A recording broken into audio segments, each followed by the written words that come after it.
Also, it has to do with like your video aligning with your audio, because lots of people, the StreamYard will slow down their computer a lot, and so it'll slow down the process. StreamYard always messes with my XLR mic. Like every time I use StreamYards, like I can fix it at some point in time during the thing, I just have to unplug it and replug it, and then it like corrects itself. Hear me out. So go to settings. I've literally had this problem for months with StreamYards.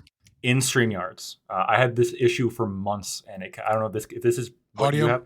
Audio. Does it say automatically adjust mic volume? Is that checked? Yeah.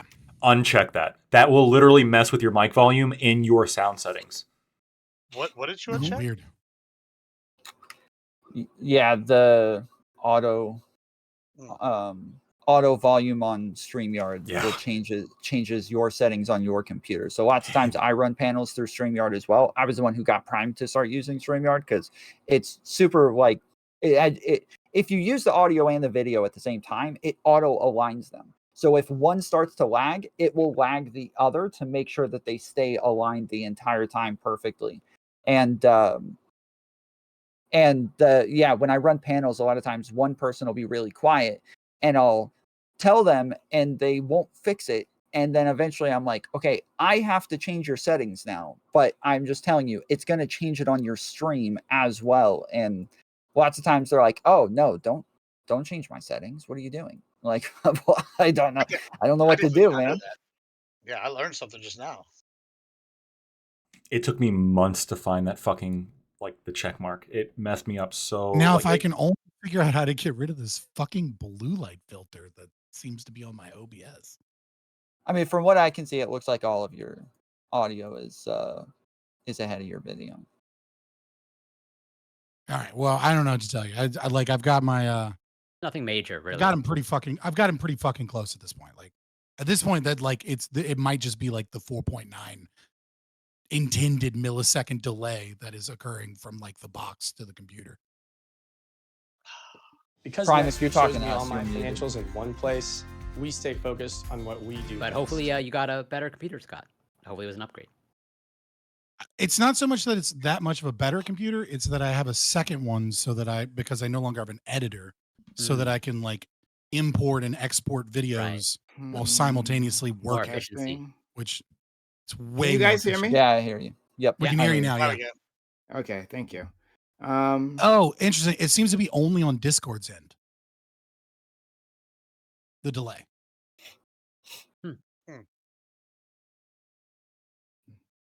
I was saying if you're having so trouble with your video, you could just consider leaving and coming back. Yeah, then normally that'll just made fix the it. change. Yeah, let me change the settings first, and I'll be right back. I'll leave and come back. All right. But Lactoid, when you were talking, it looked like there was a lag as well. There's lag for me. He looks good. Yeah, it's not as bad as. But what about the lag, Prime? Okay.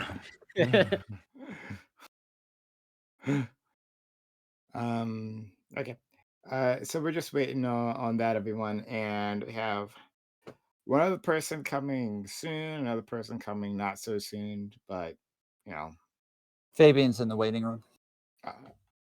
Oh, he left the Discord too. Okay, I didn't think he was gonna do that. That's usually what I have to do when I fix the audio issue. I have to X out completely. All right, did that work? Whoa. One second. Mute StreamYard. There you go. I got him. Go ahead, try it again. Yeah, can you hear me now? Mm-hmm. Yeah. Mm-hmm. Yeah, because they were aligned. Your audio was aligned on both. It was. Yeah. Okay, great. So we are just waiting on one person to show up. Hopefully they'll be here soon. We'll give them like 2 more minutes and then we'll just get started.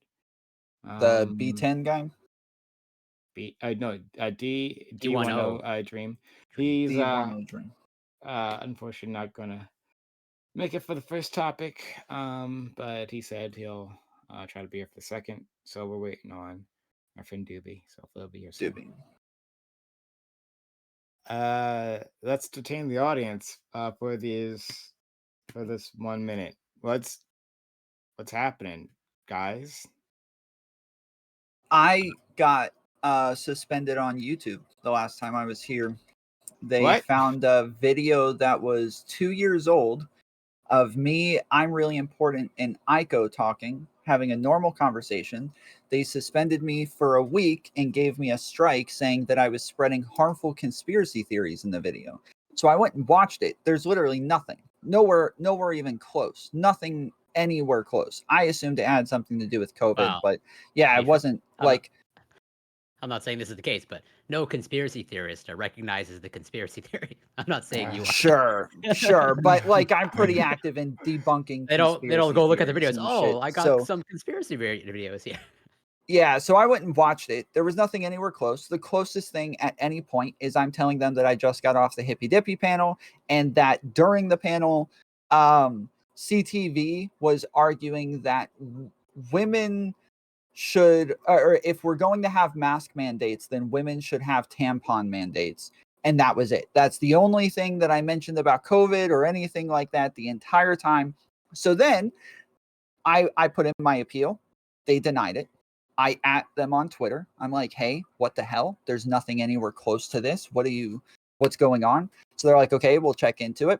This has happened 4 times before. Every other time I added them on Twitter and they removed the strike and said, sorry, we messed up. And I was immediately unsuspended each and every time. This time they came back and said, actually, we're upholding this suspension. It was reviewed by our team and they said that you did violate TOS. Please check here to understand our community guidelines. So I click on it. The thing that they sent me, that the team told them to send me, was about bullying. So I'm like, wait, this is totally different than the rules you guys said I violated in the initial thing. And they said, yeah, this was reviewed, human reviewed. This is what they said you violated. So I don't even know why I was banned. Now I don't know if it was conspiracy theories. I don't know if it was bullying. I have no idea which one it was. I'm sorry to hear that. That sucks. And from what I gather from whatever social media, it seems like YouTube appears to be becoming more strict. From what I sort of gather. This is what happens when left wingers get a hold of power, right? They just turn everything into like a fucking you can't say the wrong thing bullshit, it's coming. I think the word you're looking for is authoritative dystopian. Authoritarian, because authoritative would mean they have justification. No, they don't. I'll just go ahead and preface this. I'm gonna definitely mess up a couple words like that tonight. I just did like a 24-hour stream, so we're coming to the end of it, and I'm real excited.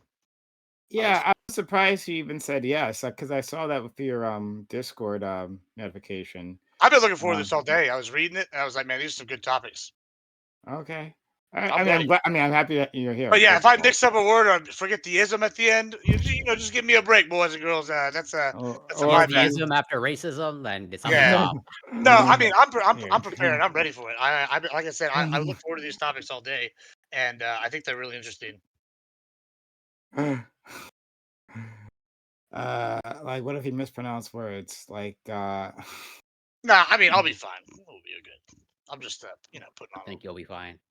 I actually I mean, if you've been going for 24 hours, at least from my perception, I don't sense any signs of slowing down or tiredness. Yeah, we're not pulling no Bidens tonight. All right, that's the goal. I'm gonna hold you to it, Gibbs. If you fuck up one time, like I'm gonna grill you. I'm not gonna let up. I believe it. I have no doubt that is true. You know why? Because conservatives hold conservatives accountable. No weakness. I have not with bands. Figure this out off stream.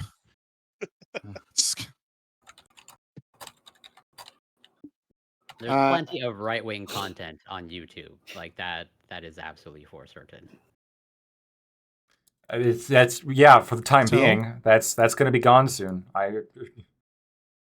Soon it's just going to be Marxism.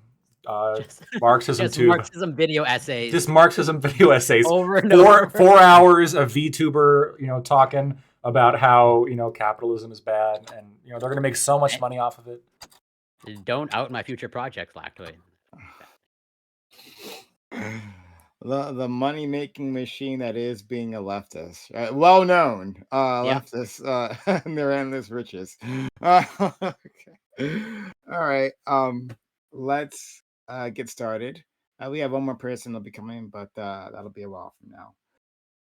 Thanks all for being here. This is every roundtable, which we do Mondays 8 p.m. Eastern. We've got a great group of individuals, including Tom Fuller, who always has the loudest fucking keyboard in the fucking world. It's like unbelievable. That's never changed in years. But we're gonna introduce these fine folks and whatever equipment they happen to be using at the time. We'll start with our friend Lactoid. Lactoid, how are you, friend? I'm doing good. As part of my effort to make my stream look better, next time you see me, I'm gonna have a much cooler overlay. So I guess you guys won't really be visible to you guys, but it'll be really cool on my end. So yeah, that's what you have to look forward to. Lactoid TV, Twitch, Twitter, and YouTube. Thanks. Will you have like the actual stream content within a box, right? That shows an image, and that image being the Canadian flag waving in the distance? No, it's gonna be stars and galaxies and shit. It's gonna be so cool. Okay. In the shape of maple leaves. Got it. All right, moving on. We'll go to our friend Scott. I wonder when Lacto is really not going to take it anymore. We're going to find out. All of us collectively are going to find out. don't come to StreamYards tomorrow. Let's go to our friend Scott, who is here with us again. We missed you here last week. How are you, friend? I'm doing all right. I was doing Thanksgiving shit, But yeah, I'm doing fun. Like I said, I'm on a computer, so if I have a new computer that I just built, so if I have a technical hiccup somewhere, bear with me and I'll try and get it fixed quickly. But I think I've got everything set so that it's so we're mostly there. But yeah, no, I'm happy to be back. And these are fun topics. I'm excited to talk about these, I think. Okay. All right. I think. You think? You haven't Well, decided yeah, you anymore. never know. Like sometimes it just turns into a stupid shit show and people are talking past each other and it gets nowhere. But that's always the risk of blood sports panels. Yeah, fair enough. All right, Corey, thanks for being back. How are you, friend? I'm doing all right actually. So to be frank, I've been looking forward to this just as Admiral Gibbs, pretty much all day. I'm not gonna lie. I had a rough week that obviously I'm not gonna get into. But like, yeah, it's really nice to be here and always grateful to be invited on. And looking forward to getting into it with these fine and familiar faces. And yeah, I'll leave it there for now. Sorry that you had a rough week. Yeah. Well, we're glad you're here. Hopefully, yelling at strangers on the internet will lift your spirits. But It always does. Yeah. thanks so much.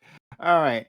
Next, we have our friend Admiral Gibbs, still conscious, a bit of a miracle, drawing on the force to make it happen. How are you, friend? I'm doing great. I feel bad going after Corey after he said he had a bad week when I've had a fantastic week. So I'm sorry that you had a bad week. Oh. Hopefully your week is as good as mine was this week, next week, right?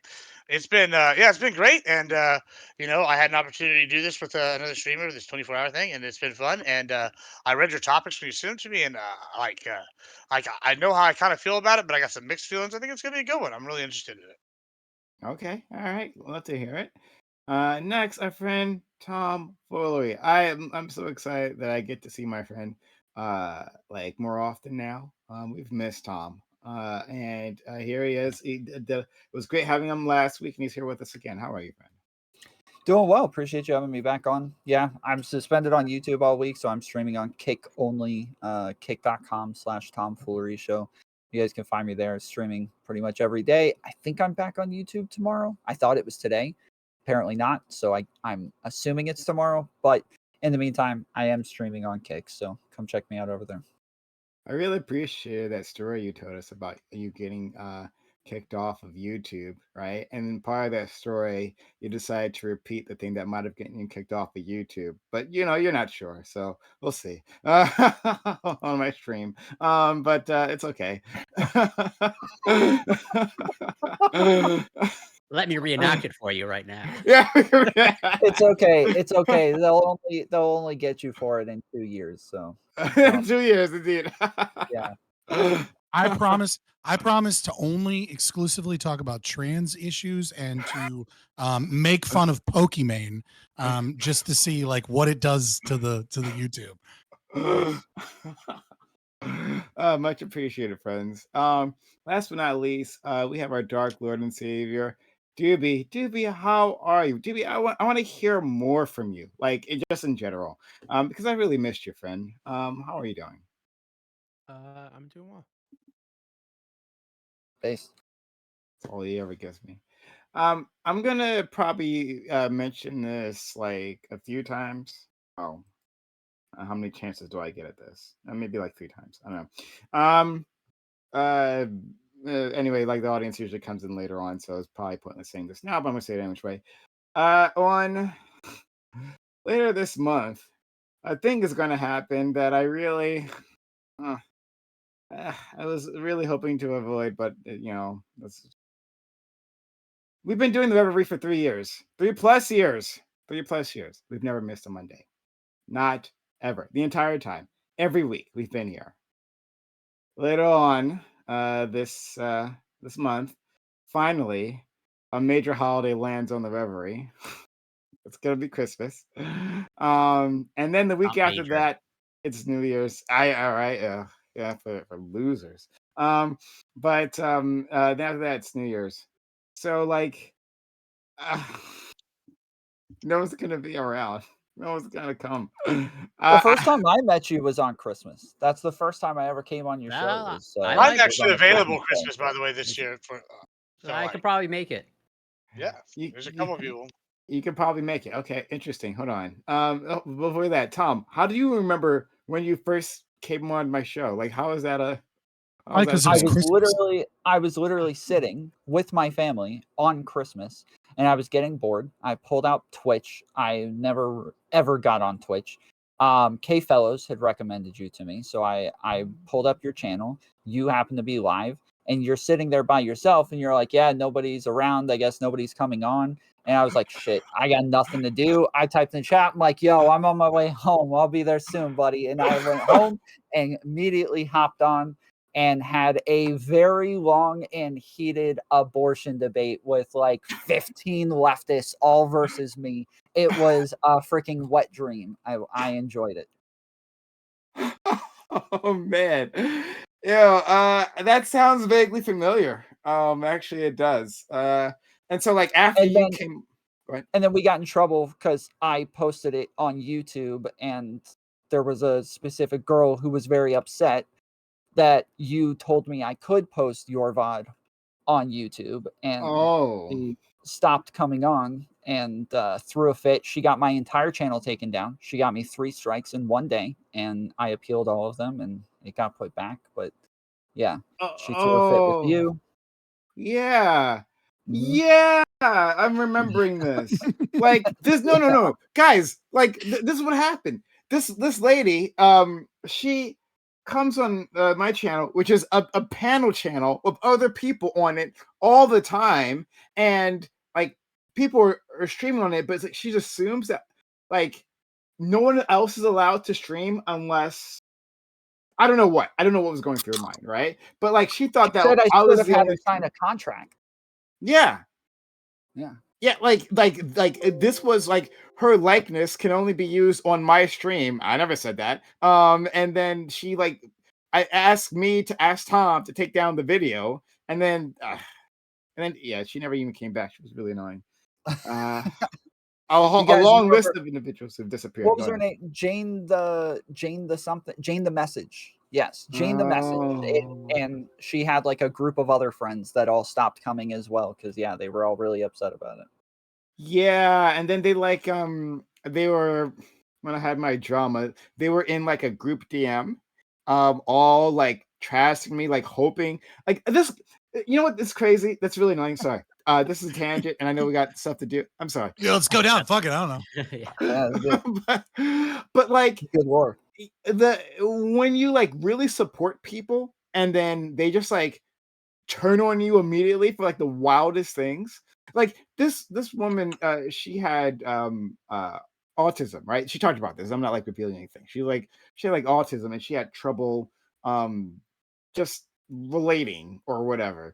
And I Yep. remember like having conversations with her, like giving her a bit of a pep talk, saying, "Hey man, you're doing a great job. Really appreciate your presence here." And then over this shit, randomly. I'm like, this is not how YouTube works or Twitch works. There's kind of an assumption that you're going to be on other people's channels, right? Like that's like not a big deal. But she flipped out over this, and then like dedicated like time to just be trashing me and group DMs of other people. Like I don't know. She was like a head mod on like 10 other channels and completely banned me from all of them. I was brand new to Twitch. I was trying to make connections and network with people, and all the time I'd be in somebody's chat and then we would get raided into another one and I'm already banned and I've never been there before. I don't know this person, and over I would hear from people, yeah, Jane made sure she told everybody that you're a Nazi, that you're like super transphobic, that like you're always hating on black people and Jewish people and like all this shit. I'm like, this has never happened, dude. Wait, what was the problem? She must have got you confused with me. I am all of this. Yeah. I was gonna say, wait, what was the problem? On YouTube, Tom. Right. Yeah. All right, yeah, but anyway, yeah, shout out to Tom for like coming on and being such a good friend to the community. He's been a really good friend in the community for a long time, so shout out to you, man. And a great in any memory. case, yeah, and having a great memory. So question is, will I be streaming? There was someone who offered to hang out with me on Christmas, so I don't know. Because I usually the answer would be no. It's a Monday. I'm always streaming, always on a Monday. But I haven't decided yet. Corey, you're saying you might be available. Anyone else? I I think I normally stream on Christmas as well, so I should be around. This is the first time in like years I'm not gonna have plans on Christmas. So okay, all right. I'm like 50-50 just because yeah, kids. I have my kids that weekend, but that Monday is so I probably will get most of my Christmas stuff done. But I don't know if an errant grandmother or something will be like, "How dare you not do something with me?" Or something. I don't know. Yeah. So we'll have to see. Okay. Yeah, I think I'd like to say yes, but I feel like right now I have no plans. Right, like right now all the Christmas plans are like the weekend before, right? But my fiance has a habit of gobbling up all my free time, so I have no idea. The love of your life might want to spend time with you. Right, and there's not like a really good argument of like, no, I have a fucking debate panel to go to. Like, you know what I mean? I'm not going to this fucking Christmas. I gotta go debate with the boys. I can't hang out with you. I don't even own an ugly Christmas sweater. How could I go? Okay, all right. Now, this is good to keep in mind. I just assumed that no one was going to come. But well, then what about New Year's Day? So it's not New Year's Eve. New Year's Eve is Sunday, so that's when the celebrating happens. But New Year's Day, I'm actually more confident about I'm more confident. I've got New Year's Eve or New Year's Day, like whatever. I'll be on if you want me. All from New Year's Eve to New Year's Day. Okay. Yeah, I'm fine. All right, then. I'd say 50-50. Okay, 50-50. Fair enough. All right, then I might be streaming then. I might tell my friend, because my friend actually doesn't care about Christmas, but like they're like we might since they don't have family around, they were wondering if I'd show up.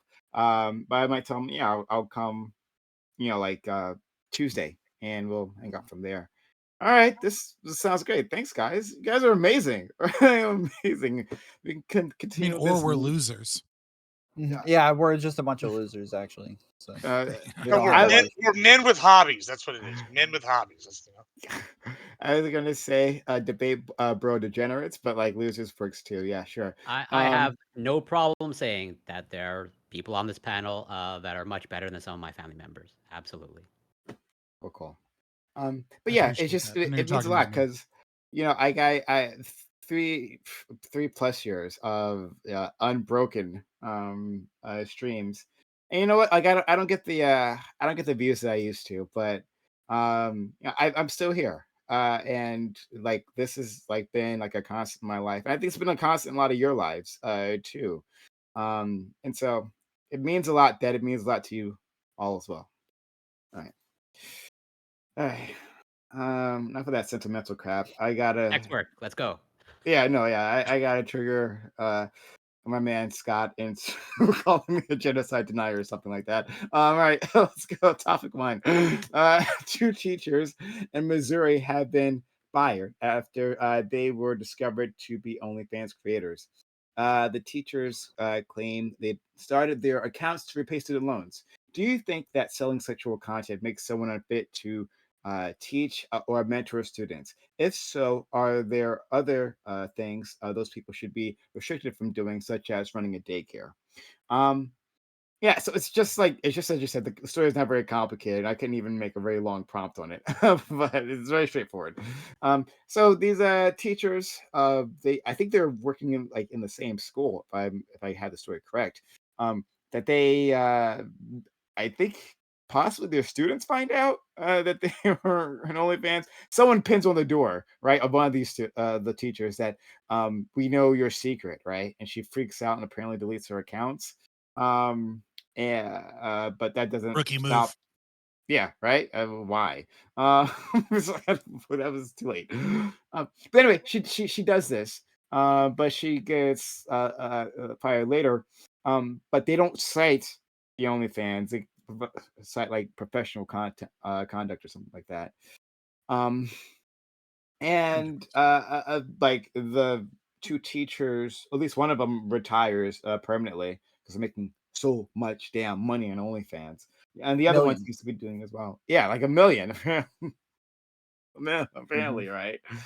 But anyway, I want to examine this topic. I've talked about it before. I know I'm almost positive me and Doobie have argued about this a few times. But it's an evergreen topic, so let's do it again.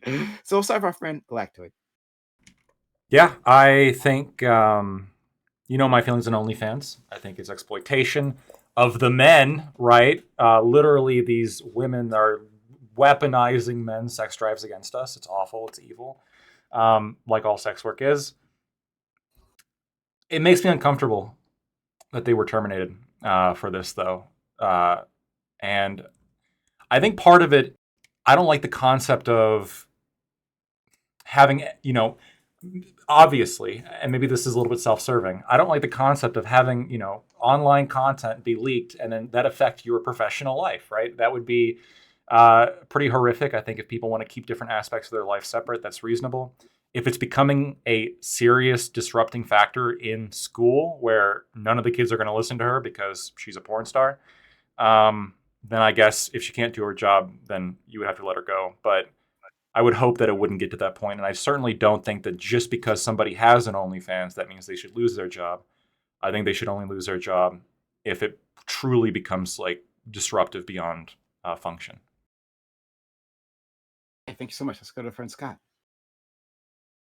Yeah, so I kind of struggled to figure out how I wanted to talk about this because there's not a contradictory, a bit of a contrary in the way that I feel about this, which is that, I do believe that people have a right to engage in prostitution.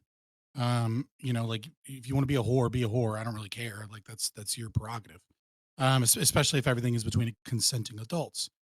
But I think the way that I have to start this is I have to start this with a basic premise of the philosophy here, of why conservatism exists as a means, as a worldview, because I think that's what people are missing and not understanding, which is that institutions, traditions, intuitions that people have, these are all things that I think many people dismiss, right? They dismiss with tradition because they go, well, just because we've done something in the past doesn't mean we should do it as we continue forward. Or just because you have a gut feeling, but you don't have any actual evidence to suggest that, then you shouldn't do that. Just because society dislikes something doesn't mean that it's bad. And all of that is kind of true.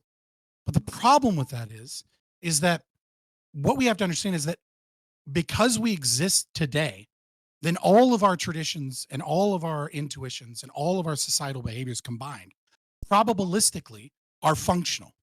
That is to say that they are more likely than new traditions, new behaviors, new things that we try to work at maintaining the species in a functional way and engaging in pro-social behavior. And the thing is that they're layered all on top of each other. So like, why am I talking about all of this? Well, the thing is that we all kind of have, most of us have an intuition that sex workers shouldn't be working with kids, that you shouldn't have a whore be your babysitter. And then everyone goes, well, hold on. hold on. Where's the, where's the evidence for this? And the evidence for this is, fuck you. The intuition exists.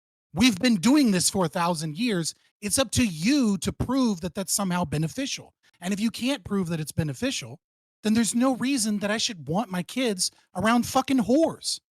I can get into that philosophy a little bit more, but I think that's really the way to start this, is that, yeah, you have a right to engage in sex work. That's awesome. But like, if people find out, they can fire you. They have a right to not want to associate with whores. Many people believe that whores are bad for society. And so why would I want those people that I believe are doing a job that's bad for society to be educating the youth? It's crazy that the opposite isn't the one that needs to prove why this is okay. But yeah, that's how I feel about that. And cancel culture is fine. I don't give a fuck about cancel culture. It's the conservative cope against that is so silly. It's like, bad people should lose their jobs. Thank you. Let's go to Corey. Yeah, well, I'll try to be brief. But yeah, as I mentioned in the Discord and posted in Discord, as usual, Canada is first. And Canada grappled a little bit with this issue before, with a teacher essentially being fired or threatened with being fired unless they shut down their OnlyFans, or specifically an education assistant, I guess to be technical. Because and they cite and obviously it's Canada, so maybe the rules are different, but they have some sort of code of conduct that they use as justification of your behavior outside the classroom might be held against you inside the classroom, or on your profession, which I take issue with. Pretty much in agreement with Lactoid, specifically on the part of it makes me uncomfortable that sort of your online conduct, or just you can't compartmentalize your life, which I think you should be allowed to do. And also I think there's a question of just this almost no benefit of the doubt of does everyone who has just an OnlyFans a sex worker? I don't know what these individuals were doing, but is putting it was sex work. No, it was sex work. Okay, I know, but I'm sure there's a valid question of if a teacher's putting their feet pics on OnlyFans, is that now are they classified now as a whore? And you're doing sex work, and yes. People taking photos of their feet just definitely can't teach children.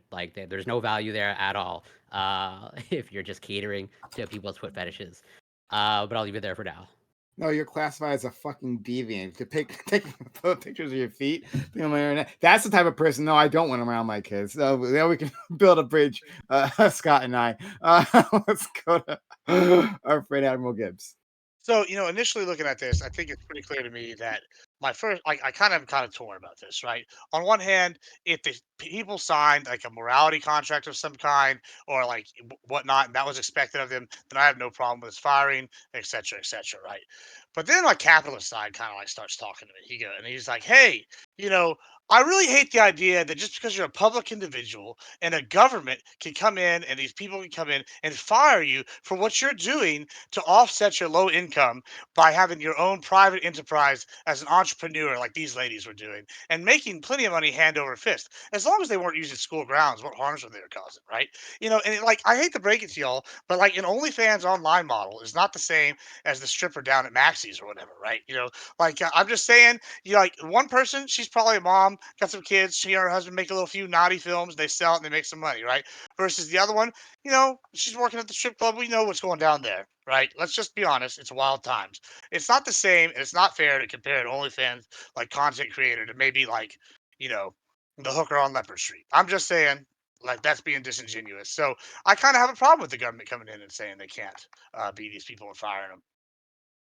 Thanks so much, friend. All right, Tom Foley. Yeah, I guess so far I think all of your answers are pretty stupid. The one, teachers can't have sexual relationships with students. If you're putting out sexual imagery on the internet that your students can subscribe to or watch, this is you having some sort of sexual relationship with these kids, whether you know it or not. You should probably cover your face up if you're going to be a teacher and do this sort of shit. My mom was a teacher for a really long time. If she drank beer out in public, she would get fired. If she posted pictures of herself on Facebook with a glass of wine, she would get fired. teachers got suspended for this sort of shit all the time. There's very like there's smoking cigarettes. Like they have very strict things that you can or can't do in public based on the sort of images that they want to promote for their schools. This is fairly common with lots of businesses, but I think even more so when you're put in charge of taking care of everybody else's kids. It's pretty important that they approve of the person who is a huge part in their child's development. Also, I don't think it matters. Like intuition is bullshit. Like I don't care about intuition. Yeah, you have to prove like why something is harmful generally, but I think in this case, like we know what the harm is. The kids can go to these websites, they can find the content, they can look at it, and in 75% of states, you can't have a sexual relationship with a student even if they're 18. So if even your 18-year-old students can't look at the shit that you're putting up on the internet, then yeah, you probably shouldn't be putting it up on the internet to where these people can see it. Okay, please. Doobie.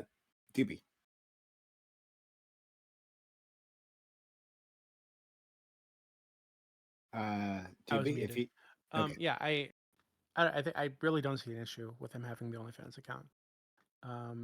I've been looking for an issue, and I think one thing that might come up is, oh well, teachers are meant to be role models, but I feel like the reason we push this idea that teachers are meant to be role models or some kind of like moral exemplar for children is because there's some kind of failure in the home, right? Some kind of a failure in the American family, where parents aren't the first go-to for like idols, exemplars, etc. for children. Like if that's the case, I think the issue there is that we're putting that kind of responsibility on teachers in the first place. Their job is to educate the children, right? And if so long as they're doing that, I don't give a fuck if they're a prostitute, if they are sucking dicks for free on the weekends. I don't give a rat's ass. I think it's really silly to say that their ability to teach our children, to educate our children, is somehow going to be affected by a side job that they have, right? And a side job that the children shouldn't have access to in the first place. And you have an issue with the children having access to that. I think they probably would too. I do, but the issue there isn't on them. It's in the way that the market operates currently is almost completely unregulated in terms of who has access to the shit, right? So it just seems like you should be pushing for harsher restrictions on who's able to access porn in the first place, right? If that's the issue. So it seems like what we're doing here is we are foisting a lot of responsibility for our own failings as a society, both in the household, but also our inability to deal with porn in a rational way, to deal with who has access to porn in a rational way, onto these teachers, and that seems ridiculous to me. Thank you. And just like a point of clarification, like in the video, one of the that I sent you guys, one of the teachers at least said, I don't know, but said that she was wearing a mask during like with her content originally, but they still got found out. But, yeah. All right. Yeah. What do you guys? Yeah. So I have a question for Tom Foolery. You said you dismissed with my entire opening statement by just dismissing without actually making an argument. You just said, I don't care about intuition. You have to prove harm. Why would you dismiss with the argument by just saying, no, the burden of proof is on you, when I clearly laid out that the burden of proof on an individual to claim that something is a moral ought, that something is good, or that something is amoral, is on the individual that is doing a deviation from natural intuition that most people have and or traditions that are set up in a functional society. Like I understand that as we get closer to an individual tradition or intuition, that there's an overlap, and that tradition or that intuition may be wrong, but probabilistically it is more likely to be pro-social and correct, and it's on the individual to that wants to make that change, to make the argument to make that change, to say that society should no longer be this way. I dismiss it because I don't have that intuition, and I don't know that other people have that intuition at all. If we look at hold these on, things you don't historically, think that I a would majority assume of that a lot parents think that prostitutes or OnlyFans girls, I'll even stop using the coded language that's apparently not good, right? That OnlyFans girls should be teaching their kids? Not intuitively, no. I would assume that a lot of this comes from like society, religion, like the morals that are so already built traditions. in. Sure, but that's not intuitive at all. These are things that like are already kind of hoisted upon them and ingrained into their brains at early ages, to where whether or not they like. Now you're playing a language game, though, right? So you're saying I dismiss with it because intuition, but my argument is intuition and or tradition, and you're saying, well, it's not intuitive, it's tradition. So would you dismiss with the tradition as well? I only dismiss the intuitive part. Tradition in and of itself, I think generally if we have traditions, we would have to have like a good reason for why we would get rid of it. But sometimes, Right. yeah, So if there's more I would say benefit than having harm teachers. from getting rid of it, then I think that would be a reason to get rid of a tradition. We don't know benefit and harm, right? Like like that's the problem with social sciences, is that you can't isolate variables. We don't actually know what happens until we get rid of something, and then we look at it over a long period of time. A great example of this would be eating at the dinner table, right? This is a tradition that most families had for a long time, and then as TV came out, as people started working more hours, as women entered the workforce, et cetera, it fell out of favor, people eating at the table. One of the things that we had no idea that eating at the dinner table was a protective factor against eating disorders. It is the number one way to prevent bulimia, anorexia, and and childhood obesity, is to eat at the dinner table, where family members happen to be viewing how the other person's eating, what they're eating, if they're stressed out in the way that they're eating, and they talk about issues. So there was this hidden protective factor in the tradition that we didn't know about. So my argument is simple, is that if you want to say, oh, well, there's no harm in it. Well, you don't know that. All that you know is that probabilistically the tradition is more likely to be right. And so we need to do things slowly and understand them, and look at them and study them as we change. Not just simply say, I don't see the harm, therefore tradition bad, throw it away. I think there's a Yeah, tradition again, I want to be clear. teachers are My role models. argument was against intuition, not tradition. But as far as tradition goes, yeah, I generally agree. Let's let Corey in. Okay. Yeah, sort of as a response and to build off of that, like, so like I recognize the value of intuition and even tradition, but rewind the clock maybe just like 40, 50 years, arguably most parents had the tradition and intuition to like beat their child as a form of discipline. Absolutely. And beat their child like pretty mercilessly. And we know that, well, we don't know, but we have, I can make I would discount that 50 years. That's not true, and you know it. 50 years ago, most parents did not have the intuition to, quote, beat their child mercilessly. Okay, sure. Right? Like that's not true. Okay, sure. To strike their child. Okay. Yeah, corporal punishment for sure, as a net good. I mean, sure. and that's been a tradition for thousands of years. Yeah, and so rewind the clock maybe a few centuries, then my mercilessly claim maybe stacks up.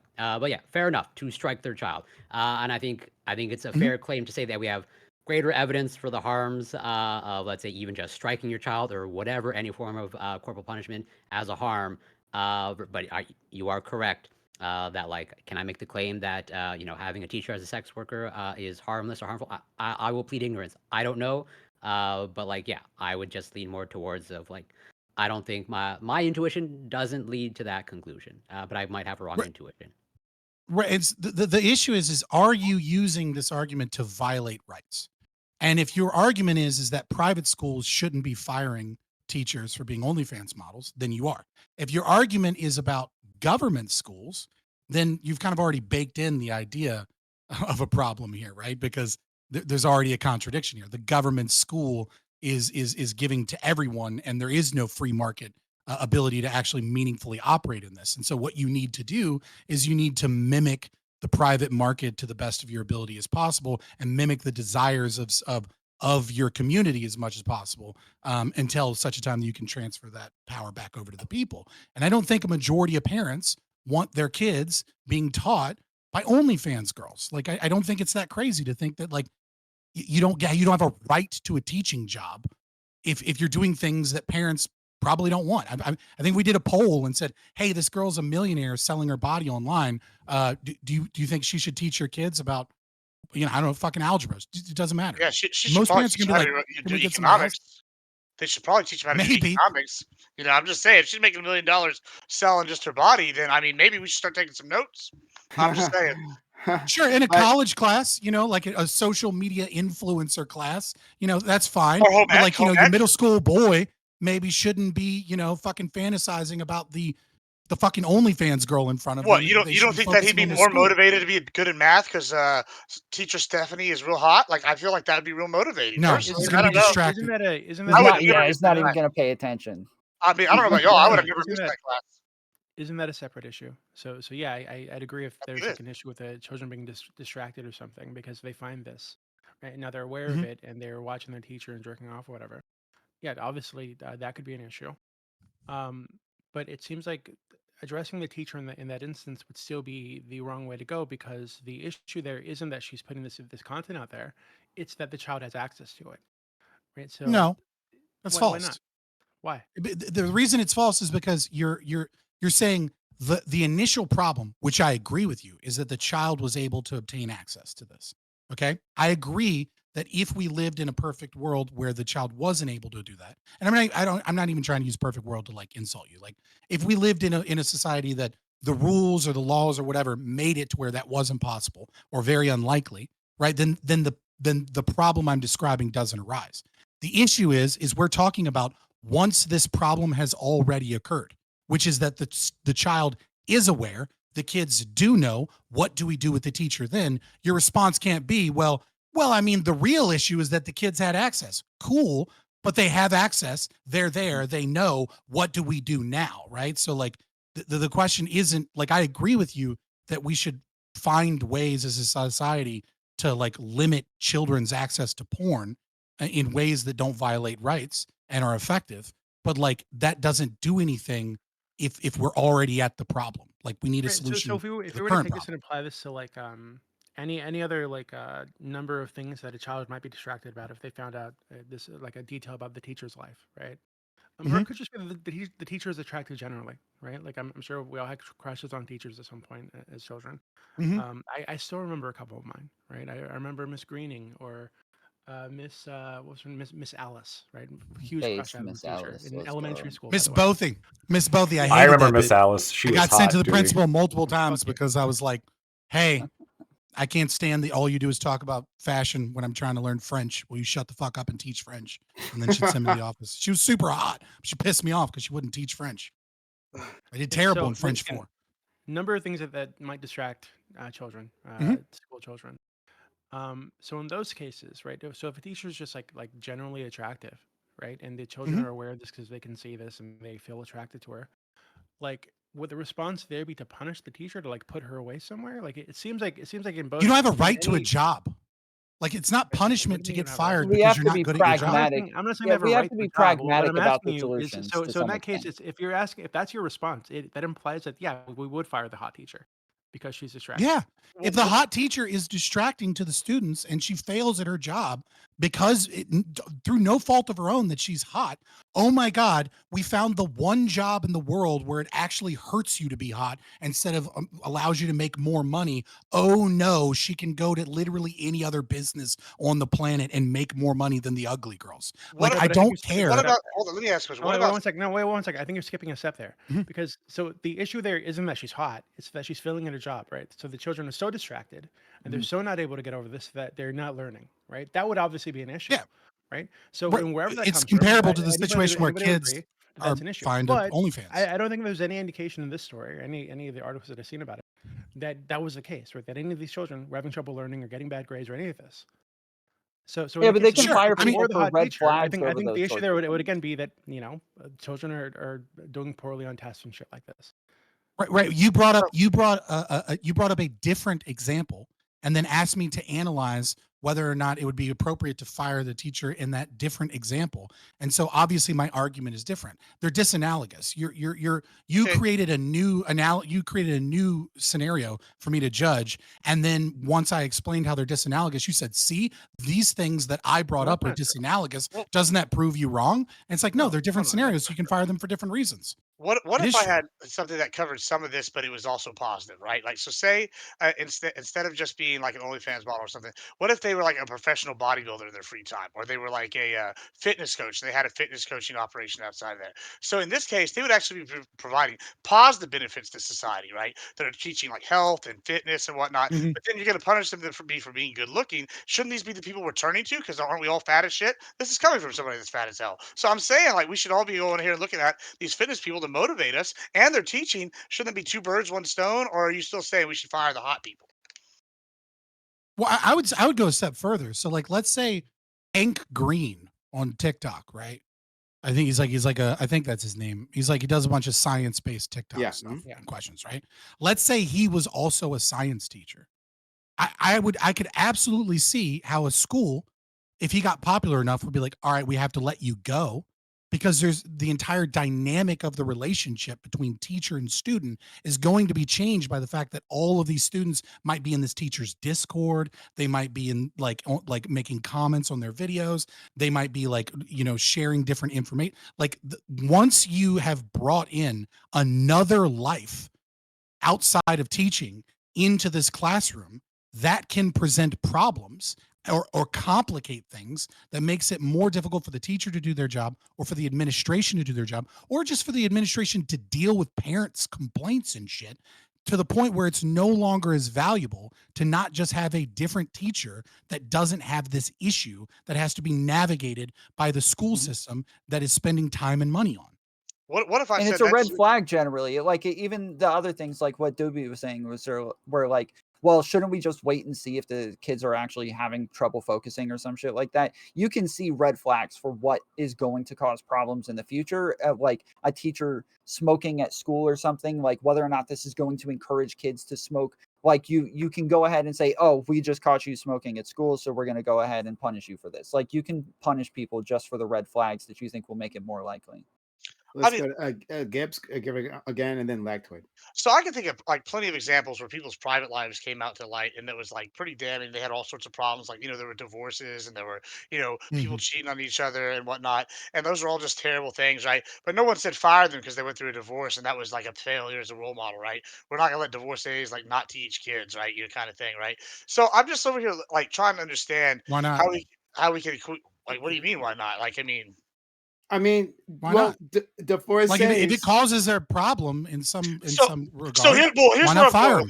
Here's where I'm going with this. What if I was to say this just sounds like we're making more soft ass kids, and we can't have these kids like find out about, oh God, people have personal lives I'm outside. pretty of work. sure she's making kids hard. Maybe, That's the problem. Well, good. Maybe they can learn a life lesson about rejection because they can't get with the teacher. Let's take some It's life probably lessons. not good to Like- say it's good that an adult is making kids hard, especially one that interacts with them in personal. I think we should redirect the you're conversation probably punishing towards somebody. towards the fact that these are people, these are adults who are interacting with these children, and these children have the ability to see them naked and see them in sexual scenarios. That is the bigger What if problem someone here. says This is like a sign of grooming and shit. So what about like a hello, revenge hello, porn? YouTube Yeah, human review team. also good to I hope repeat you're doing well. I mean- Let's. So like, what about like review team? what All about like four a of them? revenge porn situation? Say like someone like the boyfriend uploads their video up on like a revenge porn site, right? Are you gonna fire the teacher then? She's a victim in that case, right? But now you're saying, oh, this part's come out. Now they're looking at it So? sexually. Fire them. So you want to fire them for a revenge porn situation next? Yeah, no, I would say the intent matters if you're doing Mm. it on purpose versus whether or not the If you're being because sexualized yeah, either way, why does it matter? I don't care. uh, I'll fire somebody I- for having revenge porn out there. Hold on. I That's do. stupid. Yeah, Do it on purpose. if you like mean, it's not rape as bad, somebody and obviously. film it, because you would have to be consistent that like if I go rape somebody and film it and put it up on Pornhub, you would still want that person fired as well, where they had no choice in the matter whatsoever. So yeah, I Yes. think your ability Yes, to choose. absolutely. Of course. Okay. Why would you not want that? Why would you want students to be in a classroom, but because of feelings, right? You're going to place the feelings of one teacher over the potential issues of 30 to 40 children when there is a literal snuff film that is available for all of the kids out there of that teacher. Yeah, the teacher can go do an administrative Snuff role, film? right? The teacher can be transferred somewhere where people don't know about this. Like, we can be compassionate, but there's no reason whatsoever for an employer to, for whatever reason, to feel to feel and be a parental figure, a patriarchal figure to their employees. If it doesn't matter that it's not your fault. If something is a potential issue, we should resolve the issue, and that doesn't necessarily mean we have to fire you. Like I said, we could move you to like administrative work or something like that. But like, yeah, like if it causes an issue, get rid of you. Let's That's go wild. to Larry toward the back. No, it's not wild. It's wild that you want a fucking like 30 to 40 kids to be able to look at a snuff film of their fucking not- teacher, but because it was It's not a their snuff fault. film.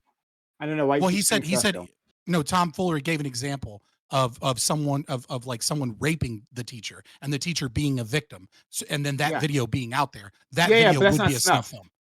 No, snuff is when they kill. You kill a snuff person. is when they kill him. Yeah.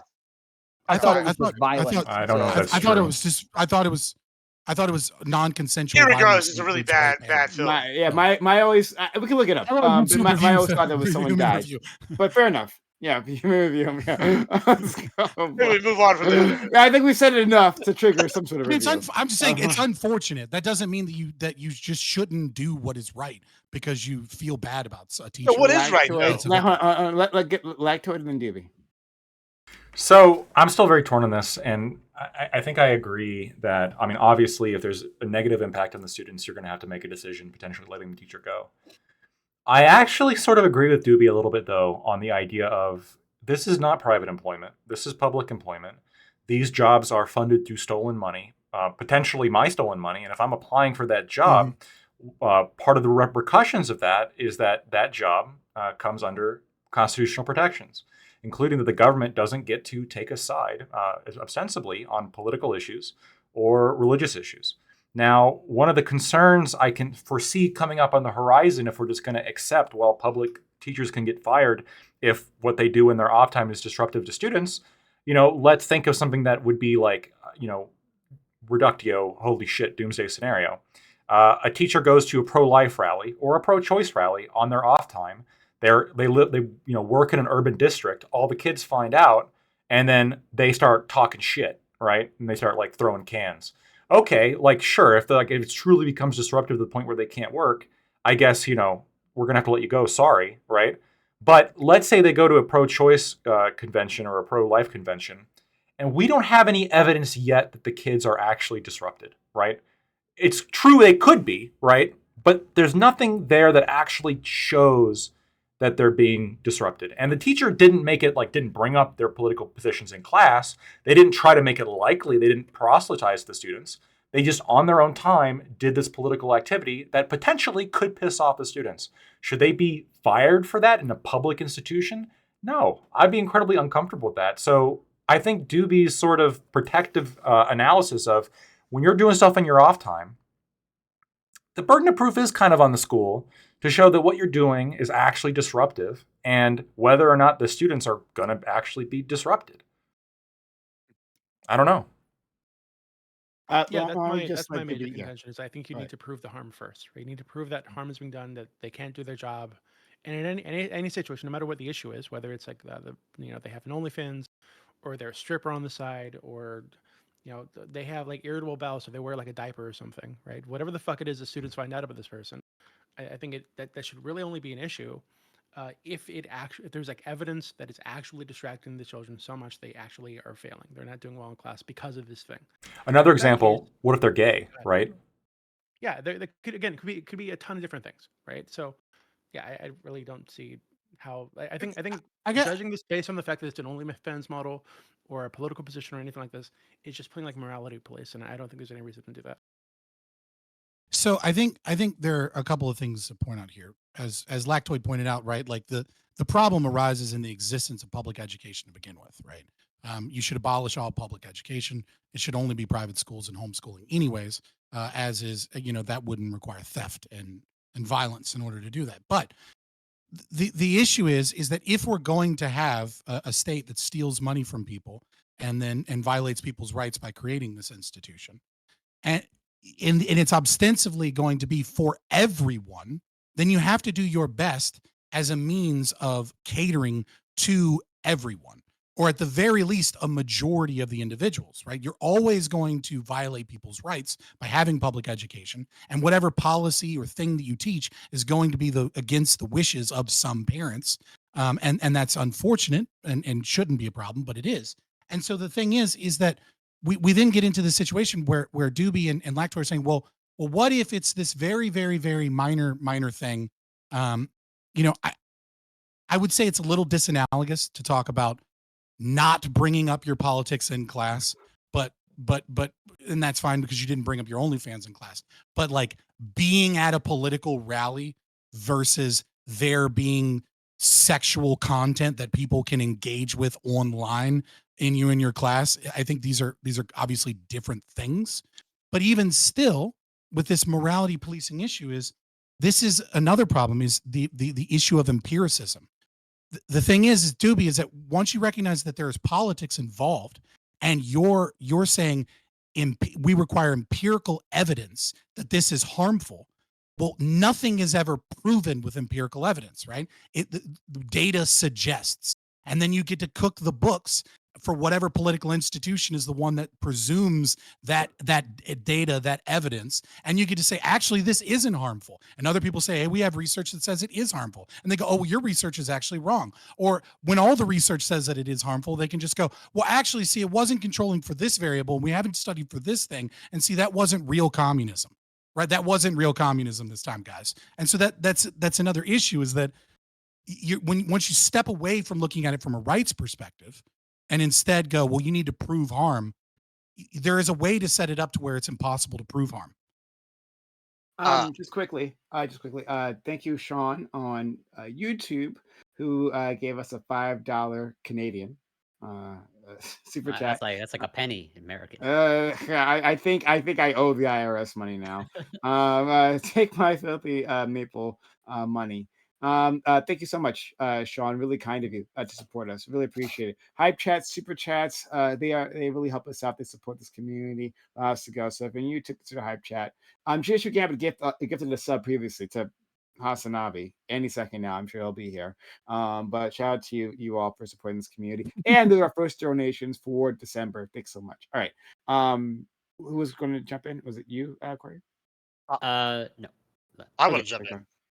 So I want to say, like, I'm not totally sold on the idea. Like, I kind of agree. I don't know that we could prove harm if, they came in and they had OnlyFans. I don't know we could prove harm. I actually think maybe we could prove that there was benefits. I feel like personally, y'all disagreed earlier, saying these kids would be distracted. I think they might be motivated. Personally, I don't really know, but I tell you where we can prove harm definitively, and that's to these teachers that got fired. Right? They got fired. They were harmed. They lost their passion. They lost a source of income. They got their rep dragged through the mud. For something that they were doing in their free time outside of their public job, right? I didn't know there was a law against having a second job outside of work, right? Like, if that's what this is, you got to pay the bills, inflation's high. Like, who are we to judge, like, what they're doing with their free time, much less how they're earning their money, as long as they're not breaking any laws. So, like, for us to sit here and go, oh, we're going to sit here and give this stigma, well, these people haven't broken any laws, right? So we're going to say, oh, they're not qualified to teach because they broke some morality code. What if I'd had an exchange professor from Papua New Guinea, and in his free time, he showed videos of him having eaten some of his ancestors or something, right? Because cannibalism is over. Are we going to say that's not allowed? No, you're not. I mean, it's a wild thing. I am. I'm Why? going to say the Papua Why New would you Guinea say- guy shouldn't show up to the middle school and be like, "Here's videos So of you're just saying cannibalism." you're saying his Kids? why? Like, Because Well, he's not showing it to the kids, Hold on. right? Yeah, he's not showing it to the kids. So you're saying his morality, his moral code, his religion is wrong, and you can fire him because of that now? Because you can You prove should what? be What able to kind of definitive fire wrong? anybody for any fucking reason that you want. The problem is in public schools. And in public schools, teachers sign they sign on that there are certain behaviors that they won't engage in, right? And some of that is not doing porn on the side. It's not that crazy. They all knew that they were breaking the rules when they did this. I mean, do they sign that in a public school? I know private school maybe, but not in public school. No, in public school, yes. Like you Every can't public fucking school has a do morality. this. Every public school has a morality contract. Is that what you're saying? I don't know that every public school has a morality contract, but I know that it is generally Generally accepted. Yeah. That counties and like the school commissioners and stuff have certain behaviors, certain things you're not supposed to do. And Tom Fleury talked about this already. Like drinking is a big one. You're not supposed to, like, videos of you drinking or partying. Like if you're at a party and a video leaks of you partying, like, even though it's like, what are you supposed to do? Like, you can get in trouble for that because it's an issue and because you weren't supposed to do it. But here's another thing that can get you fired, and specifically in Texas schools. Right, it's supporting the Israel BDS, right? The boycott, divestment, and sanctions of the Israeli state. Like, all government employees are forced to sign a contract that says that, like, if you participate in BDS, then you can get fired. So then, specifically, there was a teacher. She was a speech coach, in my understanding, right, of Palestinian descent. and she's like, I'm not doing this. And she gets fired. She's not abiding by that, and so she got fired for this. What do you mean I'm not doing this? What did she do? Did she go around and to her class and like to her speech pathology and be like, here's how you sign sorry, and here's how you sign Israel is bad? Like what did she do? Like, what do you mean I'm not doing this? I think she declared publicly that she was doing BDS. My understanding of the situation. Oh, okay. Oh, like on her Facebook or something, and then they were like, "Hey, you can't do that." So I do want to. So just to wrap it up. No, no problem. But just to wrap it up. So like I think that the decider should be, again, whether the students are actually impacted, because once you open the door that anything for any particular reason that the school administrators decide is a distraction, well then you can do anything. Then it can be just like Lactoid said. He said if there's a political action that someone doesn't like, they can end up getting rid of this individual. Does it cause harm to the students? And actually, let me say one more thing. So on the other side of that, I have an example where it would cause harm, where I can make a positive statement about that. I brought it before, but in Florida, there was a teacher of like young kids, like either kindergarten and first grade, around that area, right? And it came out that she had a radio show where she was a fucking white nationalist, and she, talked about the things that white nationalists talk about.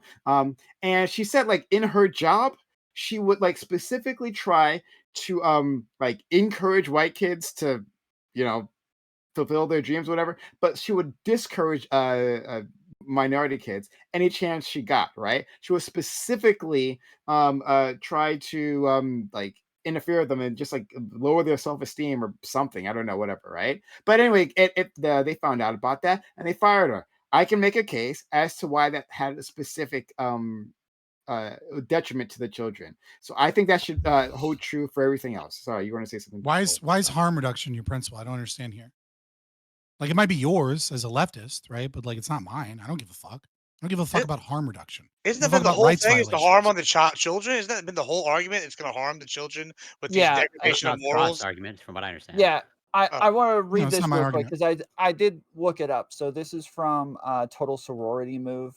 They're talking about a study. It says students were separated into different rooms to listen to pre-recorded physics lectures while being shown pictures of lectures, and were given a 25-question quiz. Students who listened to who they thought was a hot teacher scored an average of 18.27 out of 25, while students who listened to, well, what you would imagine your average physics professor would look like scored an average of 16.68. Or a total of 6.36 percentage points less, which would make the difference in a letter grade. Said on top of this, they actually learned more and got higher grades in general. So it seems like attractive. So this actually, I feel like a p-value of 49 is that great, but like, I mean, cool. This actually corroborates, I think, what I brought up, I think, last panel. Or maybe a couple panels ago, like I posted a study about, the stereotype of, let's say, scientists and sort of like the halo effect of like basically scientists like pay a price if they're too attractive, because like then they're not taken seriously. But then for the social sciences, there's actually like a premium of like people will pay attention to you more and take you more seriously if you're attractive. So I could totally see, at least from that perspective, of like, an attractive teacher maybe can drive engagement for a particular course. So we fire the ugly teachers and we just leave the hot ones because the education of our kids requires it. If they're better, I don't care. Like this is the problem, is that like we have this weird thing where like we're trying to impose this sense of fairness for the teachers on top of them, and I do get that it's a left-wing value. That's a little bit higher, right? Fairness and harm reduction is basically all the left cares about, whereas the right kind of cares equally about fairness and harm reduction, as well as authority and tradition and sacredity, right? But like, nevertheless, like, why should we impose this idea of fairness onto teachers? Like, it's just a fucking job. Like the thing that is ostensibly good is the kids. No, here's the why. Kids is what we It's should be worried not about. just a job. We're talking about people who have to like have like master's degrees and shit just to get the job in the first place in most places in the United States. Like these are people who went through for middle school. You usually don't. Yes, need a elementary you school as well. My mom. You taught, usually need a bachelor's degree and then like additional credits. So you're able to start sometimes with a bachelor's degree going through training, and sometimes you might even get a class, but it's with the understanding that you have to finish the master's degree. So my mom taught kindergarten, first grade, second grade. She had to go through all of this in Georgia. All right, but so they wasted a lot of money in higher education to get bad degrees. Continue. Well, I'm just saying that I think fairness in these cases actually matter because it's not somebody working at McDonald's. It's somebody who actually like invested a lot into that job so that they could work the job. And I think that's not an argument for fairness. That's an argument. That's an argument of your. It's an argument against it's just a job, as though like utilizing fairness as an ton of investment ahead of time. But you're utilizing fairness as an analysis to say why fairness is important. It's circular reasoning. Like I'm saying, I don't give a fuck about fairness for these teachers.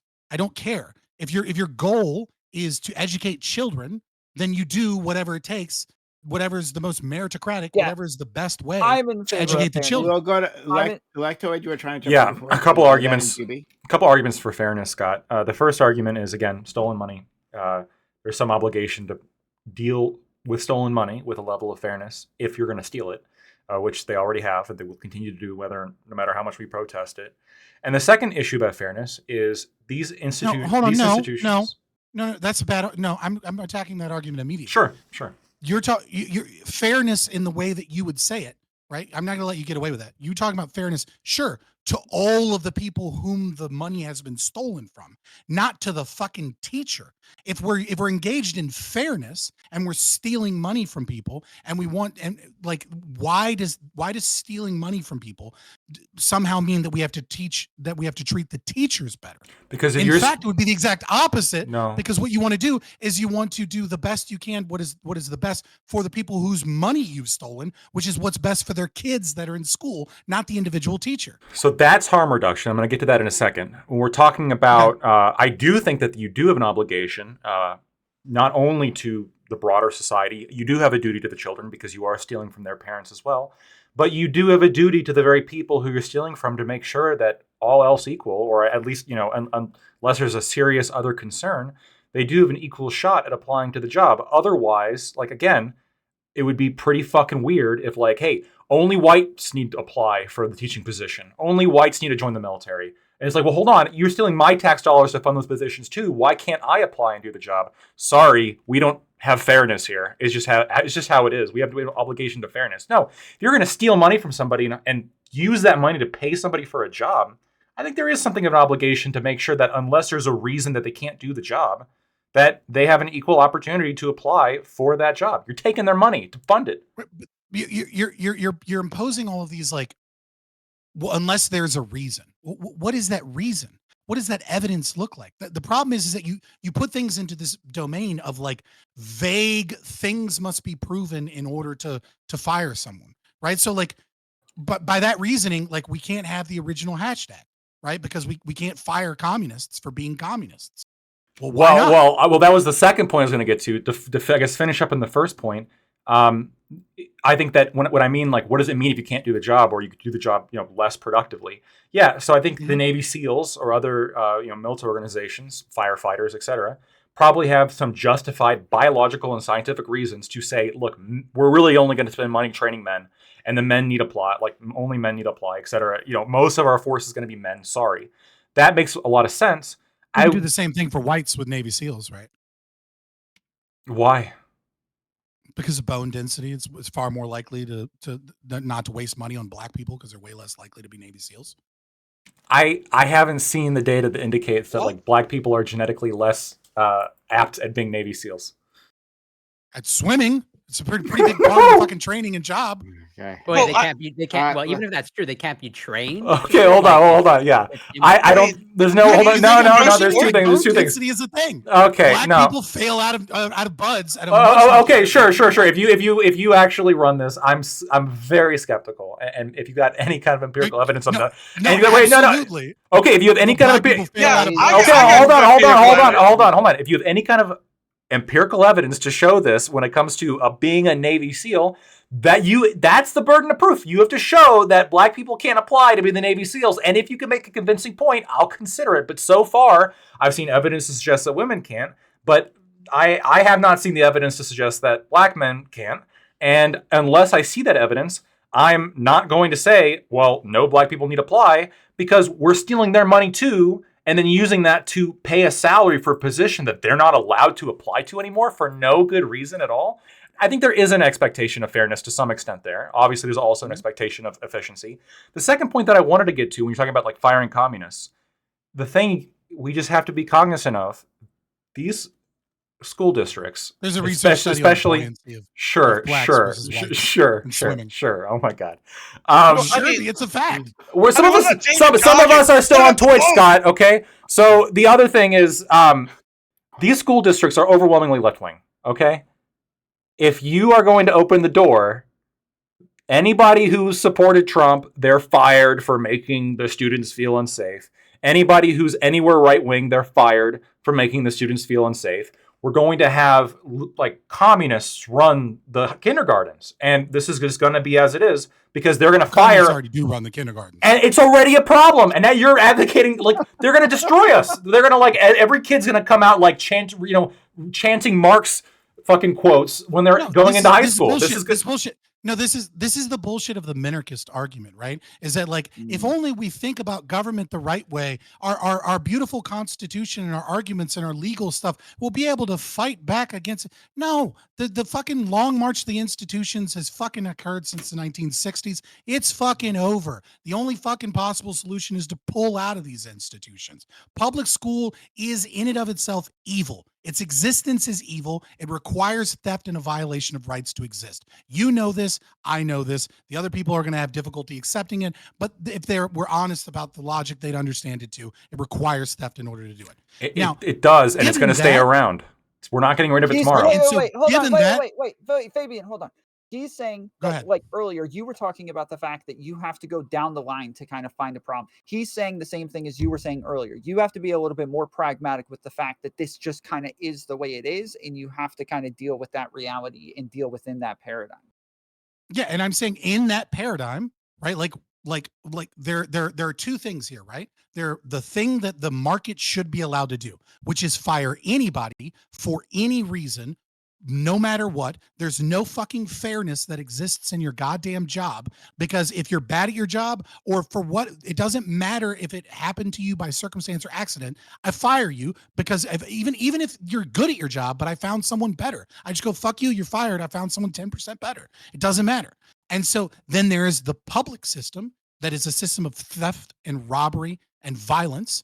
And in that system, what is the duty of the state? And the duty of the state is to emulate the population to the best of their ability based upon their desires. So if they have a school board and they have elections for the school board and they have a community and most people say, I don't want prostitutes teaching my fucking kids, then we don't go, but what about the poor prostitutes? Well, what if people also say they want fairness? What if the voters who are paying their taxes say they also want fairness and they want this to be imposed on businesses? Yeah, and if they wanted to be imposed on businesses, no, obviously. But the public sector, yeah. In the public sector, you do what it is that the local community wants to the best of your ability. It will always be a rights violation. Sure. So in this case, teachers who are being paid by the public can, like, if the public wants them to be fair with them, then that should matter, right? Doobie and Corey, please. Okay, so I'm just trying to understand Scott's position, I guess. Because if you don't care about fairness for the teachers and you don't really care about provable harm done to the children, what's the issue then? Is it really just he cares about fairness for the business? 1 second. Is it really just a common intuition that there's something icky about someone who sells porn and being around children? And if that's the case, then why does it matter, right? We can all think of plenty of things in the past 20, 30, 40 years that society would not have seen as acceptable, that in the common intuition would have said is not acceptable, that today is acceptable, right? So what's special about this intuition? Why shouldn't this intuition be challenged where others were successfully and rightfully? So I would say two things. First, just because society has accepted things it previously deemed icky, that doesn't necessarily mean that that progress wasn't harmful to society. Like just like, and that we don't know, right? Like maybe it actually is harmful to children to let gays teach children, period. Maybe gays actually do just harm kids by being around. I don't fucking know. I don't think so. It doesn't seem to be true, but it might be. But so the question is really, so setting that aside, right? Again, I give my opening statement as a whole, kind of as my argument to that, which is that if you are the one that wants to change, like, well, hold on, before I go back to that, you said, why should I even care? Well, I'm here to argue what I think society should be doing, right? This is out of the domains of the non-aggression principle. This is out of the domains of natural law. And now we're saying, what do you believe is the moral ought? And so when asked, what do I believe is the moral ought? I say my intuition is it's probably not a good idea to buck tradition and have people that are in charge of your children for longer than most parents actually spend with their children, be doing prostitution on the side and kids know about it. And then us be like, well, I don't see the harm. I can't prove it. So we'll just let the fucking OnlyFans girls, just do whatever it is that they want to do because like, you got to prove that that's bad. I'm saying, hey, maybe we, not let the whores teach the kids and like, you let some other people do that and we figure out if that's a problem or not. Wait, hold on, but like again, it's not that even crazy. Even in this argument, you swap out like whores and OnlyFans or prostitutes with like black people and apes, right? In that same sentence, and I never you said have, apes. I know you didn't say apes, right? But I'm saying that's a racist making that argument 50 years ago. So why black teachers shouldn't be educating white children? Might have used that language, right? Might agree that hey, yeah, it's worked pretty well so far. Having white teachers teach white kids. Why the fuck should I let these black whatevers teach our children? Right? Why should we can't prove any harm, but who's to say there is no harm? Maybe just being around these black people does something to their brain. Maybe it makes them like maybe it opens them up to some kind of like harm down the road that we just can't see right now. Like that intuition. Yeah, you could do this with any tradition. Yeah, exactly. So I'm asking like why. So we understand that tradition was a our intuition was stupid, right? I hope. I think all of you guys aren't racist. So I think that we could probably look at this one and come up with all sorts of reasons. It also doesn't make any sense. So why cling to it? Why not just accept the challenge? And if it's being challenged, well, hey, come up with reasons. Come up with reasons. It's able to withstand the challenge. Your argument is all tradition is meaningless. My argument is that tradition as a whole is probabilistically functional, right? And that as you get closer to individual traditions, right, it becomes less and less probabilistically functional and becomes more and more a kind of unknown, right? So as a whole, all of our traditions as a society have worked to get us here without us dying and have beat out other cultures and societies with different traditions. Okay. But as we go closer and closer to an individual tradition, it becomes more and more of a mystery. What I'm saying is that it will always be the default that a tradition that is maintained, even if it's a racist, bad tradition, is likely better than the new thing that we are imposing. And so what you need to do is that you always need to be careful when you introduce a new thing. Yeah, I don't think that having black teachers is a fucking problem. I think we've run that experiment for long enough that there doesn't seem to be any evidence supporting that idea. But yeah, you could absolutely take my argument, right, to the 1950s when they're saying we should integrate schools, and you could absolutely take the conservative perspective there and say, well, maybe we should do it slowly in terms of integrating teachers, because is there an in-group out-group preference? Like, is that a problem? Like, does that cause something where blacks and whites are less likely to get a good education because they're speaking across barriers and it's more difficult to communicate ideas and for children to function? And that might even still be fucking true, but it doesn't seem to be true, and it doesn't seem to have been a problem. And it doesn't seem to be like a reason to discriminate in terms of a meritocratic system within the market. So I don't support it because again, the evidence doesn't support it. I agree with you. What But evidence? I guess this is why I asked, like, so what's special about this specific intuition or this tradition? Yeah, so yeah, There's I nothing agree that special about this intuition. okay, then why shouldn't it be challenged? And why should it, when it is challenged, why shouldn't we come up with reasons it can withstand the challenge or it can withstand the challenge? Because what you're saying, it seems to be, well, hey, traditions historically are regardless of this place, so maybe we shouldn't replace them, right? Maybe we shouldn't accept challenges to them. That's not But my I argument. think all we're saying is, That's hey, a straw man. this It's a straw man of Yeah, my that's argument. not what fine, you're you can saying. correct me afterwards. Is right? Is this tradition seems to be a bad one? We don't seem to need this right now, so let's get rid of it. Let's get through this tradition. Your it seems to be a bad one is completely based upon intuition. You have no data, you have no empirical reasoning, you have no logical reasoning behind that you've put forward, at least thus far, that it is bad to have OnlyFans teachers be removed from teaching. Well, You haven't put put forth any forward data any that, reason wait, you to haven't get put forth rid any of. data the opposite either, though. Like, let's just call a spade. Where's your data? I mean, like, we're sitting here. I mean, earlier Again, you challenged the it's idea I of don't any have the data being burden of like that. proof. Yeah, Hold on. he's I don't saying have the Scott, burden of proof. earlier, but Scott, quo earlier should you be the said, status quo. when data was brought up and we said, okay, well, we need to prove that there's harm here.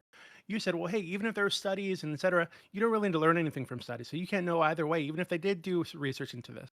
So you're asking for data when earlier you said that you wouldn't accept data anyway, because the data I never wouldn't tell said us that anything. I Yeah, would. it's called a moving goalpost. I never. That's Hold what's on. happening. Hold on. No, I never said that I wouldn't accept data. Again, you're straw manning.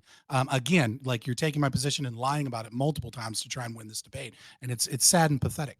But no. Again, I said that when you say that harm reduction and studies are going to be the metric by which you do things, that any type of people that control institutions or control the way that data is done is going to be influenced, and this is one of many examples of why we need to go to a market situation instead of a government run situation, because people can capture the institutions to make the data say whatever it is that they want the data to say. We're seeing it with trans shit right now, where there's all kinds of research over and over and over again, and every major medical association and program says it's great to trans kids and you got to transition kids, and then like there's like a couple of places to start breaking through being like, hey, this is bad data, and like, so you're fine with it, you're fine with recognizing that institutions can capture data when it's that issue, but all of a sudden when it's convenient for you in your current opinion, all of a sudden, whoa, you wouldn't accept data anyways, and harm reduction is great in terms of research and science. No, What I'm that's saying not is true. that it can be problematic. Yeah, you're bullshitting. Okay, so first off, you went How on am a I whole bullshitting? spiel about how data generally doesn't teach us anything, right? Doesn't tell us anything. I never said that. Again, you repeated the straw man. You repeated the lie. If somebody wants to rewind the stream, they can do that. Okay. If you want to change your position, that's fine, right? So if you're saying that, hey, I'm not changing my maybe the position. It institution hasn't changed at maybe all. the Don't straw man institution me, could be liar. captured. Okay, I'd agree with that too, right? Sometimes the institutions are captured. I agree with you there. But that doesn't mean that if we're going to say that these people should be fired for having a side job or something, that we shouldn't come up with a good reason that isn't just intuition, that isn't just the common like a morality, right? The cultural morality that exists now for them to be fired, right? That we need to prove that what they're doing is deserving of being fired. Right, and I don't think it makes sense in this case to accept that the market would come up with a better, right, like a result, because that market is made up of individuals that all have the same cultural biases you do and I do and all of us do, right? And it could be that our biases are bad, right? Are not helpful, are not conducive to That's why the best market's results better. down the road. No, because no, I just okay. Do you agree that the market in our society is going to be made up of people with cultural biases, et cetera? Right. So any of their biases are going to be translated into how the market, quote unquote, plays out the situation. What the result is if we just left it to the market.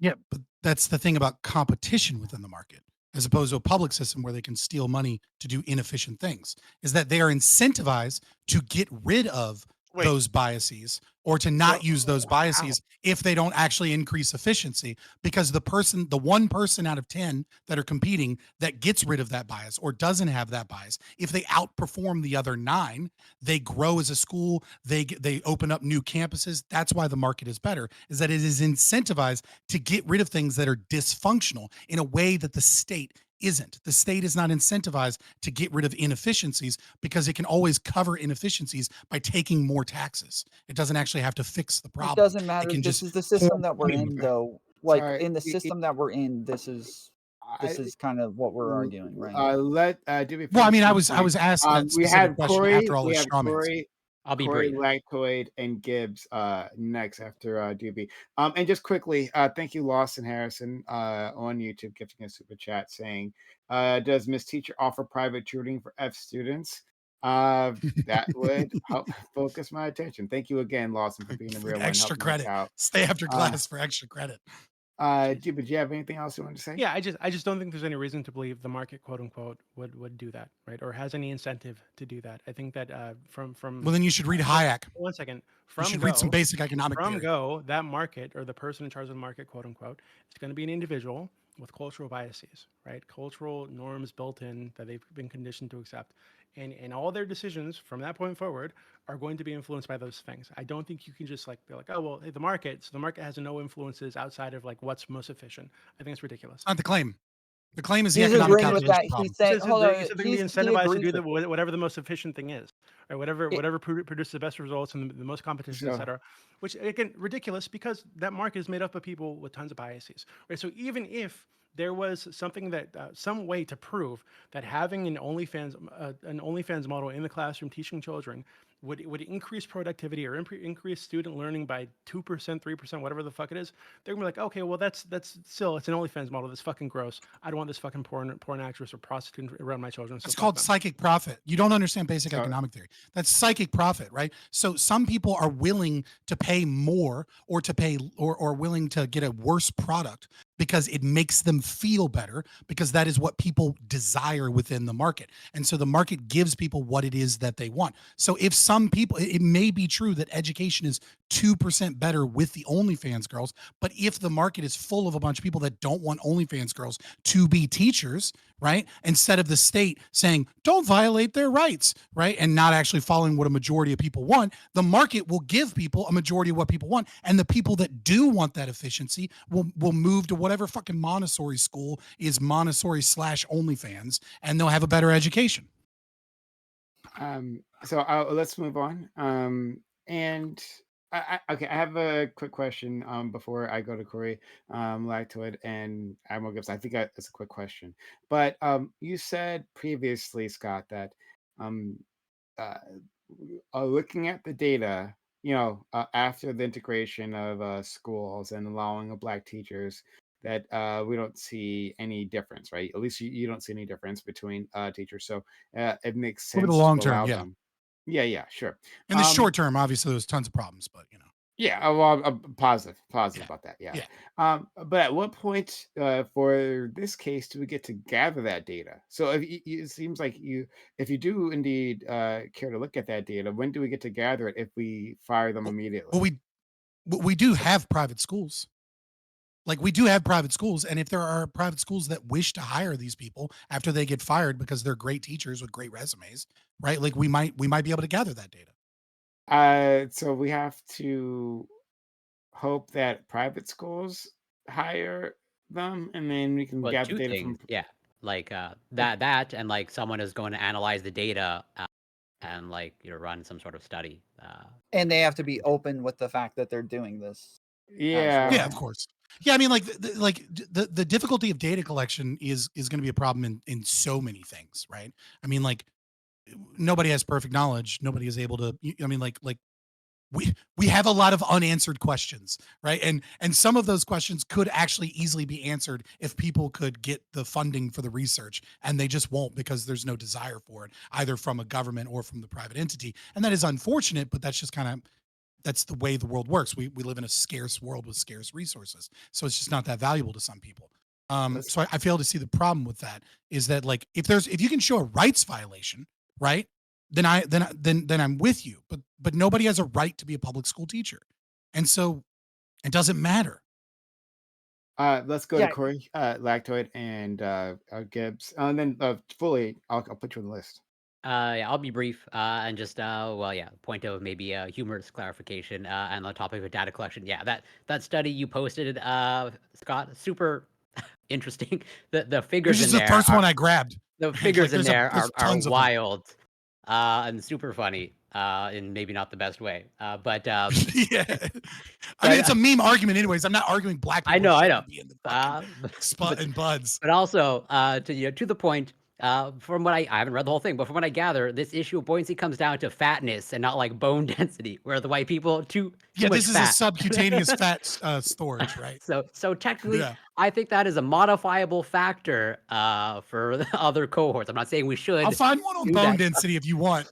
That's a different one that shows a different way why black people aren't as good at swimming. I don't know. But what I will say, I'm going to post it in this because I have this research from the New England Journal of Medicine of like, yeah, so let's say showing, let's say racial disparities in healthcare historically, where back I think in the 60s, 50s, like they would use this justification of like perceived increased bone density of black people to increase the dosage of X-rays, as in they would subject black people to greater doses of X-rays because under the guise of they have greater bone density, and therefore we got to potentially high dose them with X-rays, and obviously there's that's a terrible idea. That's a bad thing to expose someone to high dose X-rays for obvious purposes. I'll post it in the Discord.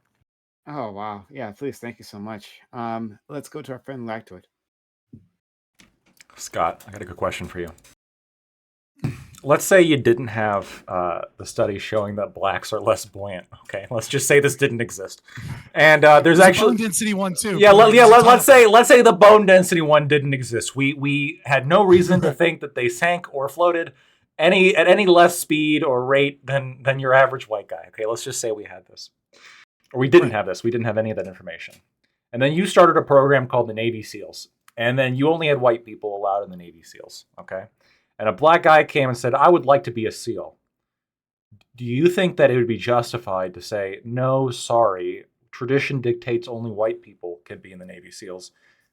Is there some other reason why we should deny the black person access? Or could the black person just say, no, unless you show that there's some reason why I can't be a Navy SEAL, shouldn't I have the fairness, like isn't there like a level of fairness expected that I can also apply to be a Navy SEAL? Yeah, so this is the problem with public school as well as, Navy SEALs, for example, is that if it was a private market, I could just tell you, go fuck yourself. I don't like black people. Right. And then somebody else might start a Navy SEALs similar program, for Wagner or Wagner. And I don't disagree. Right. But this is the government though. Right. I mean, just is. So when you're talking about the government, right. And so, from a legal perspective, obviously you couldn't, right? Because, equal protections clause, et cetera, right? Like this is specifically and explicitly not allowed. It covers buoyancy. That's one of the protected classes. I don't know how to answer. Right, well, no, it covers race, right? Like, and so I don't know how to answer this question because obviously you couldn't do it legally. But so the question is, should you be able to do it morally? And the answer to that is the government shouldn't exist morally. So in the instance of should the government maintain the tradition, I would say that the tradition isn't a societal tradition. It's a tradition of the program. And so I would say that those are different in the sense that teachers being role models and following certain moral clauses and not being engaged in knowable sexual activity or degeneracy out in the thing, I would argue is in some way both in the private market and in the public school system is a tradition that teachers are seen as role models and that they should be held to a certain moral standard that potentially other government employees or other people wouldn't be held to because they're in charge of our children. And we want to maintain the people that are in charge of our children being ostensibly moral people that aren't feeding them with things that we don't like. And so once we start finding out that they're doing sexual deviancy and we determine, which I don't know this in the county, but assuming we determine that a majority of parents that would be affected by this are against that, then we have to go with what the majority would prefer in that situation. And if the majority preferred that it was better to keep OnlyFans teachers in that situation, unfortunately, I think that's, even though I wouldn't think that it's a good idea, that's what you would have to do. And that's just part of the contradictions and problems of the state. Okay. Prime, can I actually ask you a question? Sure, I've been please. looking. I found some information that indicated that there's some evidence that suggests that black students do better with a black teacher, and that white students do slightly better with a white teacher. Is there a point at Makes this? sense. You're right. Is there a point of this? Like, let's say there's enough of like a benefit for black students to have a black teacher. Should a white teacher be denied a job at a black majority school district in order for the black kids there to benefit educationally? Yeah. So Like I an don't I haven't HBCU or something. yeah. So I haven't seen a study specifically on this, but I've heard this that for whatever reason, when there's Yeah, it's a what I was describing cultural earlier. In-group preference and cultural clashes and stuff. Yes. But Even yeah, just as a yeah. hypothetical. Yeah. So I'll take the word anyone's word on it that this data exists. But like this always sounded um it always sounded like shaky ground to me to deny a person a job. Like I guess I would say that if it were the case that there was a significant difference in um, uh, we had like the supply of teachers, like black teachers, to fill in to match the ethnic majorities of their schools, then maybe but hmm, I, I can't say I like it. I don't like it. But I'd have to But know again, what the difference is in between these two things, in between the scores, and whether it's worth it. I mean, like, do we get more? Do we harm ourselves? Do we? Like, is a harm to society um, caused by those discriminatory practices? Is that worth it for some perceived benefit? And I this don't. is the problem I was trying to point out, Prime, guys, with like empirical evidence suggesting one way or the other too, which is that, I think anybody that has been in like an interracial relationship, for example, would know that there is knowledge that is generally contained within other groups, other demographic groups. That knowledge, obviously, knowledge doesn't exist entirely in one domain, right? But that there's a likelihood that knowledge is gained by certain cultures that is less likely to be gained in other cultures and vice versa. And so, like, I remember when I was dating someone, we'll just call her Kay. I thought I was one of the good whites. I thought I was one of the good whites because I was using lotion, right, as like a skincare, right? Like I was like, I'm using lotion. I'm not ashy. Like you know what I mean? Like I'm good, Was it right? cocoa butter? And then she was like, she like would take my lotion and like turn it around, and be like, look at the fucking ingredients in this. It's just mayonnaise. Google What the this shit fuck? does. It's like you're right, like you're clogging your pores, you're not hydrating your skin, right? And like she was teaching me like about like argan oil and hair and like different oils and different like better products that like made that was better for my skin. And it was like, could I have learned that from a white girl? Absolutely. Was I more likely to learn that from a black girl? Probably, almost certainly, right?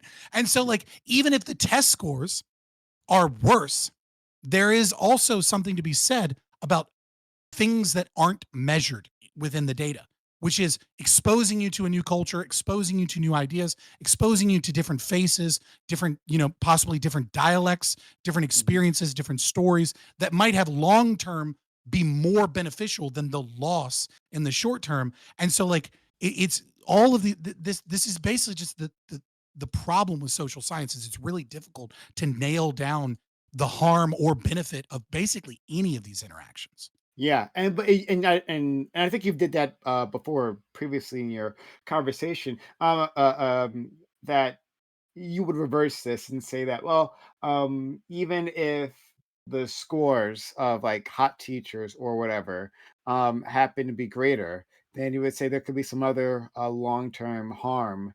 Or I could be wrong. I don't Yeah, fucking know. You know what I mean? I'm just yeah, saying. yeah, yeah. I I mean, err on the side of caution. fair enough. Yeah, but you're saying that it could go either way, though, right? Mm-hmm. Yeah. Okay. I actually Uh, think I have a solution, which I okay. just thought of. So I've seen also more empirical data. I'll dig it up later that indicates that split, like gender segregated education, is more successful than co-ed education in terms of test scores, especially for women, especially for young girls. Not having men around you to bother you actually turns out to be pretty good for your educational outcomes. If we just assign the OnlyFans teachers to work at the girls' school, they're not going to care. And so we've solved the problem, right? Not only do we get the educational like boost, every conservative, they always forget that lesbians exist. Okay, but what percent are they really?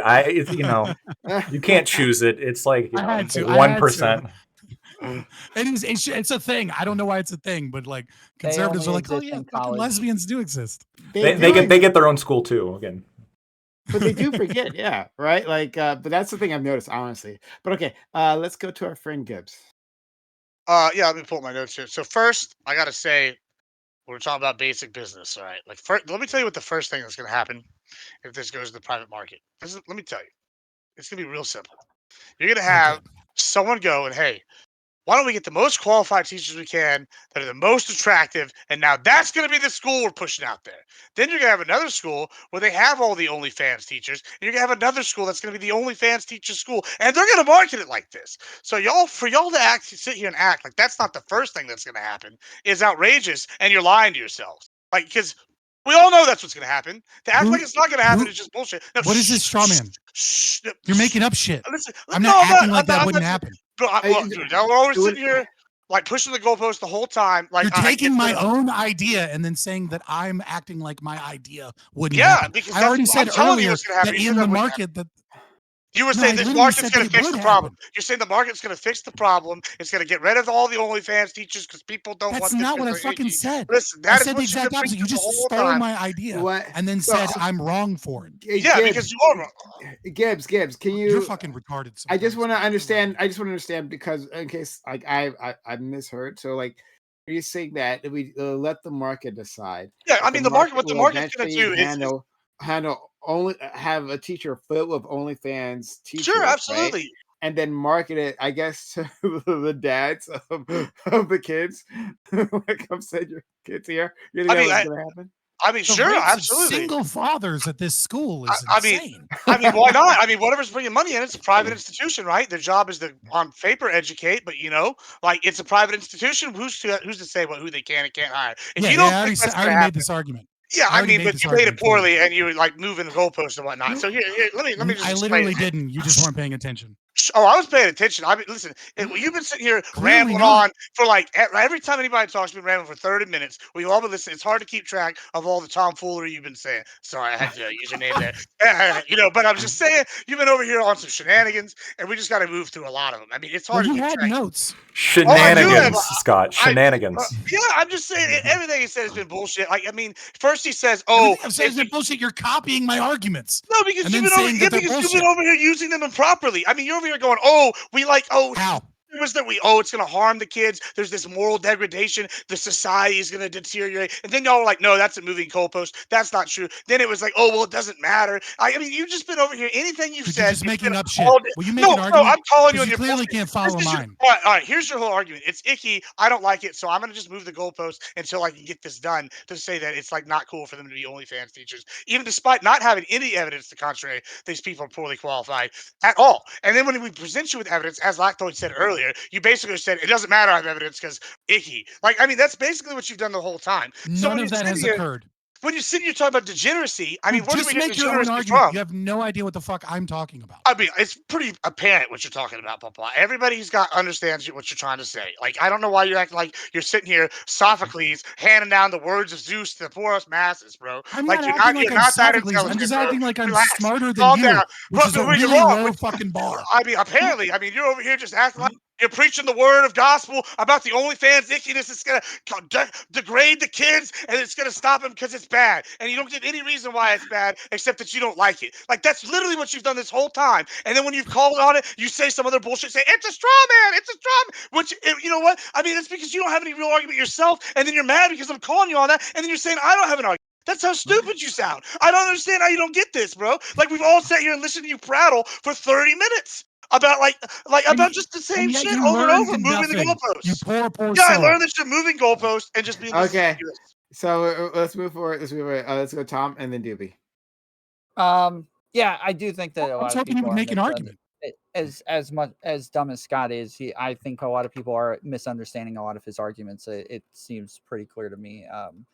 But I also wanted to say with the black teacher Fuck you thing, too. like I think if there is like an in-group bias, like I would say that, yeah, probably appealing to the bias might not be the best thing. Whereas like if we have different race teachers today, we may not have the in-group bias, 50, 100 years from now, which might be preferable instead of, yeah, appeasing the bias in and of itself.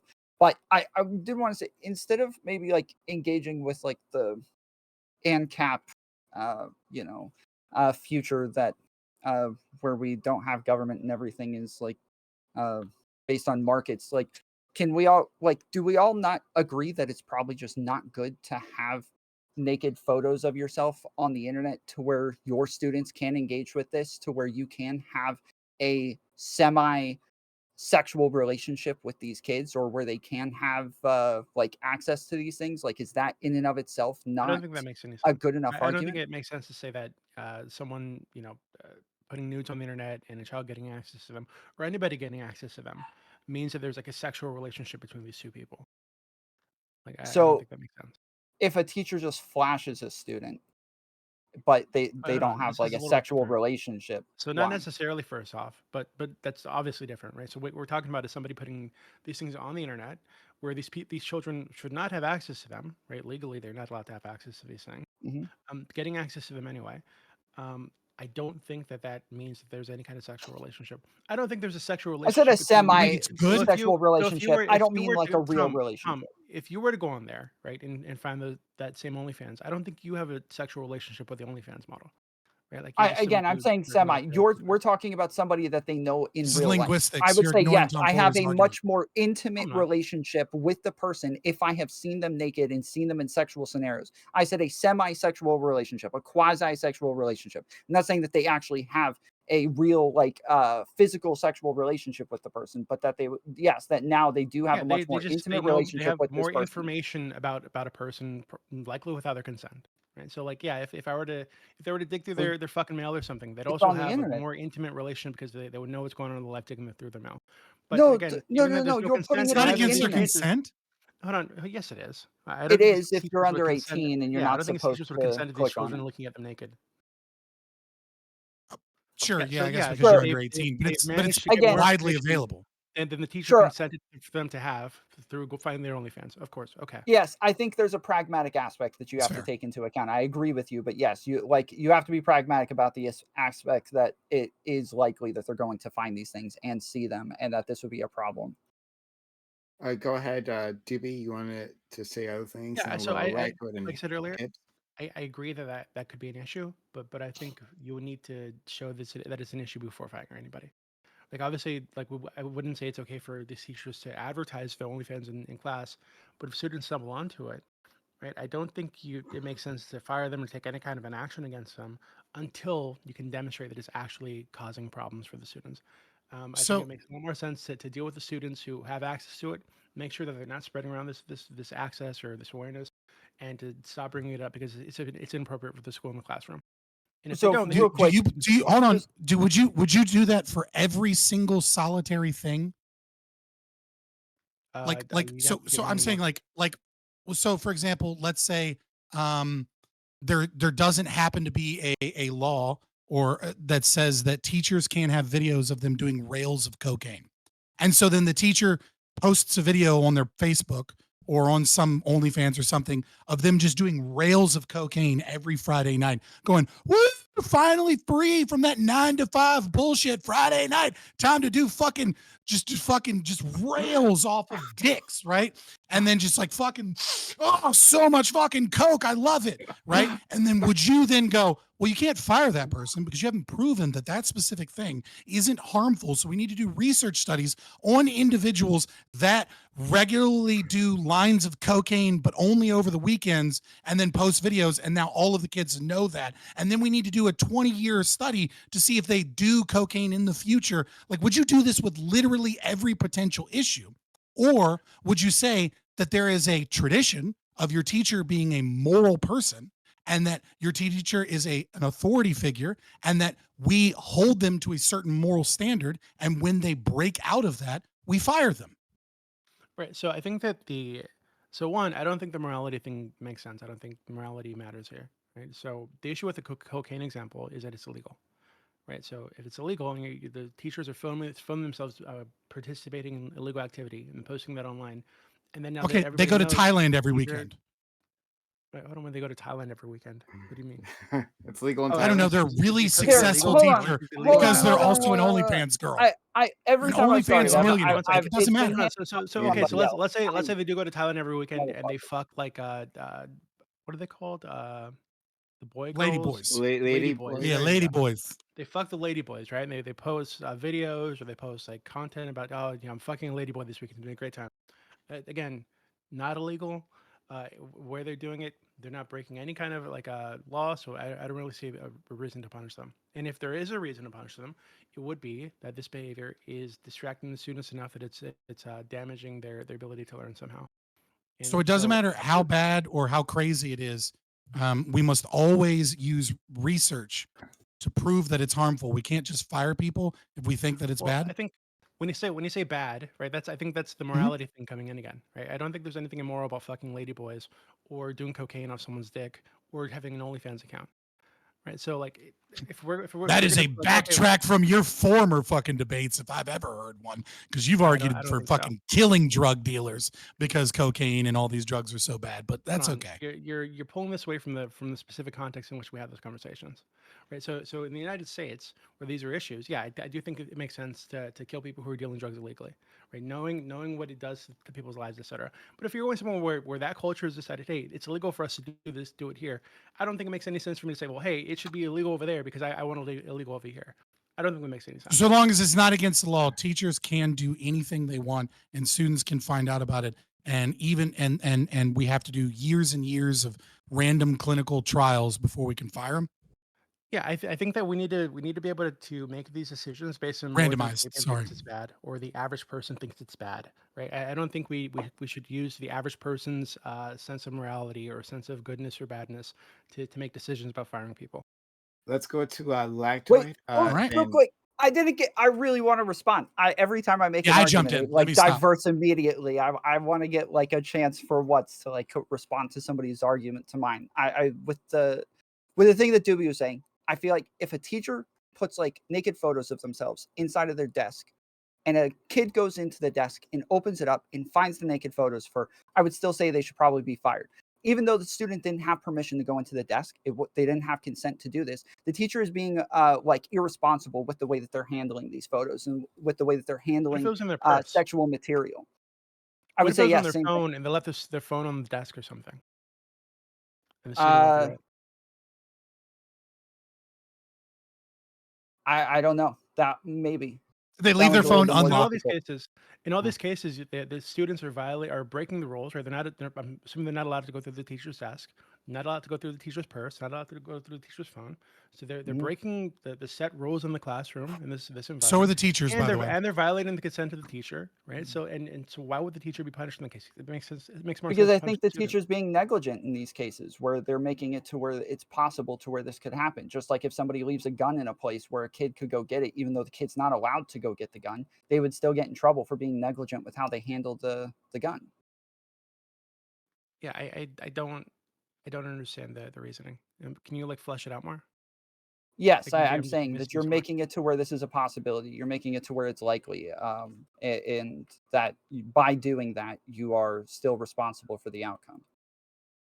But like, but anything's possible, right? Anything's likely in these like a fucking 1,000 things are possible in a classroom, right? That the teacher wouldn't consent to. So if one of those things happens and the teacher doesn't consent to it or want it to happen and tries to stop it, do we still punish the teacher?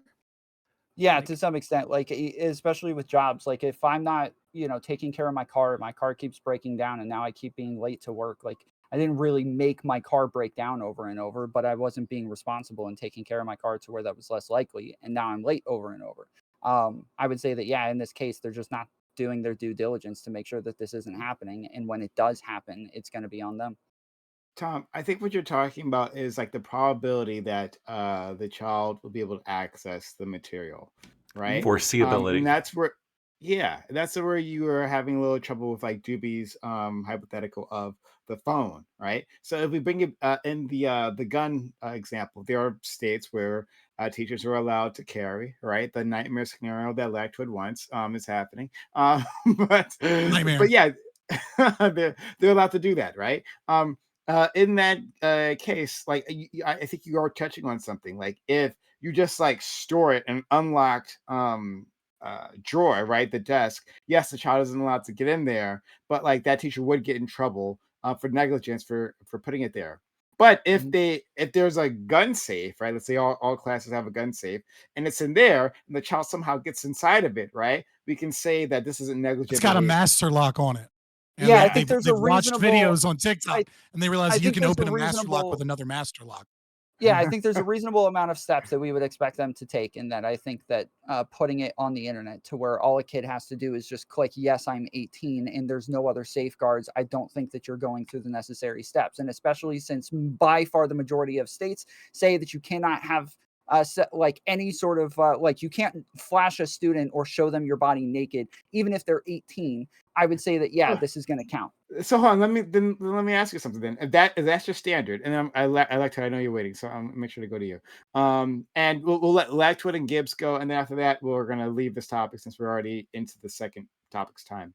But to Tom, if that's your standard, if we do what Doobie was talking about at the very beginning, and we change the way porn is accessed, meaning we make it more secure, right? And in fact, Doobie and I have had conversations about this like years ago, about like what could you do to make it happen? You could have like a third party that verifies IDs, so that websites don't have to do it themselves. And then they just like, get that service. You verify that this person is over 18, and then you can access it. So it's a lot more involved, right? If we had something like that was up to your standards, Tom, whatever that might be. And then within that world, a teacher was an OnlyFans creator. But some kids still manage to access it any which way, right? Like it's behind this fortified age restriction regime, but they still manage to access it. Do you think that teachers should be let go? Yeah, probably. Just like in general, yeah, the stuff being on the internet, I think that you should have a reasonable suspicion that people are going to find access Come to on, it. but you just okay. Could you help me here though? You're saying that within a gun safe, right? Like you can at least. Did you agree with me on that? That within if you put I a do, gun, but I don't safe, think that can exist on the internet. I don't think a gun safe can exist on the so internet. there's no way. There's okay. If the okay, if Or the from photos, Jurassic Park, if life the photos finds were, a way. if the photos were stored on the NSA servers, right? And the kid managed to hack their way on the NSA servers, you would say that yeah, we have to let the teacher go. Oh yeah, maybe if they're on the NSA servers, I'll give them a break. They're right next to the nuclear codes. They're right there. I gotta run to the restroom. I'll be right back. Why not? Why not move them to an administrative role? Like, this is again, no one has answered this question of like, look, I understand the concept of fairness, but why is it that everyone here seems to be valuing the fairness of one teacher not being fired and having to get a different job or be moved to an administrative job once these things leak versus the children in a classroom having their education potentially hampered or the parents feeling that there is some harm being done? You could just move them to an administrative role or fire them. Like why do they have a right to a job? Corey, quickly answer that. But Yep. I do have the Lactwood and Gibbs. Yeah, I would say, Scott, that largely speaking, many humans have an intuition towards fairness. Yeah. Let's go to Lactwood. Nice work there. I see what you did. Kind of a smart ass answer, but I like it. Yeah, I like it. I'll take it. No, so first of all, we have too many fucking administrators. And second of all, if that school doesn't need an administrator, or let's say teaching is just what they're good at, maybe it's actually more beneficial for the teacher to stay there with the students. That would be a loss if they were to be removed now. There's already an issue getting good teachers, right, in public education. This is a problem. I wouldn't want to get rid of a good teacher just because, this happened, especially if there's no provable harm. I think Doobie's That's assuming she doesn't take her skills elsewhere. which would balance out the harm immediately. Depending on where she went, right? If she then took her skills to OnlyFans, now we have a net negative loss to the productivity, like the good labor that we're looking for, right? We got more porn and less education. This does not lead to good outcomes. This leads to idiocracy, right? I mean, it might lead to good outcomes. Okay, sure. Well, some good outcomes. I doubt it. I think it leads to bad outcomes. There's an issue with your kid like accessing porn on the internet. Like, wouldn't that be, no matter which porn it is, right? Like, isn't that on the parents to keep their children from that porn? Like, I feel again, like we already had that. We already had that conversation, right? Which is, I agree with you that we should do what we can to reduce children from having access to pornography, but we're talking about the situation where it's leaked, right? Where people know about it, kids know about it, it's out there, right? Like you can't. There's no time machine, right? The question is, what do you do in that situation once it's already there? Once the nature of the relationship has changed between the children and the teacher, because the children have all been on the back of the school bus whilst her nude photos got passed around. Right. Okay. So in that situation, even in that situation, right? So again, it seems to me like if everybody's aware that hey, children have found news of this teacher, and no matter whether it's OnlyFans or whatever the fuck, it seems like again it would be on the parents to go through their kids' phones, to look at their kids' internet history, to go to take any measures they need to on their end to deal with their child and their behavior outside of the school, right? And if it's being shared in the school, then that's a disciplinary issue, right? You punish the kids who are doing that because that's inappropriate. Like so again, it feels like we're shifting. It seems like you want to use the state. We're shifting the burden away from the parents, right, to take care of their children outside of the classroom, and the school administrators to make sure that these children aren't sharing around nudes on campus and putting it on the teacher who is victimized. Again, this is a kind of like a mirror of my question, which is why do you value the fairness of the teacher that can go get another job over the potential impact on a classroom full of students? And so you're saying, I agree with you that you're explaining a situation where a teacher is in some part victimized by someone, a child, the first kid, right, that finds their OnlyFans. It's not supposed to be on OnlyFans, and then goes out. Now, obviously, the teacher violated the rules by even having an OnlyFans, right? So they violated the employment contract anyways. But if you were to argue that shouldn't be the case, that like they shouldn't have that employment contract, in that hypothetical, the teacher would indeed be a victim in that situation. And it's unfortunate, but the question is when you say the onus, the blame, again, it's this fairness value that you're placing on the teacher over the potential actual outcomes of what is occurring to children in the classroom. And as far as I'm concerned, and I would assume for most people, the most important thing in a school is how do we most effectively, efficiently educate our children to be good citizens, presumably. Like, I hate it, but that's what most people value, right? And like learn reading and writing and math and skills as well as social skills. And if this interrupts that, then you should do what you can to move towards that goal for the kids, not for the fairness of the teacher. It's not okay. But I think even if we want to talk about like the outcomes for the children, I think if you punish the teacher in that situation by firing them or moving them to some other role, what the outcome for the children there is that this person was victimized, their nudes were accessed without consent, and the way that the world responded is they punished the victim, right? And I think that's a wrong lesson to teach these children, right? I think if something like this happens, pretty serious situation, and it's a great opportunity to teach them to have a little bit of maturity, because when they go out in the world, they're going to meet people who might have nudes on the internet, who might have nudes, who might do porn, might do whatever, as OnlyFans becomes like more common. And you don't get to victimize those people. You don't get to spread their shit around and mock them with your friends. You gotta treat them like human beings. And when you victimize them, they don't get punished. You get punished. So long term, yeah, I don't know that I would necessarily agree with that. Like, I think you should shame whores. I think that's good for society. Again, this is a morality thing again. But but again, but even if you do believe that, right? Like I said before, then you should take that up with the school system, and you should advocate that the school system repeal those rules, but you previously seemed really obsessed with the idea of like legality being important, and like these people violated their employment No, contract. that's not true. So like, why do you care? Hold on. So I'm not. I don't think it's a case that every school has these like morality codes that specifically like ban OnlyFans or whatever or porn. But if they do, I would disagree with that, and I think they should be changed. Like, Let's go to we gotta move on. Lactoids waiting patiently, please. What if it's revenge porn or an AI generated naked photo? The kids believe it's real. The teacher like frantically denies it, but it can't be proven that it's fake. But so the students all believe that this person's a whore. Should the teacher be fired then? Well, if you can't tell one Potentially. way or the other, then obviously, yeah.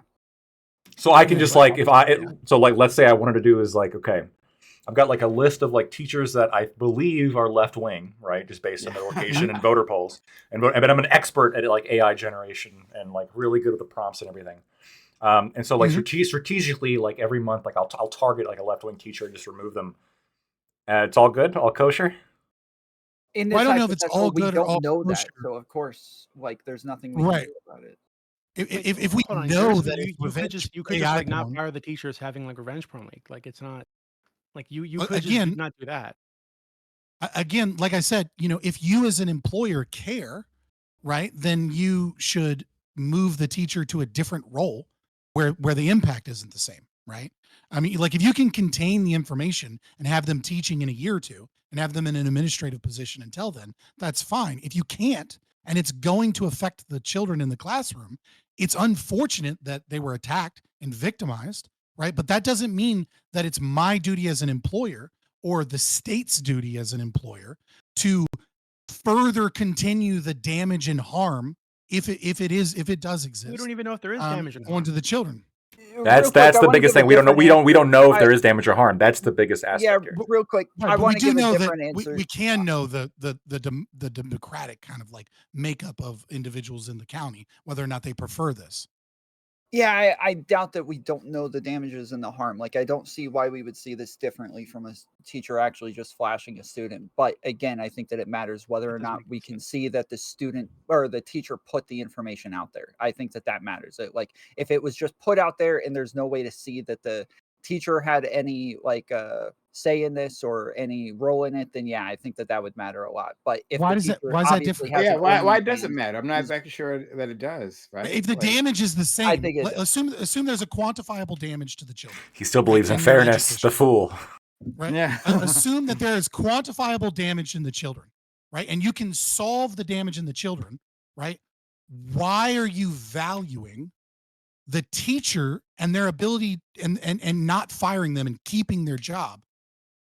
Like what evaluation are you doing to that? I mean, I understand I'm asking you to engage because in kind of a bit of earlier- utilitarian calculus, but well, like yeah, because before I'm arguing that it matters like whether or not they were responsible with how they're handling that information in the first place, right? How they're handling the pictures. So obviously, if they're handling these responsibly, and somebody else makes a photo of them without their knowledge and without their consent and just puts it out there, and there's no evidence that they had any role in this, then obviously that would make a huge difference in the way that I'm analyzing them. But why? Why does that make a difference? That's what I'm asking. You didn't answer the question. yeah, if the damage has been done, then Like, why would you intentionally allow the children to have some level of harm because it wasn't the teacher's fault?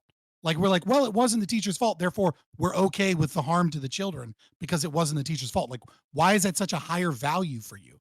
Like, why can't that For the teacher just go same- get a different job or be moved? Yeah, for the same reason that if somebody just walked in and raped the teacher in front of all of the classmates and they had the same harm, I would still say that yeah, they shouldn't fire the teacher over that either because they had no say. You don't think you don't Should think- they you don't fire? think that Wait. Should they you fire the think a teacher? And that rapist is. can't- Yeah. You think a rapist comes into class in front of the children and rapes the teacher, and then all of the children, because it's not the teacher's fault, should see the memories of the rape they witnessed every fucking day in English class? They might Like transfer maybe them they shouldn't get a new somewhere, yeah. I mean- fucking English teacher. You're gonna fire the teacher? Yeah, it might be good to transfer them somewhere, but yes, no, I don't think you should fire someone. Again, for like I getting said, raped. it's not my responsibility to maintain their employment. as an employer, I would probably try and move them to an administrative role, but it's not my responsibility to We're gonna have so many traumatize Again, kids yes, for I'm the with rest you of the with school yes, year. transferring them, moving them to a different role, like those things I don't I don't care about as much. But yeah, I think firing them for getting raped is like a bit wild. Yeah. Okay. All right. Gibbs. I like the look on your face. when Scott said Bro, that. I'm just real confused, bro. I'm not even gonna touch that. I've been so earlier before I got interrupted by the great, glorious Plato coming down and explaining all his pivots and goalposts moving while I tried to talk. I had a Plato. point. I wanted to point. Had a Aristotle is point. I wanted king. to come out. Shh. No. Shh. Okay, thank you. All right, so the whole time I've been wanting to talk about this tradition concept. All right, Doobie kind of touched on this earlier, but I kind of want to take a different route with it. Right, so one could argue that mental illness has gone up in the last several years, right? We are able to track mental illness more. We're able to diagnose it more. It's flying up, right? You know, but for the last several thousand years, what did we do? We beat our kids, right? And we beat our kids, right? For thousands of years, ever since the dawn of time, we've been whipping our kids' ass, just giving them the old Molly whipping behind the shed, right? And now we're gonna sit here and say, "Oh, okay, we got all these mental illnesses coming out," and we're gonna go and say, "Hey, what's happening now that we're not doing back in the day?" Oh, well, the tradition changed. We stopped beating our kids, right?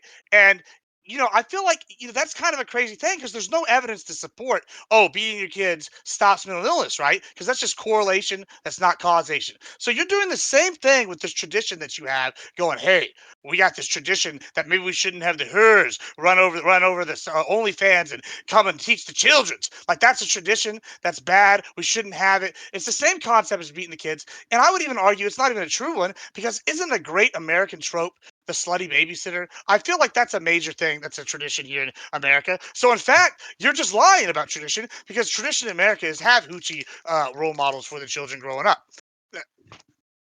What do you say that? So I would say that the tradition of slutty babysitter, which is usually fucking I have a male follow-up when you're done. fantasies later. I don't know that that's necessarily a tradition. It's certainly a fantasy that has Intuition. been common. You know what I mean? It's not an intuition either. I mean, I don't know. It in sounds terms- like a in terms- tradition. It sounds as legit as the tradition that you were advocating. Like, it oh, seems we got to like- keep the hooers out of the schools, bro. I mean, it's the same thing. We got to keep the hooers away from sitting the babies. I mean, Yeah, I would definitely also keep the OnlyFans. I would not hire an OnlyFans girl to be my babysitter. why for my not? She's kids gonna be on and camera. baby. The kid's gonna be safe. He's gonna be being watched the whole time. What's your problem? What's you worried about? I don't want my you're gonna children have- seeing you're that gonna- on camera, It's obviously. fine. They'll have a All right, child. so Put a little jokes thing on their aside, head. I mean, it's a real so question. jokes aside, again, I mean, it's you're not a joke you're, because this is the quality of the argument you are made. you earlier good? Are with you good? tradition. Are you good? Yeah. So Scott, answer it, and then So we anyways- got to move on. Yeah, it's just you're misunderstanding the argument entirely, right? So in terms of corporal punishment, and like the correlation with mental illness, one of the things I said in my opening statement, absolutely, was that there's like a web of different things. There's a ton of different traditions and societal opinions and things that work kind of together. And so it's kind of like if you've ever heard of like moral landscape theory by oh god, one of the Sam four horsemen. I Harris. can't think of his name. Sam Harris. Thank Sam you. Right. Like there's kind of like a situation where it's like you might go down or you might go up temporarily, in moving from one position to another. And so like it's difficult to understand when you take or isolate one thing, what effects it has on the whole.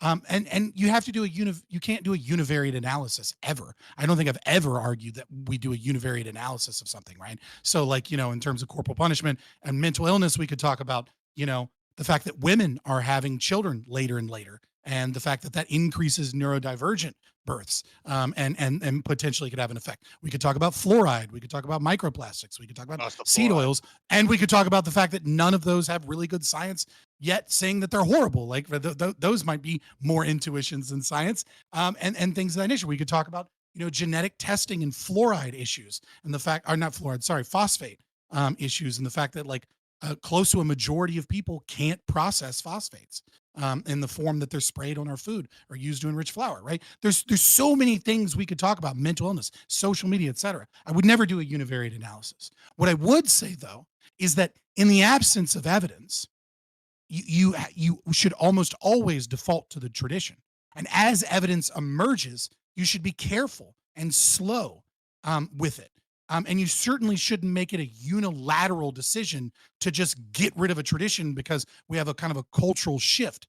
And this is the beauty of the market, is that in a competitive market, you can test out these changes and things of that nature. So that would be my response to that, to the silly slutty babysitter thing.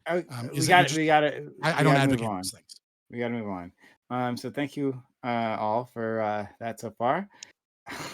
Man, you know what? So I was prepared. I was assuming that the panel would be all against me, and then I would have to fight you all. So that's where I came even in. me. I didn't know where you would fall, Corey. Actually, I wasn't positive. Fair enough. So I was prepared. Follow your intuition. Who didn't fall where you thought they'd fall? What'd you say? Gibbs? Who didn't fall where you thought they'd fall? Yeah, I was about to say, What? or who did you? Yeah, end where up did you think they're agreeing gonna fall? with? Oh, I mean, I didn't think Lactoid. I didn't think Doobie. And you, Gibbs. Yeah, I think the three of you, especially. I was expecting the entire panel to be against me, and then fight you. Okay. Yeah. Anyway, but thanks all for everything so far. If you are out there and you appreciate this is interesting to you, we'll have more content. Right, we're gonna have another topic. But consider supporting this channel so we can give you more content. Like I was saying at the beginning of this stream, 3+ years of unbroken reveries. That only continues to happen if you support the community. Thank you, Admiral Gibbs, for being a real one constantly. By gifting us sub to Mad Latin, awfully kind of you. Thank you, thank you, thank you. Our second sub gifter of this month, thank you, Admiral Gibbs. But yeah, please help us out. Hype chats, super chats. If you want to ask questions to the chat, you want to jump in, make your voice heard, tell someone that we're being stupid, whatever it is. Consider doing that. It does help out the community. Thank you, Lawson. Thank you, Sean, for previously giving us super chats. Okay. And hit the follow button if you haven't done so yet. Let's go to the second topic. Hopefully our last guest will be able to make it, but we'll see. The Department of Justice has issued a warning to Tennessee about a law that criminalizes people who are infected with HIV. Tennessee is the only state in the union that imposes a lifetime registration as a violent sex offender if convicted of engaging in sex work while living with HIV. Under the American Disabilities Act, those infected are considered disabled, and this would be discrimination against a protected group. Whether you agree with this particular law or not, do you think that potentially exposing someone to an STD without notifying them should be considered a crime? Or does such a policy do more harm than good by discouraging people from getting tested? So yeah, I know this is a topic that we've talked about before, but I saw this article, yeah, and we had to do it again. We hadn't done it in a while, but yeah, it's so Tennessee has like a special like offense for this, right? So this is specifically aimed at sex workers, and this came about apparently like in the '90s era, and like you have to register as a sex offender. Like if you're caught up in this, and there's apparently like 80 people in the state who have been convicted of this, but you are a sex offender if you had HIV. I don't think you actually have to have spread it to the other person even. It's just that you were infected while performing sex work. Is that something that makes sense to you? Yeah, so I guess we'll go down the line and we'll talk about that. Start our friend back to it. I do disagree with this specific statute just because it doesn't have a clause in it that basically says that if you tell them that you have HIV, you don't get in trouble. This law would appear to apply to a prostitute with HIV telling the John, hey, I have HIV, just so you're aware, and the other person agreeing and them having sex, and then this would still apply, which I think is not good. If you consent to that risk, then you should be allowed to engage in that risk. But for the majority of states that do have felonies, like laws in place that are felonies for non-disclosure of HIV status before sexual intercourse, whether it be paid or not paid, I think that makes a lot of sense, whether there was transmission or not, right? You are exposing somebody to a severe risk without informing them, and that should carry punishment. In my mind, it would be like, shooting at somebody. Even if you missed, you're still exposing them to a tremendous amount of risk, and you should still be punished for that. I think it's the same thing if you have HIV and you don't tell them. Okay, thank you so much. Now, just before we go on to our next person, remember we started late on this particular topic, so let's have reasonable lengths for our intros. Now, I'm not saying that to anyone in particular. It's just that our next friend is Scott, please. No, I get Pure it. coincidence. Yeah, just a quick point of clarification, which I'm surprised Lactoid didn't make super clear. Most of the articles about this, they obfuscate the fact that the law says knowingly, right? So so the law specifically states knowingly. So if you have HIV but you do not know and you engage in sex, prostitution, you're not getting in trouble for a felony, right? Like you have to know that you have HIV. I also agree with Lactoid, right? That it should be removed for individuals that know and tell the John, and the John's okay with it. Especially if the John is, I mean, like, especially like, there are people, especially those in the gay community, that are already taking medication to mitigate the risk of catching HIV. And if they want to have sex with people with HIV, I don't think it's wise, but it's their prerogative as an adult.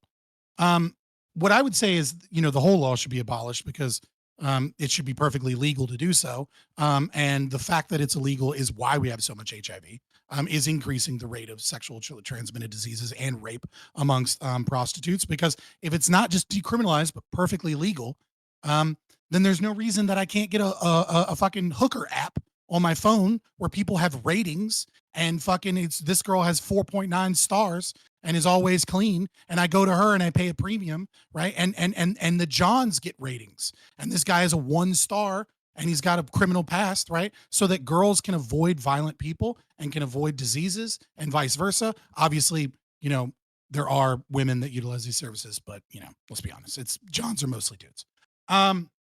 And so, yeah, so there's a bit of misinformation in the article. I would say that you should make it perfectly legal. That is the right thing to do. And that not knowingly disclosing that you have HIV should be prosecuted as fraud to the highest degree. And also, and last, in terms of sex offender registries are based and great. Everybody's saying that they're terrible.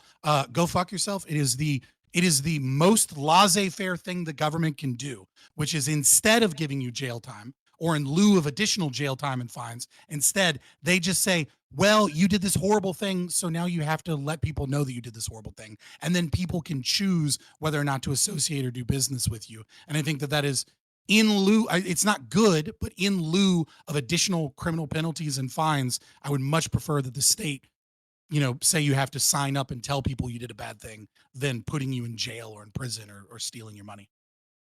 Okay.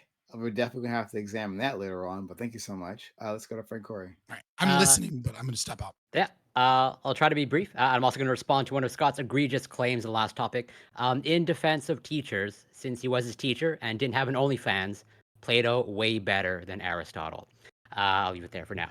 But yeah, I agree with one of Lactoid's sentiments in terms of at least so. This is just my understanding of, let's say, the laws, but I will gladly defer to Lactoid during the open panel. But like, yeah, I see no reason why, as Lactoid cited, other states' laws and felonies just can't be in play here. They seem to be like effective. Of like, yeah, if you like knowingly, let's say, infect someone with HIV, like there should be a penalty to that. But a law, as I understand in Tennessee, just seems overly excessive. And as they sort of highlight, you're just like potentially further marginalizing an already potentially marginalized community. I'll leave it there for now. Gibbs, please. Yeah, so I'm going to echo the sentiment. If like people engage and they know that the person already has this quality, or has this disease, then that should be kind of maybe excused if that's two knowing parties. However, that being said, if you're over here, and I'm not even just going to But if you're going with like any STD and you know you have it and you're going around smashing everybody and giving it around like candy on Halloween, then you're an evil person. Fuck you. We should expense you to the fullest extent of the law and throw the book at you because, bro, we can't be just handing out STDs like they're candy. That's terrible. And I don't really know why that's even the debate.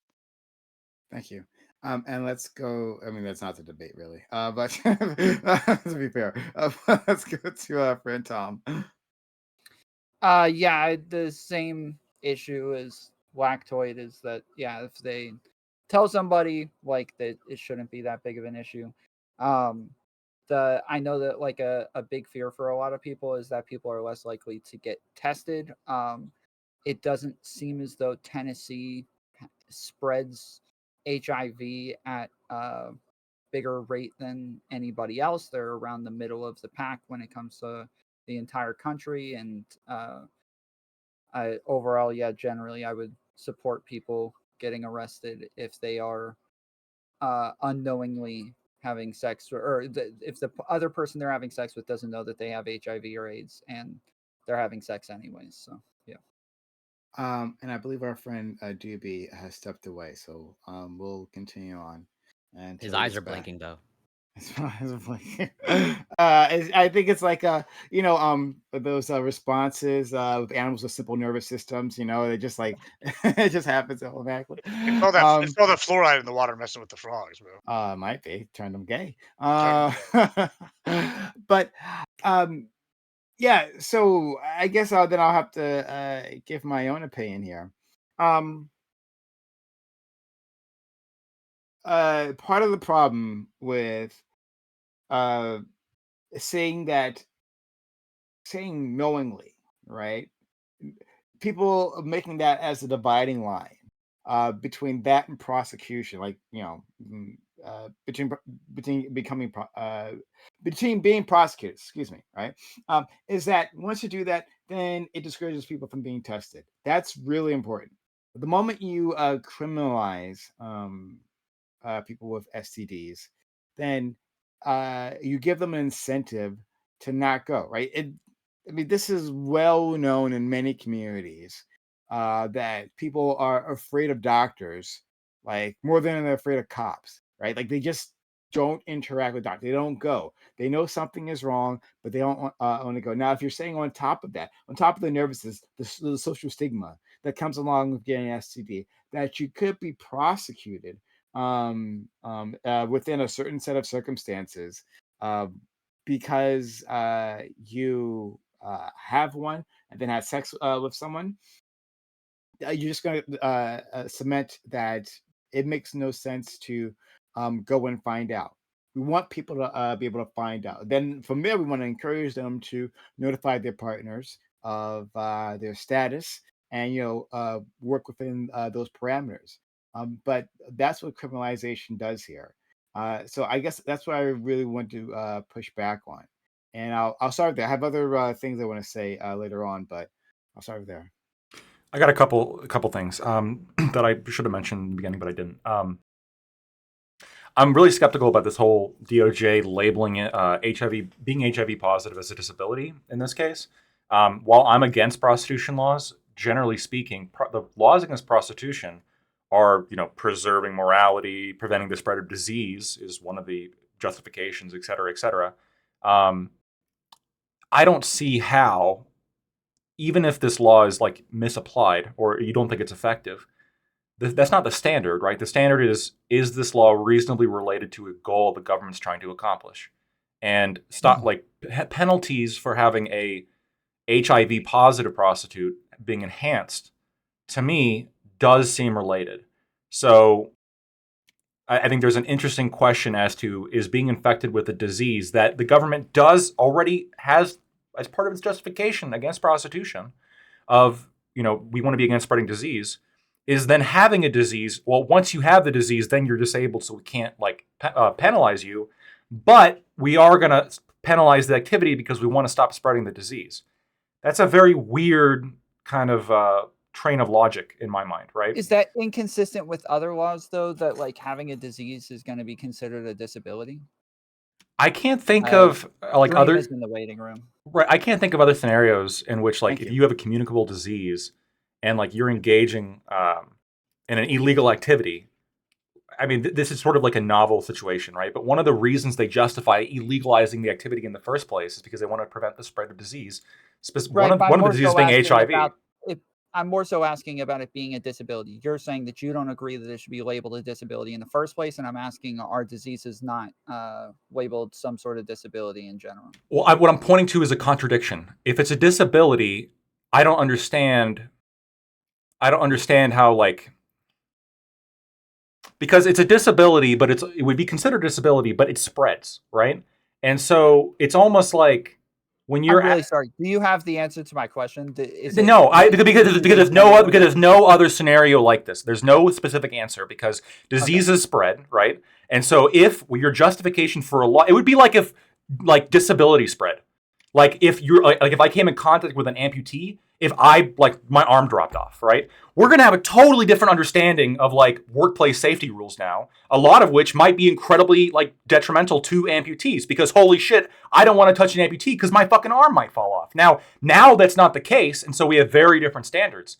But this is a case where the disability spreads through contact that's illegal, right? Holy shit, right? Now this is an interesting question. Well, if the reason why you illegalize the activity is because you don't want to spread disease, and we have a diseased person engaging in the activity, all of a sudden we can't penalize that more because they're disabled, but we want to stop them from committing the activity because they might spread disease. There's like this weird contradiction in place that doesn't exist in really any other scenario. Yeah, it seems as though when it comes to like social security disabilities and things like that, diseases do count in like nervous system disorders, shit like that do seem to. So I'm more so asking about those aren't communicable. I'm more so asking about the consistency from the government and whether or not they consider these disabilities in general. Because if they do consider them disabilities in general, then obviously they're going to hold a standard that you shouldn't discriminate against those disabilities. But if they don't consider them disabilities in general, then yeah, it's going to be inconsistent on that. Well, hold on. Can I just quickly say? Oh, I'm sorry, Dreams. Yes, he's just no. If you wanted to say something because you were here, and then So there's two elements here that make it inconsistent. There's I guess one element that makes it inconsistent, right? You can point to the fact that it's considered disability for other government considerations, which is fine. The problem is Social Security disability is not like illegalized or doesn't illegalize any particular activity with the goal of preventing communicable disease. While in this case, the whole point of illegalizing prostitution is preventing communicable disease. That's the contradiction, that we have this criminalization of prostitution that also has this weird interplay with disability from a communicable disease, right? That's what the kind of the point I'm trying to make. Prime, one of the ways you can get around your problem that you pointed out of, well, they're not going to get tested. I've thought about this.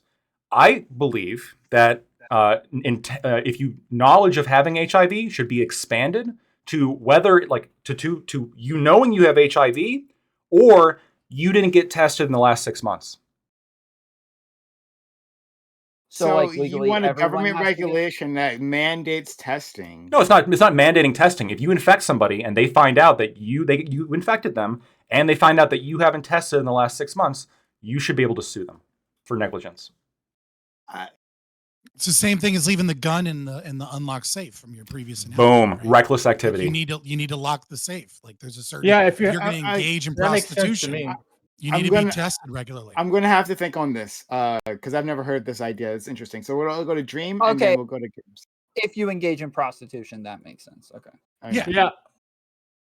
So I was listening to what Lactoid just said like 2 statements ago. It was really interesting. I was thinking like the spread of disease and trying to figure out what do we have had currently that is similar to something that is legal, that is spreading of disease, that we wouldn't want to make legal for some reason, but then we prevented the spread of that disease through cultural, social, and maybe some type of like sanctions and stuff. So I wanted to know if you think, like Toy, that smoking is this analogous situation where we kind of like didn't ban smoking, even though it does spread disease through secondhand smoke. that we kind of like culturally were like super against smoking, and then like maybe some laws came about that, but it wasn't like a ban. It was like diminishing the laws. Like, do you see a way where we can prevent the spread of disease with HIV through these cultural norms rather than like banning? What are we? Yeah, banning it. Yeah. So the government absolutely does have authority to ban tobacco if it wanted to, right? It bans drugs all the time in the name of public health and safety, right? It can ban activities. So it could ban tobacco tomorrow. Do I agree with you that like culture is going to be a massive element whenever you want to discourage risky activity? 100%, right? We've dropped smoking rates more than half just through things like, through a lot of taxes, to be fair. And then also inconveniences. Inconveniences, true. That is government interaction, right? Preventing tobacco industry from operating. But also a lot of switch to vapes. Also a lot of switch to vapes, but also banning commercials as well, and voluntary campaigns to try to educate kids on the dangers of smoking. Right. So I mean, there was a mix of government intervention combined with like a cultural push to stop smoking, and it's been wildly effective without needing to ban tobacco completely. Unless we're talking about the fascists right now in Congress, they're trying to ban menthols. That's what they're. Yeah, it's bullshit. I'm going to make that a conversation, like maybe next week or something. I really want to talk about that one. Should do that for all the Black Everything panel. Yeah, they all Black Everything panel. Yeah, maybe. This guy did not just say that, bro. This guy's actually insane. But he's not wrong. So I want. So then I wanted to respond to my friend Lactoid here. You said in your solution, negligence. It's negligence. And you would open up to liability if you engage in prostitution while knowing that you were infected, right? So no, I broadened it. I think that if you infect somebody with HIV and you haven't gotten tested in the past 6 months or a year, we can quibble about the timeline, but there's some time period that you haven't gotten tested in, and it turns out you haven't been tested, then you should be able to get sued, because then you've been engaging in reckless activity and you haven't been getting tested. Okay. So then you're saying that for all adults, this is true for all adults. All right. Yes. See, it is different. All right. Well, then that does seem like a. It's not a mandate. It's not a mandating of testing, but it's a if you're doing something risky, make sure that you got all your ducks in a row. That way, you wouldn't be sued. Exactly. But if you are doing something risky, you're more incentivized to get tested, so that you either one know you have it, so you don't engage in sex. That way, you don't get sued, or no, you don't have it, so you can continue to engage the risky behavior. It's more of an incentive. It's not a mandate. Okay, I hear you. So I can relate this to something else. So would you say that we would? I know your answer, of course, already. But we would provide funding so that people can get free testing, right? Because people are going to engage in sex. We don't want to open up to liability, so we're going to provide free testing services so that people have the ability. And this would be helpful just on a public health. I feel like this already exists. Like, provided evidence exists that it doesn't exist, sure, I guess. But Lactoid specifically, because I know him. So testing is currently widely publicly available through multiple agencies, including Planned Parenthood. So I guess the question would be, do I want to continue having that widely available and for free, basically, for indigent participants? I don't know.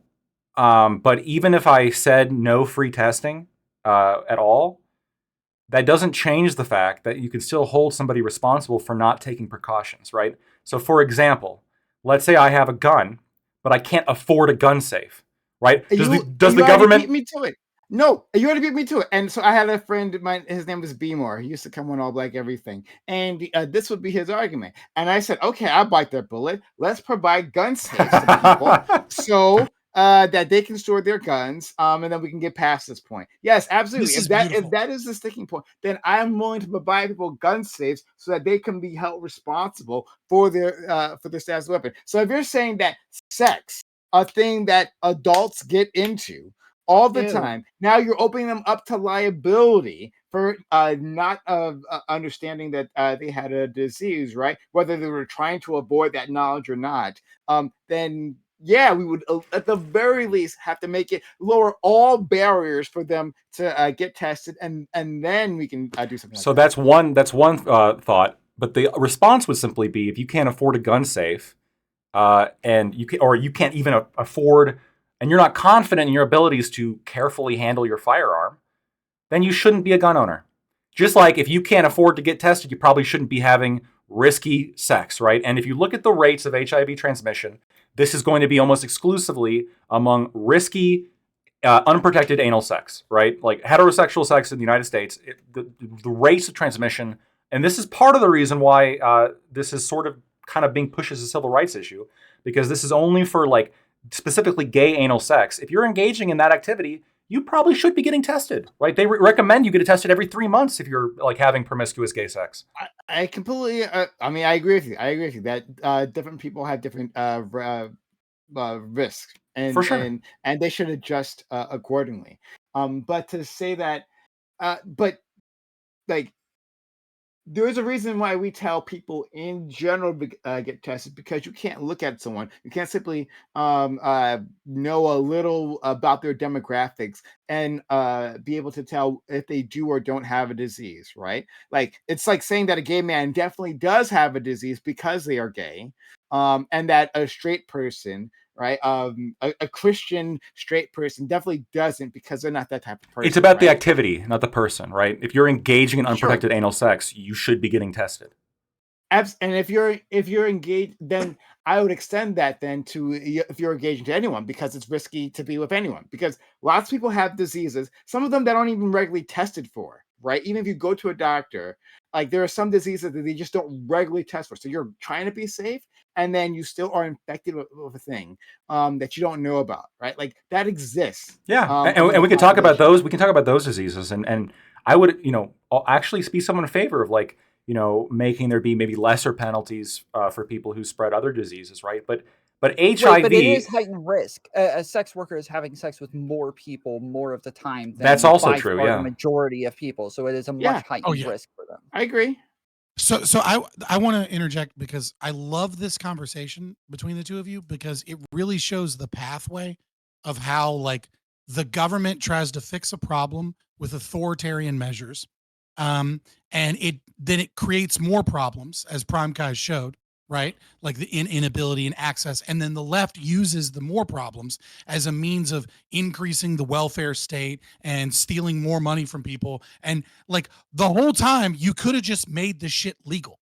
Like, you don't need to force this idea of like negligence or any of these things. If you just let the market truly unleashed, not decriminalize, but legalize it, right? Allow people to pay taxes.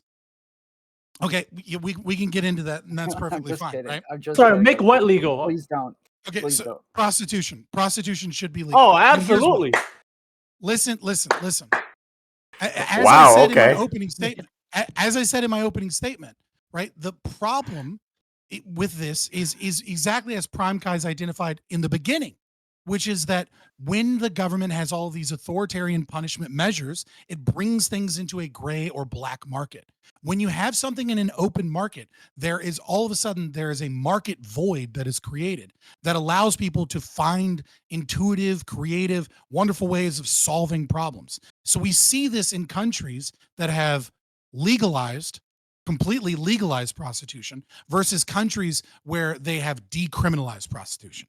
So in countries like Australia and parts of Australia where it's decriminalized, you actually see more problems occurring. And in other countries where it's completely legalized, what you see is less problems occurring. And so, like, in when you have why is your red light principle harm reduction? Why is that your principle? My principle isn't harm reduction. Sorry.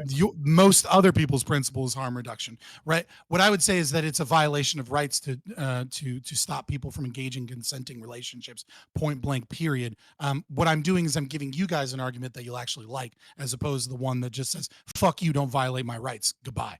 Gotcha. And so what I would say is that what you're doing is like, oh, well, we're going to just have like this 6-month period or this testing period, et cetera. Dude, if you just unleashed the fucking market and made it fully legal, people would, like I said, people would get a fucking app and they'd have ratings. And then in those apps, they would say, hey, all of our people are tested every 3 months. You do this at your own risk, right? And then there's no fraud here. There's no problem here. And then another app comes down and goes, we test once a month and it's like $2 more. And people are going to be like, ooh, a lot less sexually transmitted diseases this way. I'm going to use that one. It's less risky. The product is better. So they're going to compete between people's interests in a riskier product versus a more expensive product. And people will be free to choose and decide whether or not they want to spread these communicable diseases. But what we're going to see is a much reduced spread of these diseases in general, because people are going to have access to people that they can reasonably know are clean, because they're not in a black market anymore. When you're in a black market, they don't know. You never know if you're with a prostitute in a place where it's illegal. Whether you have no fucking clue whether or not they have HIV. You just hope they don't. And maybe a place has a good reputation amongst other Johns, but it's nowhere near the same as a business that's open to liability and fraud suits that like ensures that their product is safe. Gibbs, I know you wanted to say something, and then Dream, I think you also wanted to say something else. So yeah, I feel like Lactoid can maybe correct me on my interpretation of like law to some degree, but I here's a kind of a way I was kind of looking at it maybe a little differently, right? So like, say you burglarize a home, right? And you and your buddy go in and burglarize a home, and your buddy gets shot and he dies. He gets killed by the owner. Sometimes that person that burglarizes a home is charged with like manslaughter Felony or murder. murder. Right, felony murder, like to compound the charge. Now, okay, so Lactoid also mentioned kind of earlier that prostitution does like is up there to try to stop the spread of disease. But that's not the only reason why prostitution is outlawed, right? It's outlawed for a plethora of other reasons. We can dive into what those are and whatnot. But disease spread is not the only one. So that means to me, right?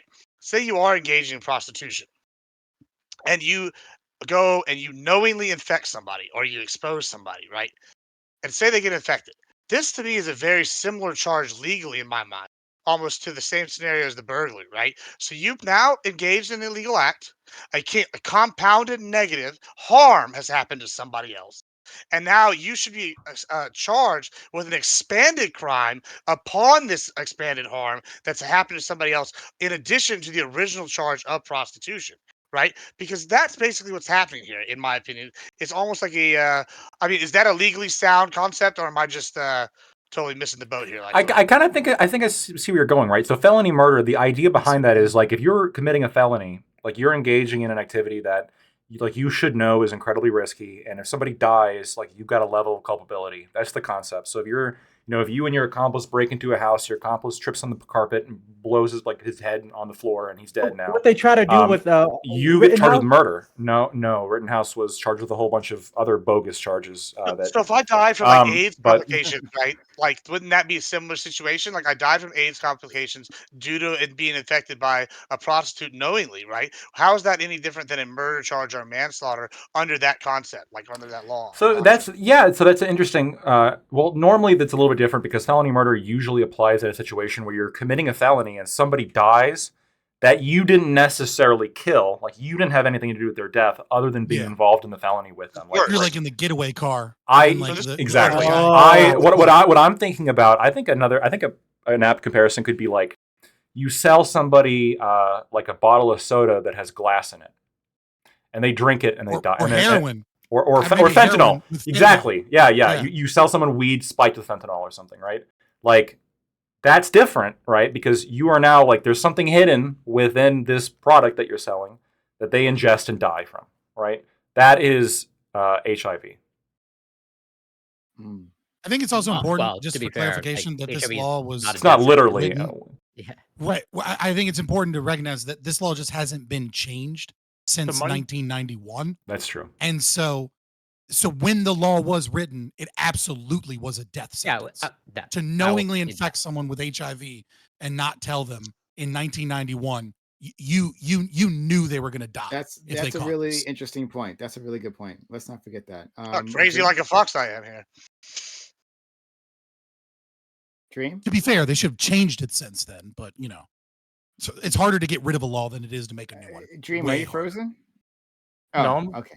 Oh, I thought you were frozen. I was saying your name a few times. Go ahead. Oh, okay. He's just calm.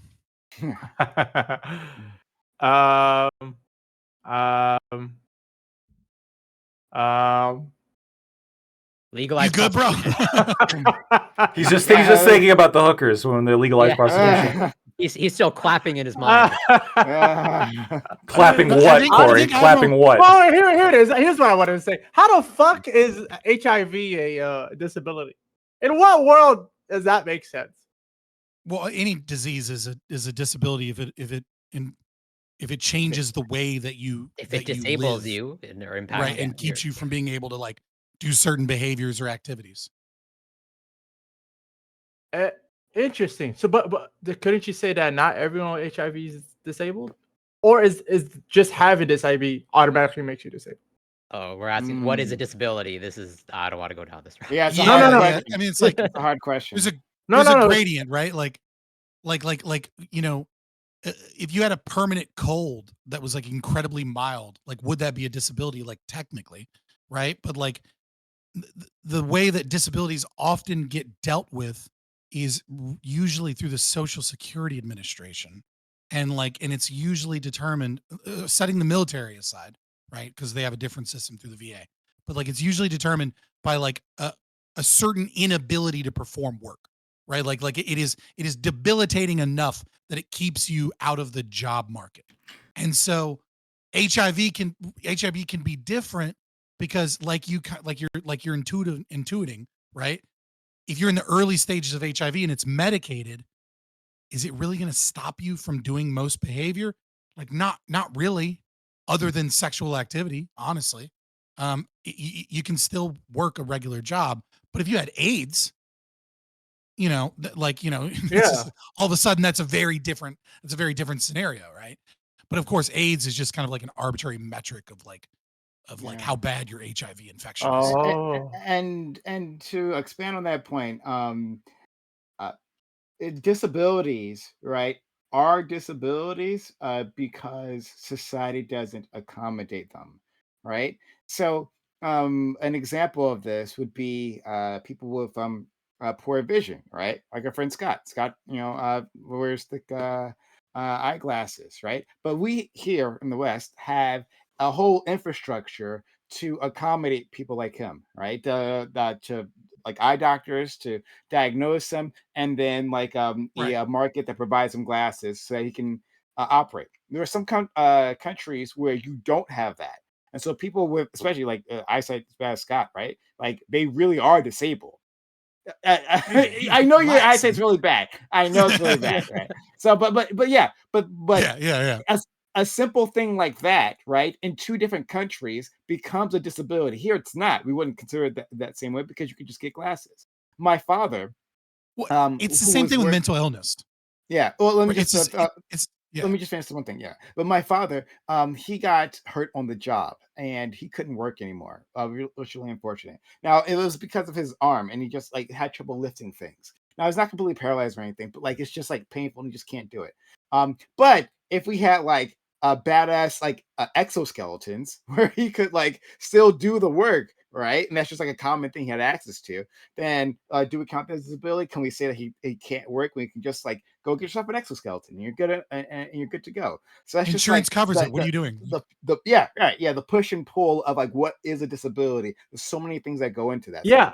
Here's my follow-up question. Like if so, quote unquote, your disability actually makes you better at working, do we still count it as a disability? Like, let's say I don't think having HIV makes you a better prostitute. No. It adds the danger aspect. It makes it all that much.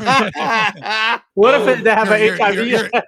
You're specifically marketing your kink to fucking HIV fetishes, I guess. What's that? What's it called? When people want to get sick, it's like bug something. I can't remember the fetish for people trying. Bug chasers. Bug chasers. Yeah, there are bug chasers that try to get HIV, that want HIV badly. Right. So let's imagine like somebody's mild ADHD or severe ADHD makes them like way better at a certain task, or let's say because somebody's autistic, they're just super good at being a train conductor or Well, that's true. Theoretical though. math. Wait. So then do we still say Oh. like this is the best person in this field that we have? Yes, still we do. disabled, still get benefits? Yes. Even though they're the best? Savants, like I don't know how much you have experience or knowledge, but like savants exist where like outside of like their particular niche of like their expertise, they have severe limitations in like functioning of like they can maybe like recall like with like almost perfect detail like every moment of their lives going back to like childhood, but then outside of that like they will not be functional. And so like that is absolutely a thing of like you can excel at like one specific thing, but then also struggle to like make your bed and like go about daily tasks. I actually somewhat agree with Dream here on one thing, which is following Reagan's redesignation of what it means to be disabled. The disability rates have exploded, right? Most of what is defined by disability now is a lot of subjective reporting. And I think that there is a genuine question that I think Dream brings up, which is, let's say you have somebody who can still work, right? Where is the line on which we consider them now disabled, right? This concept of disability, we're giving people money to work, to not work, even if they like could just find a different job or find a specific job tailored to their eccentricities, I suppose. When it comes to HIV, I do think that tailored to their strengths. It's not like like Scott pointed out, unless you're like in late stage AIDS, HIV is not going to prevent you from working most jobs, especially like if you can get a white collar job. It's not like this is going to stop you from doing it, right? And so the question is like, okay, well, we designated this as a disability. What's this disability specifically like disabling you from doing? Is the DOJ's logic quite literally like you're disabled from now having more sex? Like, I'm confused as to what are we for late stage AIDS? I'm not talking about HIV. Disability. I think it's a general disability. That, and then now you're targeting a protected group under the ADA. I think that's the logic. That's my understanding. Right, but what's the general? So disability means that you're not able. Stopping you from. Yeah, exactly. You're not able to engage in prostitution, which is also illegal. Exactly. So the only meaningful form of work that it stops you from doing, Well, unless you're in late stages, is the thing that is illegal. Absolutely.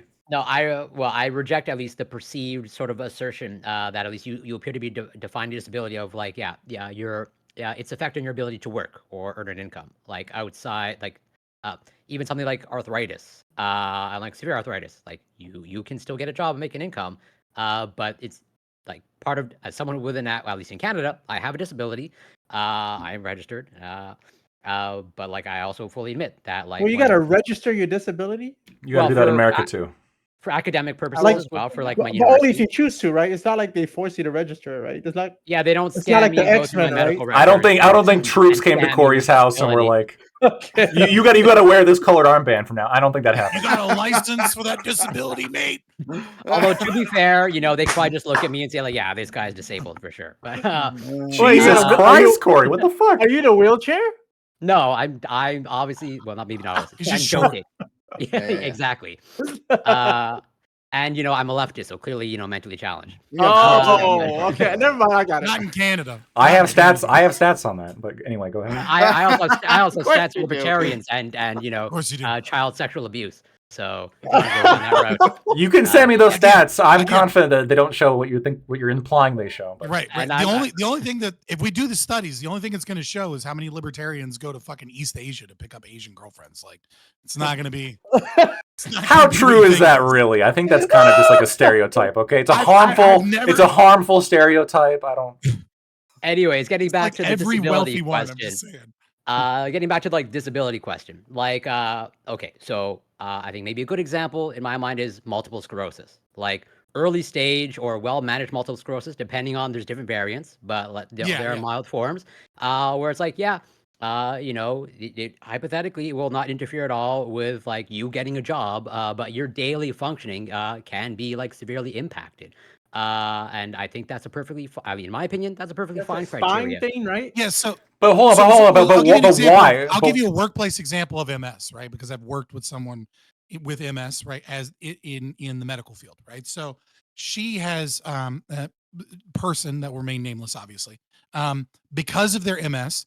They have to be very, very careful that they don't get an accidental needle stick from certain vaccines. Okay. But they can do blood draws perfectly fine. But if they get an accidental needle stick from a certain vaccine, some of those could just straight up kill them. Right. So when we would have, she worked as a nurse. She was great at doing paperwork. She was great at patient care. She was great at doing blood draws. She was very skilled at it. But some days she had bad days where her hands would shake. And then there were some times where we were doing a lot of a vaccine, specifically typhoid vaccines, right? These are things you don't typically get in America, but troops get before they deploy, right? So, but in the Middle East and certain countries. So when those groups would come through, we would always pair up, and we had to make sure that she was paired up to ask questions and fill out paperwork, because there was a severe risk that she did those things. Now, it would be illegal or problem to say, well, she can't do this job, right? She cannot do this job.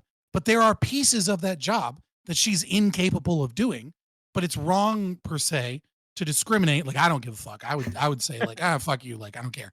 But Screw the MS or maybe she's really good. You know what I mean? I probably just pay her less, but because she's a pain in the ass. You know what I mean? And this is what it is. I don't care. But regardless, she's a nice lady. But I could probably get her for cheaper. But anyways, because of that, we would be paired up, and so the law would say, well, this person is capable of doing a job. They're capable of doing that job. There's just certain small sections of that job that they can't do because of their multiple sclerosis. And as it were to get worse, because I was there for we'll say a little over a year, those days in which she couldn't do blood draws were becoming more frequent. And so there is a certain threshold where eventually she's not going to be able to type in the computer. She's not going to be able to do that job at all. But as it stands, she's able to do that job, and she is disabled, but she's not really stopped from getting a job or doing that job. She's only hampered in some small degree. Yeah, no, so I don't deny that that's like probably how it works in a lot of cases.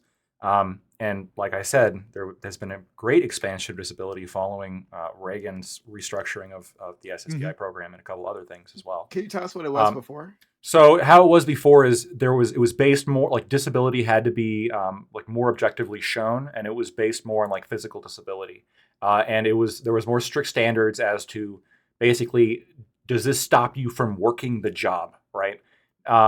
Reagan came into power, and Reagan appealed mostly to older people as a voting demographic as compared to younger people. This is part of the reason why he was so favorable to older people as opposed to younger people in terms of government programs. And he changed a lot of the rules as to now, in order to get disability payments, it is more, it's less objectively based. It's less based on physical ailments. They allow more mental ailments to be considered. And there's just generally less stringent requirements. You can look this up. I mean, I'm pretty sure disability, in terms of per capita, like it's tripled since Reagan made those changes. Before then, it was considerably less. I wanted to say something, though, to what Scott said, which is I guess two things. First of all, based libertarian, I don't think the state should be determining disability at all, generally speaking. Yeah, of course, but second of all, if we're going to do it, I was just clarifying with an for sure. example. If we're going to do it, though, I think Dream's question as to, well, why is this actually a disability makes tremendous sense. If we're talking about someone being disabled for any purposes that the government should care about, right? Wouldn't the only purpose be, oh, this person can't work, so they need government aid? When you have somebody with HIV who, unlike MS or unlike really almost like arthritis or unlike any of the other examples you brought up, like until you get AIDS, you're asymptomatic. Like it's not going to stop you from doing any job, right? I don't know that that's the universe. Like asymptomatic is a pretty broad. Okay, let's say you are. Let's say you are asymptomatic though. Should you be granted disability, or should you at least have to show symptoms bad enough until you can't work before you get granted disability? Yeah, but like this this actually happens. Like so, there are absolutely a multitude of diseases, MS one of them, that are relapsing and remitting in nature. Like they will go into remission, and there'll be phases of remission, virtually asymptomatic, and then there will be a flare up. Like this is also the nature of my own condition. And so, should I be going through phases of like this stretch of months, unpredictably, I'm disabled, and then now that I've found a medication that works, I'm now no longer disabled. So Where it's like potentially, yeah. At my university, like I'll have to like re-register multiple times, and I'll get accommodations, and then those accommodations will be taken away, and then I'll get accommodations again, and then they'll be taken away. Or even just like even in relapsing remitting conditions, like even when they're in remission, they still have like bad days, and so I have to I'm register confused. for like a 24-hour stretch, and Why would then you? and Why would you need accommodations if you're not symptomatic of anything? What Well, accommodations would you? Let's say for years. The argument is that no one is The argument is that no one is purely asymptomatic. I mean, you can be largely. But Corey was if you giving have the HIV, hypothetical that you were. That's what I'm. If you have HIV, if you take person A, right, and you clone them, and then you infect person A with HIV and you give them HIV medication, and then these two people are like they're clones, right? And they do the exact same behavior. Person A is going to be more lethargic. Person A is going to have other medical issues that spring up. Person A is going to get sick more often, is going to get more severe in the sicknesses that they get, right? Like I'm like, look, I don't give a fuck, right? Like I'm a libertarian. I don't think any of you fuckers deserve a dime, myself included, as a disabled person. I have a degenerative connective tissue disorder. And they just go, I don't fucking know what that means. And my rheumatologist goes, we'll give you a new hip when you're 40 because that's probably the sweet spot for you to get one. Right. Like, but like, I don't think I deserve government money or anything. And so like the situation is like, but to state that it's not, or that it's asymptomatic, is just like, I'm not like, I understand the hypothetical as we're trying to engage with the hypothetical, but it's just like medically not true. So let me again. It's just like it's not pertinent. No, but I can add nuance. I can add nuance to make it pertinent, right? I don't. Okay. Would you at least agree with me that some percentage? I would argue most, but maybe I'm just completely medically ignorant on this. Most people who have HIV, who are in the asymptomatic phase, what they would call the asymptomatic phase, the one Magic Johnson has or whatever. No one would call that, but I get what you're saying. Right, sure, right. And the symptoms they have, maybe a little bit of lethargy, it's getting sick a little bit more often. That is within the normal variation of humans, right? Where I might just normally get sick more than John, my coworker, but like I don't have AIDS. Like I'm not disabled. We're both just have different biology, so one of us is like maybe a little more tired and maybe more sick than the other person, right? If that difference is like within the normal variance of humans and they can still work a job, what basis do we have to call that disabled? Yeah, there's a this is the problem with governmental definitions, right? Like there is a line somewhere, like, because day one of you contracting AIDS, right? Like there's essentially, or HIV, sorry, there's essentially no difference between you before and after, right? And then there is a certain point, right, where the condition becomes severe enough that it is hampering you, and then as that gradient continues, presuming that it does continue, right? Some people are able to manage it to where it stops at a certain point, right? But as that continues, you will be at what anyone would consider, whatever the arbitrary metric is, anyone would consider disabled. So sure, day one you have HIV. Also, day one you have HIV. You're also not. It's almost an impossibility to spread it to another person because you don't have enough parts of. You don't have enough HIV in your system, to really give someone else HIV, right? Like your viral load is so low. So I mean, like there's that too, right? But yeah. Let's go to Doopy real quick since he hadn't gotten a chance to speak, and then we'll go to Dream. Well, I'd actually like to drag it way back. Okay, I've been listening to you guys, and unless I missed it, I don't think anybody Gotta write this down then. touched on this. Okay.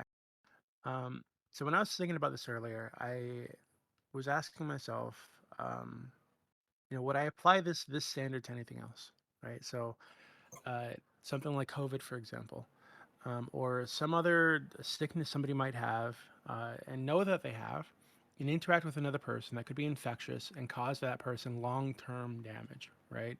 Or potentially even kill them, right? If you're talking about like a Mhm. sickness and you're dealing with like old people or something. And I couldn't really like I couldn't come up with a satisfactory answer for myself. I think my Mm. instinct is to say yes, right? So if I know that I have this sickness that's infectious, and I know that it's something that I can transmit to other people, and I go and interact with people, especially people who might be especially vulnerable to this, like why shouldn't I be punished for that, right? But again, I like it, that there's something about that that doesn't seem like satisfactory to me. So I was wondering what you guys thought about that. What's Well, not I would satisfactory? ask you, Governor Cuomo, right? Like, would you consider that to be like? Does it change if the government is the one that's doing it? Like when he sent thousands of COVID infected patients into nursing homes and specifically put them near the most likely to die and and catch COVID, right? No, I Like think bare minimum that's undoubtedly, like like yeah, I think bare minimum that's like hardcore fucking negligence and he should be in jail. Yeah, absolutely. right. Okay. So I'm just curious, like, is there a scale, right? Because it seems to me maybe the gradient of HIV, the gradient of the problem is that like you don't have a problem when it's all the way at the extreme end, when one person Right. knowingly infects thousands of people, right? But like maybe you don't feel like there's a satisfactory answer that it's a problem if like I've had COVID for 4 days and I think I'm fine, but I know I'm sick and I go visit grandma and I get grandma sick and then grandma like has long-term complications or something, but like doesn't die or anything. And it's like, you're like, I don't know that that's like worthy of a felony charge. Yeah, I think that and I think my issue there Mhm. would be primarily with like if the guy didn't tell grandma, right, that he had COVID for the last 4 days or something. I think Similar I to the think if you're prostitution situation, right? yeah, exactly. I think if you're informing people, it's if they decide to be like, okay, well, it's fine for you to be around me this way, then hey, they took on that risk. But when you're in public, right, in public places, and this was like going back fucking a couple years, the mask mandates and all of this fucking drama around COVID, this was like a big talking point, right? If somebody's in public without a mask, should they be prosecuted if they give somebody COVID, right? Like, Right. I feel like we're Assuming touching on that masks same. worked or did Yeah, anything, right? I Instead of understand. just spread fucking COVID. Right. So I feel like this touches on the YouTube similar strike incoming. I know. feeling, right? So the I HIV disavow. thing. I disavow. And to be clear, I don't think that this is something that should even be limited I'll to like mark it. My bad. sex workers or prostitutes or whatever the fuck you want to call them, right? I think that if you have HIV and you know that you have HIV and you're having sex with people and you're not telling me you have HIV, I think you should face the same penalties. I don't think there's anything special about the sex work here. Okay. Go ahead. All right. Well, I really want to jump on this point, but Dream's been waiting. After Dream, I do want to like jump on this point in particular. Go ahead, Dream.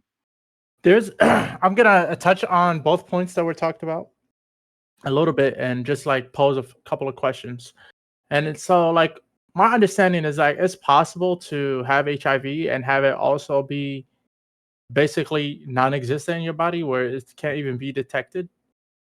Like a very slow. Rare. It's rare, but yes, it is possible that So people have. yeah, But it's just like it's like cancer, right? Like people say, "Well, my cancer's gone into a remission." They don't say, "I don't have cancer anymore." right. Because you can no longer detect the cancer, but that doesn't mean that there's no cancer there. Right, Like yeah, we keep absolutely. blasting you with chemo and hope we got all the cancer, and then sometimes we're like, "Fuck, it came back. We didn't Okay. go hard enough and killing the cancer." got It just means that like the test isn't picking it up. Doesn't mean you don't have it. Right. It's below right. the level I'm of not detection. right. Mhm. Okay, cool. So my point is, what if when you contract HIV, you catch it early, take the medicine, and it's essentially for the rest of your life from the moment you contracted HIV, you've never had any symptoms, and it's never affected your life. Then it's almost as if you didn't have That's HIV. impossible. If you're taking the medication, Because at the That's very least, impossible. yeah, the medication. at the might have, very like, side least, effects. someone paid for your medication. So somebody is financially impacted, be it the insurance company, yourself and your copay, or some charity organization. It's someone had Well, to I pay meant for your physically. I medication. meant physically. Yeah, Okay, like cool. like the question is, are you You're disabled? like the That's the typhoid. question. You're the typhoid Mary of HIV, basically. I meant physically. Right. Well, I'm just saying, like, yeah, fair enough. Maybe, yeah, physically you've never been disabled in that regard, but you maintained that by digging in almost certainly into your own pocketbook, Sure. right? So, like, So even if you're not physically disabled, what if it's through free medical insurance by your employer? That's why I said somebody paid for it, right? Because there's no such thing as free, right? Like somebody paid for that. And that changes the way that you interact in the world and what you do with, because if it's through your employer, for example, right? Well, you're real fucking reticent if you need the fucking employer's health insurance to like be like, fuck it, I don't like this job, I'm gonna quit and go find a better job. If like you're fucking die of AIDS if you don't fucking if you don't fucking stay there, right? Like it changes the way you interact and engage in the world in ways that are harmful. I got you. What about depression? Is that a disability? It can be, yeah. Right, and so like what depressive disorder? I know cases like this. There have been cases. I'm not going to say who may have worked on them, but I know of cases where somebody was drunk at work, got fired, and sued because they're an alcoholic, which is considered a disability, and it was like an actual situation. So, wow. The reason that I say like, because it seems like you can test for HIV, and with depression, it seems like it's almost subjective, where you just have to answer the right questions correctly, and then you can get assigned depression by your doctor. Potentially goes for many disorders and conditions. Right. It's the same thing with testing. It's the same thing with fibromyalgia, right? Well, there are false positives. There are false positives and false negatives that occur with any form of testing, right? Okay. So if you were tested for a disease, it might say that you have a disease, but you don't have the disease, or vice versa, because of a mix-up in the lab, or just because there is, that very small percentage that some people are going to be affected by, where there's a false positive or a false negative. And so, sure, it might be easier to get a false positive if you're intending to game the system, but that's you committing fraud, right? That's you committing Social Security fraud. If you're trying to get Social Security, like that's a crime. Okay. Well, and that never happens because people never commit crimes. Yeah, well, of course. I mean, for sure, obviously, but if I can get abolish Social Security, we won't have that problem. The last bit, kind of a twofer, is what about like non-lethal symptomatic diseases like chlamydia, or very symptomatic diseases and very mild, like having a cold, and you don't tell somebody while you engage in sex, and then the person contracts it. Like, is the problem how lethal it is, how symptomatic it is, or is the problem, even if it's not lethal, it's you not telling it? Like, what the problem is that law, common law under governments that is not civil law, attempts to treat all crimes equally in terms of and there is some variance in sentencing for criminal law, but they try and keep this within a window and they try and rein in with checks and balances judges that might be too lenient or too extreme in their punishment by creating sentencing guidelines. And then in some place, it can change from place to place, and Lactoid can answer this better, but that's the problem, is that it's everything isn't handled through civil, like it would be in a civil way, where there's minor damages, right? Where like giving someone a cold is only $10. You're muted, Admiral. I just got to say, I gotta go. Thanks for having me. It's been fun. Oh, that'll be a good one. Be well. Always a pleasure. All right, brother. Take care. See y'all soon. Hopefully for Christmas. Yeah, and get some rest, friend. Absolutely. Please. I will. Yeah. It's gonna be good. Okay. That would be my approximation. I would say is the answer. Is that it should be criminal to give someone a cold knowingly without telling them, right? But the damages are like $5. Well, right? Like, so you'd be surprised. Not a big deal. So there was a recent case. This was I think it was actually overturned at a different, like the amount was overturned, but it was Geico. Geico, the car insurance company, insured a vehicle. A woman had old place. Yeah, a woman had sex. Oh yeah, I heard about this one. Yeah, a woman had sex in that car, contracted HIV. That's how I know. He's good at his job because fucking Geico's training is insane. She got HPV, the warts virus, and I think the award she got was $5 million against Geico because they insured the car that she got HPV in. Now, I think that was overturned later on procedural grounds because there were some issues. But a judge handed down $5 million and said, "Yeah, this makes sense. This is reasonable." So, yeah, they're definitely an outlier, though. Yeah, it's an outlier. Well, sure. Well, you'd be surprised at how many fucking outliers are happening these days. It's crazy. But yeah. So, there's clearly like need for parameters of like, okay, it's not worth $5 million. We're gonna have to like set some lines here about like which disease is worth which money. But the concept of if you knowingly have a disease and you either infect somebody or engage in reckless activity that gives somebody else that disease, I actually am like really warming up to the idea of there being some kind of punishment there. I would like to move past the fucking days where like somebody who's visibly sick is like sneezing on my hamburger. Like this is like, or sneezing on my face. Like I dislike this future. I dislike this happening. And for however you want to criticize masks, I do think it's a good thing that people wore masks in hospitals, and I do think it's a good thing that people who made my food wore masks. And I think there's there's some fucking industries that like, why weren't we doing this before? Motherfucker, we used to blow out candles on birthday cakes. Can you believe that? We were spitting shit. We were spitting our shit all over fucking birthday cakes, and then we all fucking ate a slice. What the fuck were we thinking? This is crazy. And then there's the whole other fucking aspect, which is well, if we don't do this, we all fucking die because our immune systems don't get the practice that it needs to fight the disease. No. China's getting fucking railed right now because they're opening up again, and like the flu is just crushing them. This has been a relatively bad flu season for America. Now, I'm not going to dispute that that's anywhere near COVID, but at the very least, the reports that I've seen, a lot of people are saying, like a lot of expert people are saying, that like a big part of this has to do with people's immune systems weren't all that used to, everything opening back up again. Like if we just have it a consistent system where nobody like gets germs anywhere near them, we're all going to be like bubble boys and we're going to fucking die when War of the Worlds happens. You can take precautions against certain diseases and things like that, but there's a reason that like 97% of Native Americans were wiped out when we got there. Smallpox. Because they'd never experienced, none of them had it's not smallpox, it's measles, mumps. It's primarily smallpox. Smallpox was not the biggest, it was one of them, but it's not the biggest killer. That was not the biggest killer. I want to say it was measles was the biggest killer.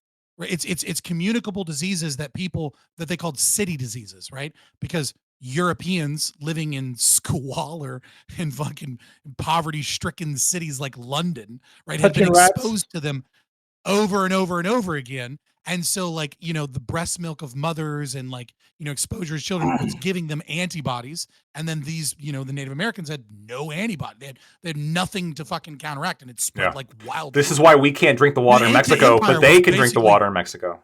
Really? Like the Incan Empire was basically wiped out before any conquistadors ever got there. Like it was like a massive amount of them were killed, and then they had a civil war because it was the end times that like the empire was basically destroyed from diseases that hopscotched before the white people ever fucking got there. And then they were already like, oh, look at these weak empires with nobody here. It's very strange. And it's like, 90% of the people are already dead, and then like another 5 or 10% died from a war. Like, but anyways, they didn't have soap back then. No, they didn't have germ theory back then. No. They thought everything spread through miasmas, right, through the air, bad smells. Like the natives are like, holy shit, the gobs are mad at us. Yeah, they've sent a pagan pestilence with these. But by the way, something interesting: the plague doctor outfits actually did provide some protection against the Black Death because they would coat the garments with like wax, and fleas couldn't get through. Mm-hmm. So they didn't know that was the reason, but it actually did help. Wow. So everyone should have to wear plague doctor outfits when they're making my food. Otherwise, they get sued by me once I get the Black Death. Yeah, real quick, Lactoid. I do want to point out just one error in your thinking, where you said that obviously we need constraints on judges. You're correct because we have a state, and that is the problem in the sense that because they have a monopoly and they don't exist in a competitive space where they're being provided funds for their services in being accurate is the reason that that's a problem, right? Like if we had private arbitration in competition, we wouldn't need those limits, other than the ones that they set themselves to customers. I do have issues with arbitration. I think I brought them up before as to the idea of, yes, the arbitrators getting paid by one party. That's great. They're getting paid by someone other than the state. But you do see a little bit of a trend of arbitrators, for some reason, being more favorable to the people who keep employing them, as opposed to the other people. For some reason, it's a weird. Can't figure it out. Yeah, but you can't compare arbitration for fucking Walmart against its employee versus like people competing and buying insurance, and then those arbitrators representing insurance, and by nature of that, representing you. Arbitrators are incredibly expensive, It's oftentimes more expensive than even a trial. And the reason why companies still hire arbitrators is because there's a level of security there in terms of, we kind of know this arbitrator. A company is hiring someone that represents them. What I'm talking about is you hiring someone that represents you. You hire an insurance agency. The insurance agency works with the other insurance agency, and for most things, you don't need arbitration, just like you would with car accidents. So you don't need an arbitration for every single thing, because not every single thing needs to go to court. You hire a rights enforcement agency to represent you, and in situations where they can't work with the other rights enforcement agency, I do it. But your insurance company doesn't help you sue somebody else if you get hurt. No, literally, that would be the point of hiring the rights enforcement agency. No. They represent you in those instances. Right. So, okay, hold on. So you get in a car accident. You haven't hired a rights enforcement agency. You're injured. You go to a plaintiff's attorney, right? And you're like, hey, I want to sue this guy for rear-ending me. He says, okay. And then they go, and then you would sue them in court, right? Who would have the arbitrator in this case? Would it be the plaintiff's attorney, or would it be the insurance company of the guy who hit me? So you immediately started with an instance where an individual is in society without insurance, right? Which is a potentiality in some places. Some covenant communities might not allow you to exist without doing so, without having some form of representation. Others might. In that situation, if you want to force a situation into arbitration, you would be spending your own money, but the rights enforcement agency would agree with plaintiff on a neutral arbiter. So basically you're proposing that people buy insurance for if they want to sue somebody, and this insurance would agree to pay half the fees of the arbitrator. I'm gonna stop the ANCAP conversation and just tell you to read Robert Murphy's Chaos Theory. Sure, I'll take a look. Short, it's easy. I'll take a look. But I'm skeptical, but I'll take a look. So we were so we had like a long tangent on disabilities. Not entirely tangential, of course, but anyway, we talked about that because that's how it happens to be classified. That's just how like our legal structure works here, and talked about the weirdness involved in that. But let's say we got rid of that, and the reason why we had this law was not because that this law was problematic. It's not because it was targeting a disabled person, but just targeting this group, and we think that's unjust for whatever reason. And then we talked about like severity of these diseases. I think there's something to that. Dream took the point that I was going to make about the common code. I had it written down and everything, and he stole it off my computer. But that if you have sex with someone and you give them a common code, because you can do that by kissing, so, that would, like, we can say that's unfortunate, but it's not as unfortunate as getting AIDS if we took it out of the realm of criminal courts, right? And it just was a civil case. Would we all be okay with trying to scale and monetize like how much like getting AIDS is worth, in terms of damages? to like how much the code is worth, and then how would you do that? Because it seems like you end up replicating like the problem of disability, right? That there's just like certain levels of disability that happens, and you're like planting that conversation here and trying to figure out this damages. Are you really disabled? I mean, you got AIDS, but you seem fine, So right? You have go ahead. insurance companies, like car insurance companies, do this for like they do this all the time.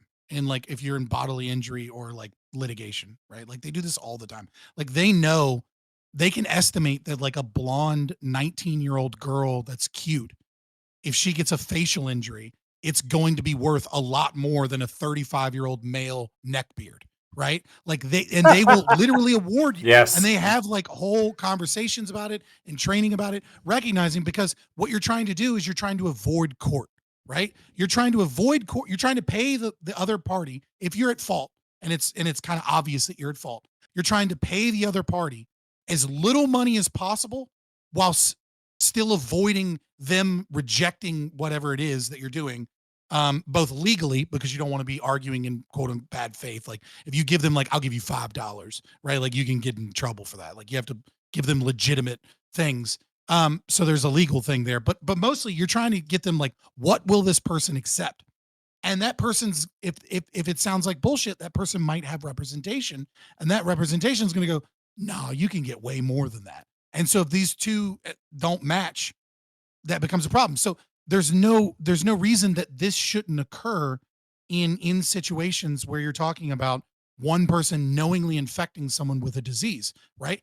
If I knowingly infect you with HIV and you're 76 years old, you're not going to get as much money in civil court than if you are the 19-year-old cute blonde girl, right? That whose life has now been ruined, who has her whole life ahead of her. Like you can say that that's wrong, but that's just the reality of the situation. A jury's not going to be sympathetic to a 76-year-old perverted John, right? That's like that like looks weird, and like when he talks, he goes, "I don't know what to tell you, it's like big titties." Right? Like he's not going to get as much money for contracting HIV as like the blonde girl that like for whatever reason like got a gigolo because like she was had an event she wanted to go to and she wasn't even expecting to have sex, I promise, but it just kind of happened, and then I ended up he gave me AIDS and he didn't tell me, and the whole jury's gonna be like, oh my fucking god, that poor girl, give her 20 million, right? Like, and like that's just how that works.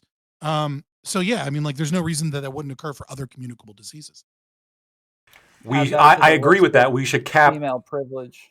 We got to cap that shit, though. Okay, we can't have juries handing out. Oh yeah, female privilege is super. We can't super have fucking strong in civil court. We can't have juries handing out $20 million shits for. There's no reason why you should get $5 million. Arbitration over juries. Fuck juries. I empathize with your distaste for juries. Okay, but we can help solve that problem by saying, okay, we're going to let juries decide this with the guardrails, and these guardrails are.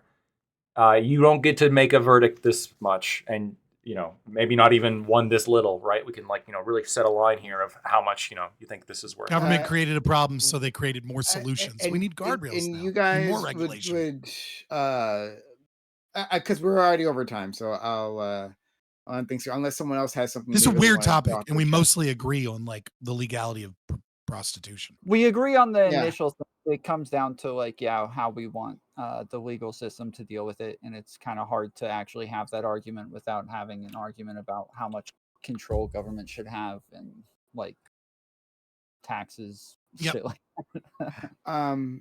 Would you the libertarians here? Would you guys be in favor a general liability insurance? I think have you said something like that before? I feel like you have. Because that's what libertarians actually advocate for, right? Yes, is moving away from government having a monopoly on the judicial system, and instead you have insurance companies represent you, and those insurance companies, when they can't work it out, then they go to arbitration. It's a general liability insurance that just for anything, because obviously it's for your rights. It's for the violation of your rights, your human rights to property. And your body, right? Like your bodily autonomy. I am an insurance company and I represent you if someone steals from you, if someone tries to fight you, if someone, vandalizes your property, if someone does anything that is a violation of your rights, I represent you. and What their about insurance company represents them. what about the uninsured? What do they do?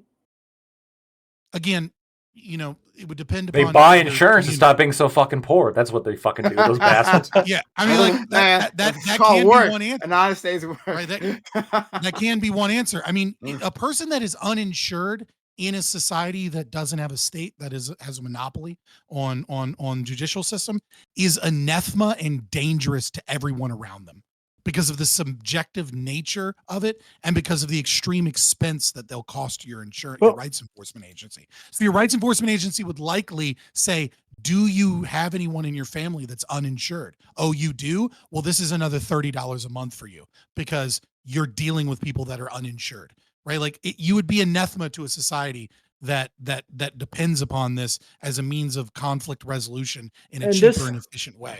So in this but hypothetical, you might just live in a covenant community. Yeah. So in this hypothetical where this is the standard and norm to be insured, and there is no state, and then you are uninsured and you don't have family. For example, you might be a homeless person that lost his family, right? And then you get into a situation. Does that mean your rights can be freely violated since you have no one to defend you as an uninsured person? I mean, does it mean your rights can be freely violated? I mean, they can be practically violated. I wouldn't know that I would say freely violated, but that doesn't mean that there aren't other metrics within society, right? Like if I go around killing homeless people, right? Other people, charities or whatever, are able to homestead that ability to defend that person's rights, right? So if I start killing people, someone else can grab a gun and kill me to stop me from killing other people, right? Like just the same way, someone also could pro bono mount a legal defense to get rid of horrible people like me. Or charity organizations could do the same thing, going into homeless communities and being like, hey, do you have a rights enforcement agency? Like, our charity organization will help you like do this, et cetera, because it's dangerous for you not to have that, et cetera. Like there's no reason that wouldn't occur too. So you're saying it's in everyone's interest to do that. So just quickly, we did get another. Just quickly, we get another super chat. $5 from Lawson says The League, which was a great comedy on FX. Go check it out if you haven't already. But The League had an episode with the reverse court case where a chick got hit by a car and went from a 6 to a 10 after getting surgery. So that's the thing that based. It could happen. It makes me think of that Korean dude that like had ugly babies and then was like found out that his wife had a bunch of plastic surgery and he was like, "Fuck you, I'm suing." Like, It's like one of those like weird limit case things because they had ugly babies and he was like, "You lied to me. You didn't tell me you were ugly." Oh wait, I actually think so. I don't know. I remember looking into that. I think it may have been like I agree with the concept, but I think it may have been urban legend. I think of though, like, what if your wife got pregnant with a kid that wasn't yours? Should you be able to sue them for violating the marriage contract? I think so. You should be able to, but it would depend on what's in the marriage contract, because that I would do the same thing when it comes to abortion, in terms of eviction, right? Like I would say that every woman has a right to her body and has a right to eviction, and even if that were to kill the baby, for example, but I would also say if I was going to do a religious marriage as a like a deacon or someone in the church, I would have an abortion clause. And if you fucking violate the contract and you try and have an abortion because all of a sudden you decide you don't want one, but you're married, it's like, well, you can either pay all your fucking money and still owe me fucking $1 million or whatever, or you can not have this abortion until at least 30 weeks and you like evict, and then you can get the fuck out and I'll take care of the baby, right? Like I can force you into not having an abortion via contract. I just want to get a quick poll on that because it sounds like an interesting question. And we can do like if there's disagreement, we can do a later topic on this one. Corey, sue a person for cheating you, having a baby. I lean to. I'll have to think about. I lean towards no, not right now. I don't think that's good. Tom? Without much research or thinking about it, I lean towards yes. You think yes. DB. I'm sorry, what was the question? Sure, no problem. I was reading the $2 billion verdict thing I posted. Yeah. Did you see that, Lactoid? He put something in our group DM. But anyway, if Lecter asked if a woman gets pregnant, while she's married, right, by another person, can you sue her for violating the marriage contract? If she has an abortion. Oh No, no, the no, abortion no. was that was exactly That was additional. not a. Oh, I thought that was the question. Okay, so then wait. It was about cheating and having a baby outside your marriage. And getting but pregnant with another yeah, man's Oh. baby. If there was actual Oh. like a contract, right? Not just like something in church or some shit like this. And then, yeah, Yeah. Isn't that what the marriage is though? Is the contract to some extent? It's Yeah, a but it's not monog. explicit. But it's Yeah. not explicit, right? I think is the difference. Is the Doobie and I would say is like Yeah. your marriage contract would need to explicitly say if you cheat on me, right? I don't fucking owe you alimony, right? Like even though the law kind of Right. deals with that sort of, whilst also just fucking dudes whatever chance it gets, Yeah. like you would have an explicit contract that says, hey, you get this much money if we break up, but if you cheat Yeah, on me, sorry. you I get want to change nothing, my answer bitch. to no then. I thought you were asking about abortion. Yeah, if it's just getting pregnant, I would say no. Yeah, without an explicit contract, I would say no. Okay, you would say no. All right. DB, you would say no as well without explicit contract. Yeah, but I am curious to like just think about it a bit more. Like, so if that cheating caused like severe depression or severe emotional distress, like there are like statutes or things that deal with like causing like mental duress to somebody, right? So Mhm. I wonder if that might like cross over into that territory. That's interesting because I've never seen that applied to like a male in that way. Corey, we'll go to Dream, and then Corey wants to say something. Yeah, I was gonna say. I was actually literally about to say what Doobie just said. If makes sense that emotional distress is an argument in suing somebody, that you can use it here in terms of, hey, they cheated on me, got pregnant, that's causing me emotional distress, and potentially can cause me emotional distress because I have to be reminded about it if the baby's being born, especially. Well, also there's the the rest of my life. financial situation of like, if we break up, right? I got to get a new apartment. Like there's a bunch of financial things that have to occur in a breakup, right? And depending on how long we were together and how many of like things are in both our names and how much property like we're ostensibly sharing that now has to be split in some regard, right? Like all of this costs money. And so like why should I, if you're the one that cheated and got pregnant with some other dude's baby, why should I pay a fucking dime for like all of the damages For changing your and lifestyle? Yeah, that makes sense. right? Like you did this to us. Like you should be the one to pay all the fucking costs. Oh, no, okay. Now I want to ask Latkin about that, but first, Corey wants to. Hold on, I well, wasn't done. I Go thought ahead. you were. I'm Go sorry. ahead, Dream. Apologies. Oh, Yeah, I yeah. thought you were. My bad. And the second, I want to answer the second part of the general question about the abortion part as well. And I would say that, especially if it's explicitly stated before the marriage that, hey, this is a clause, that means you've consented to the risk of potentially wanting an abortion later, right? So you've made up your mind, say, hey, listen, I'm not going to change my mind later. And then later you actually do change your mind, but you already agreed that you wouldn't and agree to the consequences in case you did. Then yeah, I don't see why you would be against the abortion situation where you've already. If I did try to get an We're abortion. losing you. Yeah, you cut out a little bit, friend. Could you repeat that? Okay, You said I wouldn't be against the abortion situation, and then Yeah. So it wouldn't make sense that to be against this abortion situation because everything's consented beforehand, and you've already consented in case you didn't go through with it, that you'd a pay some large amount of sum, or b basically get forced. Yeah, you have to have that exit. Yeah, you have to have that exit to pay a large amount of absolutely, money. absolutely, because you can't sign away your right, or otherwise you could sign up for slavery. No, absolutely. Yeah. Yeah, Corey, you want to say something? Yeah, just quickly pose the sort of on a related note, the question to Lactoid of like, well, so generally speaking, as far as I know, like marriage, they don't have like specific clauses. So, sort of on your question, do you think, let's say, for family planning, if a couple agrees to get married, where they sort of want to have children, or they both express want to have children, but then after marriage, one of them backs out, should one of them have the right to sue? Like, yeah, I actually don't want children. Would that be valid for you? Not only do I think Fraud. this, I think marriage contracts should be much more expansive. I should be able to put a whole bunch of trad wife shit in the contract if I want to. I also think just saw dinner something at on six. Instagram. hell yeah, absolutely. I just saw something on Instagram today that said there's a prenup that said Tony Romo's wife couldn't get bigger than 135 pounds, and for each pound after 135 that she gains, it's $500,000. That's base as fuck. Holy shit. So okay, that's an example, right? Of you put in, and she agreed. She agreed to it. She agreed to it. So she called off the wedding.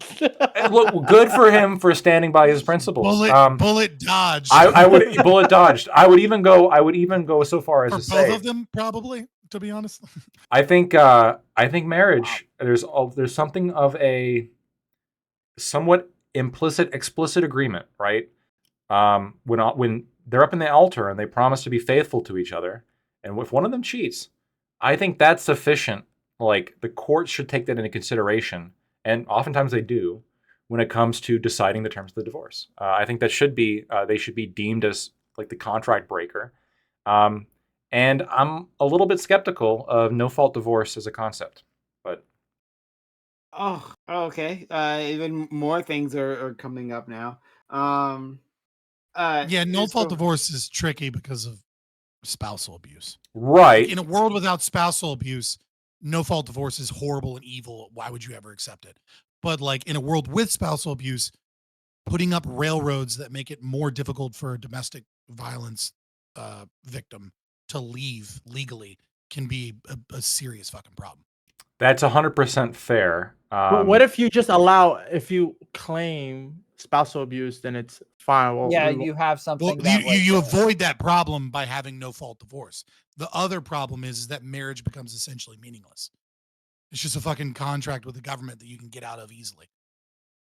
But I'm saying you could say, hey, if you're worried about if it's actually the contract true, is void if it happens. No, if it's actually there's no barrier of proof that you would need to provide for a divorce if you are claiming domestic abuse, right? So it would be if it actually is domestically abuse, then it's just as easy as no fault divorce.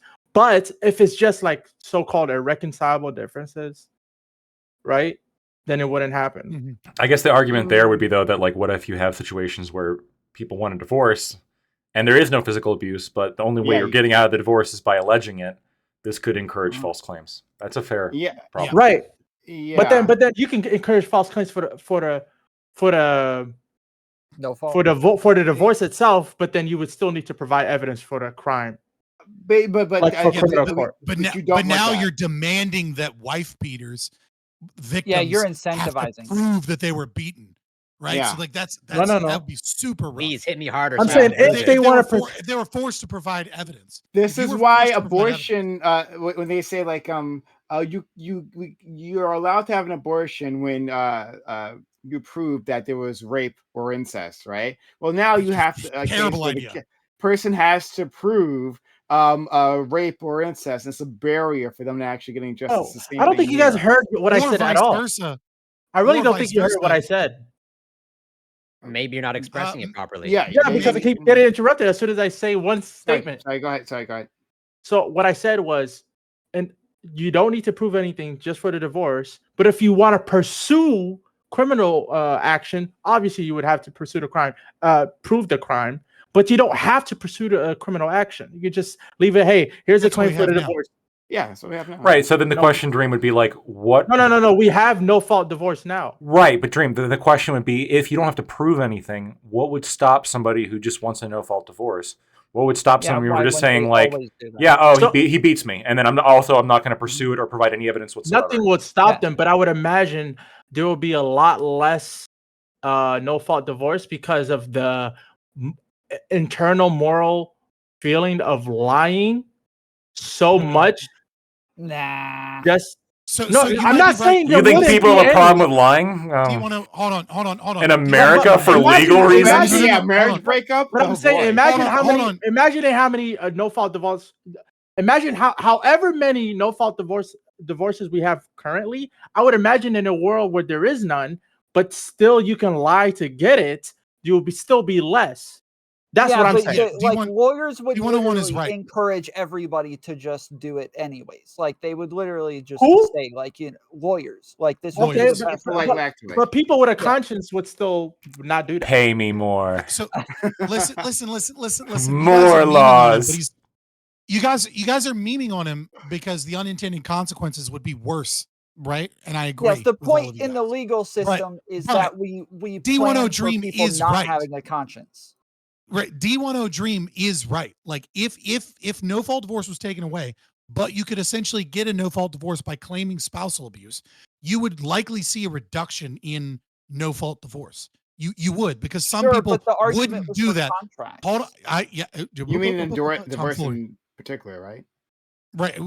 He's talking about no fault divorce, and so, but D10 Dream, what everyone's trying to say is that a whole lot of people would lie.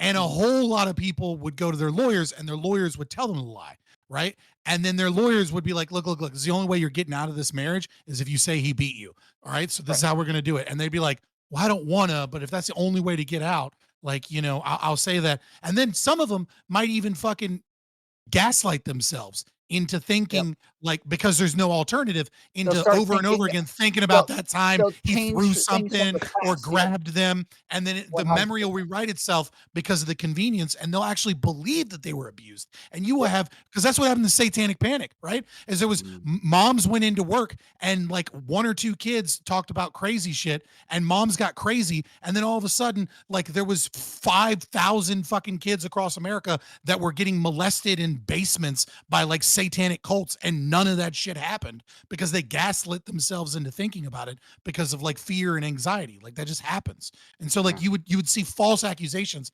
and you would see people that legitimately believed that shit that were just lying, but because the situation forced them in that corner. It would be horrible. Right. Yeah.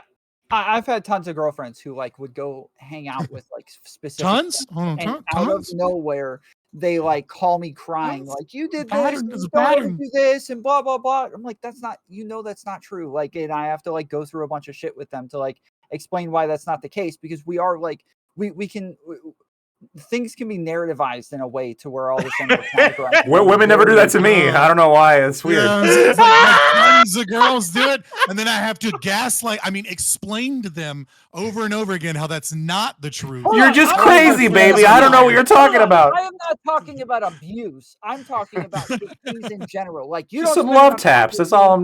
You don't do this. You don't do that. And like, and I would have to. Be The thing women generally do. I say, okay, I understand. Yes.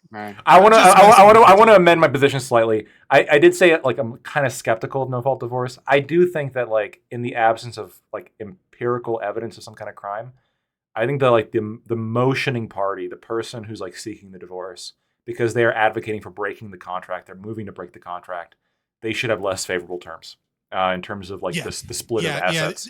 That's probably the best compromise we can come up with in this situation. That makes more sense. That makes more sense. So I'm thinking we can have a topic, maybe next week, on no fault divorce. Well, we can pull that in. I want to focus on what Lacto said previously about like, should marriage contracts be vastly more expansive? If you could add a bunch more stipulations, when there's a possibility that a person can change their mind afterwards. I think that's super. I love the weight getting one, right? Your Honor, look at her. I mean, come on. I personally think do we even need to grab a scale, Your Honor? I think it makes so much sense what we gotta humiliate her.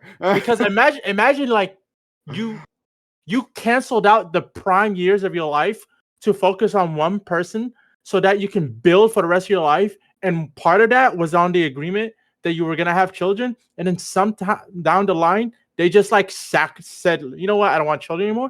You wasted your prime years. Okay, guys, you could do save the opposite it for next week. I was gonna say, just real quick though, you could do the opposite, right? Like, it doesn't have to be dudes and like girls getting fat. Like, you could put in the marriage contract, like, you currently make 6 figures and I want to be a stay-at-home mom. if you dip below $60,000 The for gold 6 months, digger clause. We right? love it. Like if Oh, you we dip below love that, it. like I don't want to work. I'm marrying you because you're going to provide a situation where I can Oh have a my family God. and I love homeschool this children. How because fucking dare you like quit your job and not try and work to get a better job? I love this, Scott, because I've defended gold diggers multiple times. I think you've been here for my defense of gold diggers before. Maybe I don't know. But I'll do it again next week because that's a really interesting. Oh, I defend gold diggers for sure. That's what you mean by okay. defend. It's a Do we huge part. defend the right to exist? Of course. It's no, not the right to exist. Gold digging is like part of the sexual marketplace. It's like part of what women are supposed to be attracted to. Suppose? Wait, you like gold diggers and you're getting like calls from women accusing you. It sounds like you're like a bad environment right now. I just don't deal with these people. Right? Like, you know what I'm saying? Like, okay. No. Tom Let's Fuller, are you in save, LA? I am a bad environment. I mean, just look at the way you look. let's save this for next week because it's gonna be a really interesting conversation. I don't want to waste it at the very end of this discussion. Also, it's midnight. Yeah, and it's midnight. I don't want to have to keep you guys here. By the way, can I say Fabian Liberty didn't say anything wrong for the first topic? I was listening the whole time, so I agree with everything Fabian said. Not to suck him off too much. All right. Thanks for putting that image in our minds. HIV, thank you, Stardust. For that 20-person rate. Hope you are doing well, Stardust. Shout out to you and to Beckett. Stardust with her feminine wilds kept Beckett from being on here. She demanded that his attention tonight, and so that's why he's not here. All right. Mr. and Mrs. Stardust. Yeah. But we will. Wow. Didn't realize she had such a colonization fetish, but That's what happens when you're from that. I mean, British Indians. I mean, I'm just saying, you know what I mean? He wanted some masala, you know? Okay. All right, I didn't go that far, Stardust, please. like, aim your tweets that way, please. Oh my God. Thank you all for being here. Really appreciate it. Hit that follow button or subscribe if you're on YouTube. Hit that follow button if you haven't done so yet.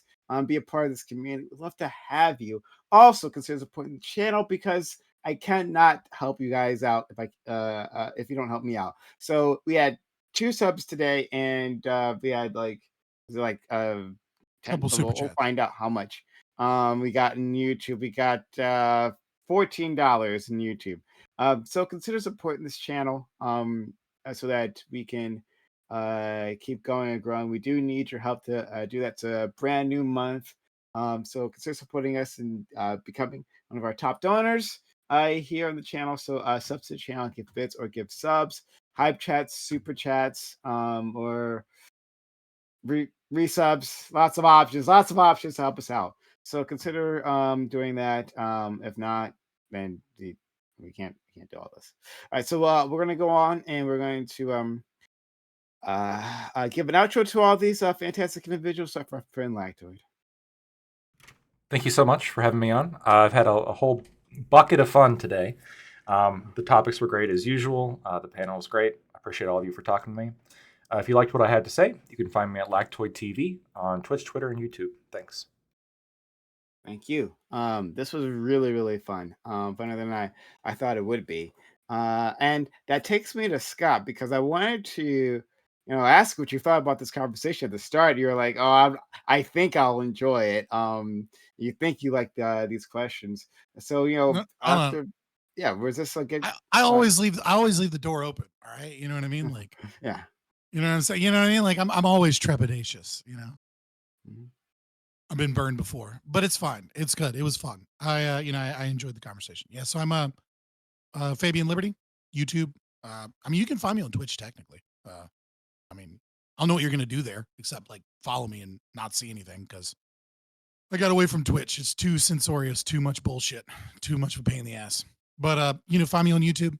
Find me on Rumble. Find me on Twitter or X or whatever the fuck they call it now. Okay. All right. Well, shout out to my our friend, and I'm really glad you ended up enjoying this. This was like a relatively chill conversation for us, but yeah, I'm glad we had this great. We had a great group of individuals. I think we ended up having a good discussion where we could dig into these things. Next, Corey. Corey, thank you so much for all of that. You were great, and I loved your interjections. Yeah, I appreciate that. And like, yeah, I actually can't express enough how happy I am to be here, not just like today and every week. Well, yeah, I kind of like needed this given the week that I had. And like, yeah, this was great. And yeah, I love everyone here. And also, even though Prime, you thought I would disagree with you in the first topic, but I could say that we found some common ground. We do agree. We both agree that Scott's eyesight is terrible. His eyesight is so bad, he doesn't realize that the R in Liberty in his sign is a 9, I think. And so maybe get that checked out. Wait. It is! It fucking is! See, you didn't notice until it was pointed out. I don't have an extra R, so I just used the 9, and like nobody has noticed for a long time. Well, I also wear glasses though, so that's why I couldn't see it. But then Corey pointed it out. Wait, that means you're disabled and should receive benefits. I was about to say this. You're right. So we found some common ground, which I love to see it. But yeah, you can find me on twitch.tv, CoreyCampbell84, Twitter, X, Instagram, YouTube, it's Corey Campbell, Dream, Tomfoolery, Doobie, Scott, Lactoid, and Admiral Gibbs. Always a pleasure, and love you, Prime. Thank you. And I love that this is like a bit of a sanctuary where, you guys can relax. I mean, sort of relax until someone like calls your principles into question. It's a place to be here. And look, you guys looking at it as a highlight every week. That actually means a lot to me. It really, really does. So, on to you guys. We'll go clockwise. Tom Woolery, thank you for coming through. It was nice hearing you once again, and this was a great combo. Yeah, appreciate you having me on again. It was a little bit quiet for the second topic again, but appreciate you having me on. Do you run out of steam? Is that what happens? I know, it's just like I prepped for like a different direction of the conversation, and so when it went in one direction, I just didn't really have anything to say on it. But yeah, Tomfoolery Show on Kick. I'm currently banned on YouTube, but by far the majority of the time I'm Tomfoolery Show / or youtube.com/Tomfoolery Show on YouTube. That's where I stream most of the time. I have lost hundreds of dollars streaming on Kick this week. So come over to Kick right now. Send me all of your money, and I'll see you there. Appreciate it. Thank you. It's what the preppers are always interesting, right? Like there are individuals who like they go get the prompt and they'll have like a whole series of like questions and and they'll think of like responses and they'll like go back and forth and they'll have them ready, but then these conversations go everywhere.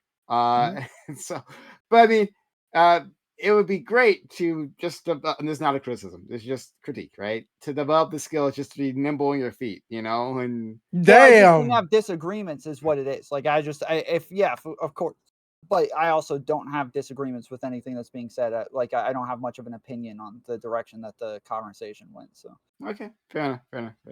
And again, this is not me calling out Tom. I do enjoy having Tom here. Next we'll go to Dream. Dream, thanks for making it. Sound like you were. Yeah. Sound like you were kind of talking shit. You talking hella you were kind of talking shit. I'm a little bit. Against him for sure. I'm gonna keep moving. Dream, thank you for for coming through. I know you had work, but you still made time afterwards, and it means a lot. Yeah, I rush here right after work. Luckily, I live close by to work, only a 10-minute bus ride. And by the way, the first topic, I wish I was there for that one, man. I love that one. It was a great topic, and just a quick one-liner for me. You can do whatever you want at the privacy of your own home until somebody finds out what you do at home.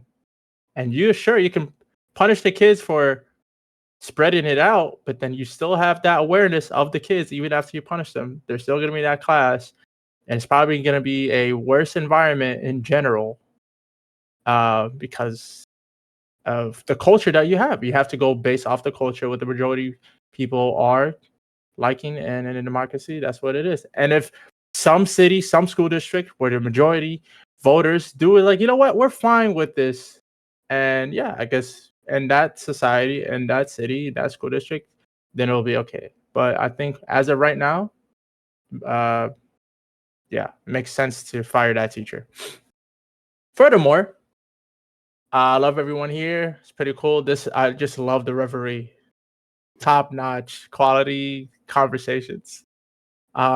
Really, really good. As opposed to Yeah, as opposed to literally, I think as opposed to every other panel on every other show. Really, in my opinion. Oof. Yep. Everyone here is really reasonable. For the most part, like 90%. You should let those 90% other reasonable. panels know so that way I can get on them. Watch my I panels will. more Yeah. And the more I hear Fabian talk, the more I become libertarian. So it's kind of, he has a really nice way of talking.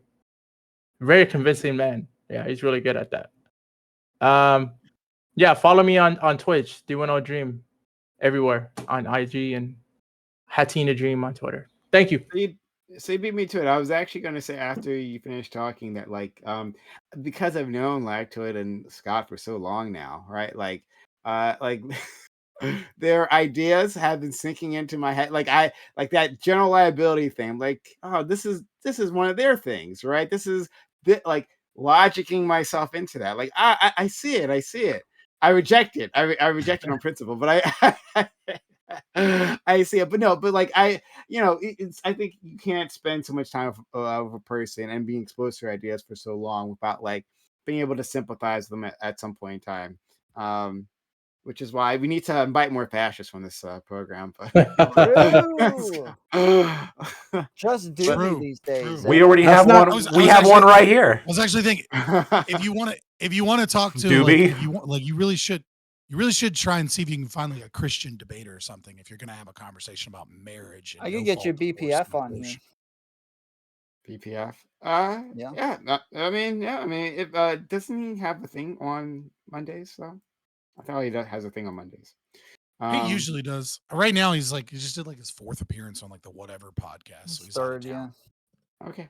All right. Well, yeah, that might be interesting. We had talked about doing that, and it just like kind of fell through. So maybe it actually might be really fun.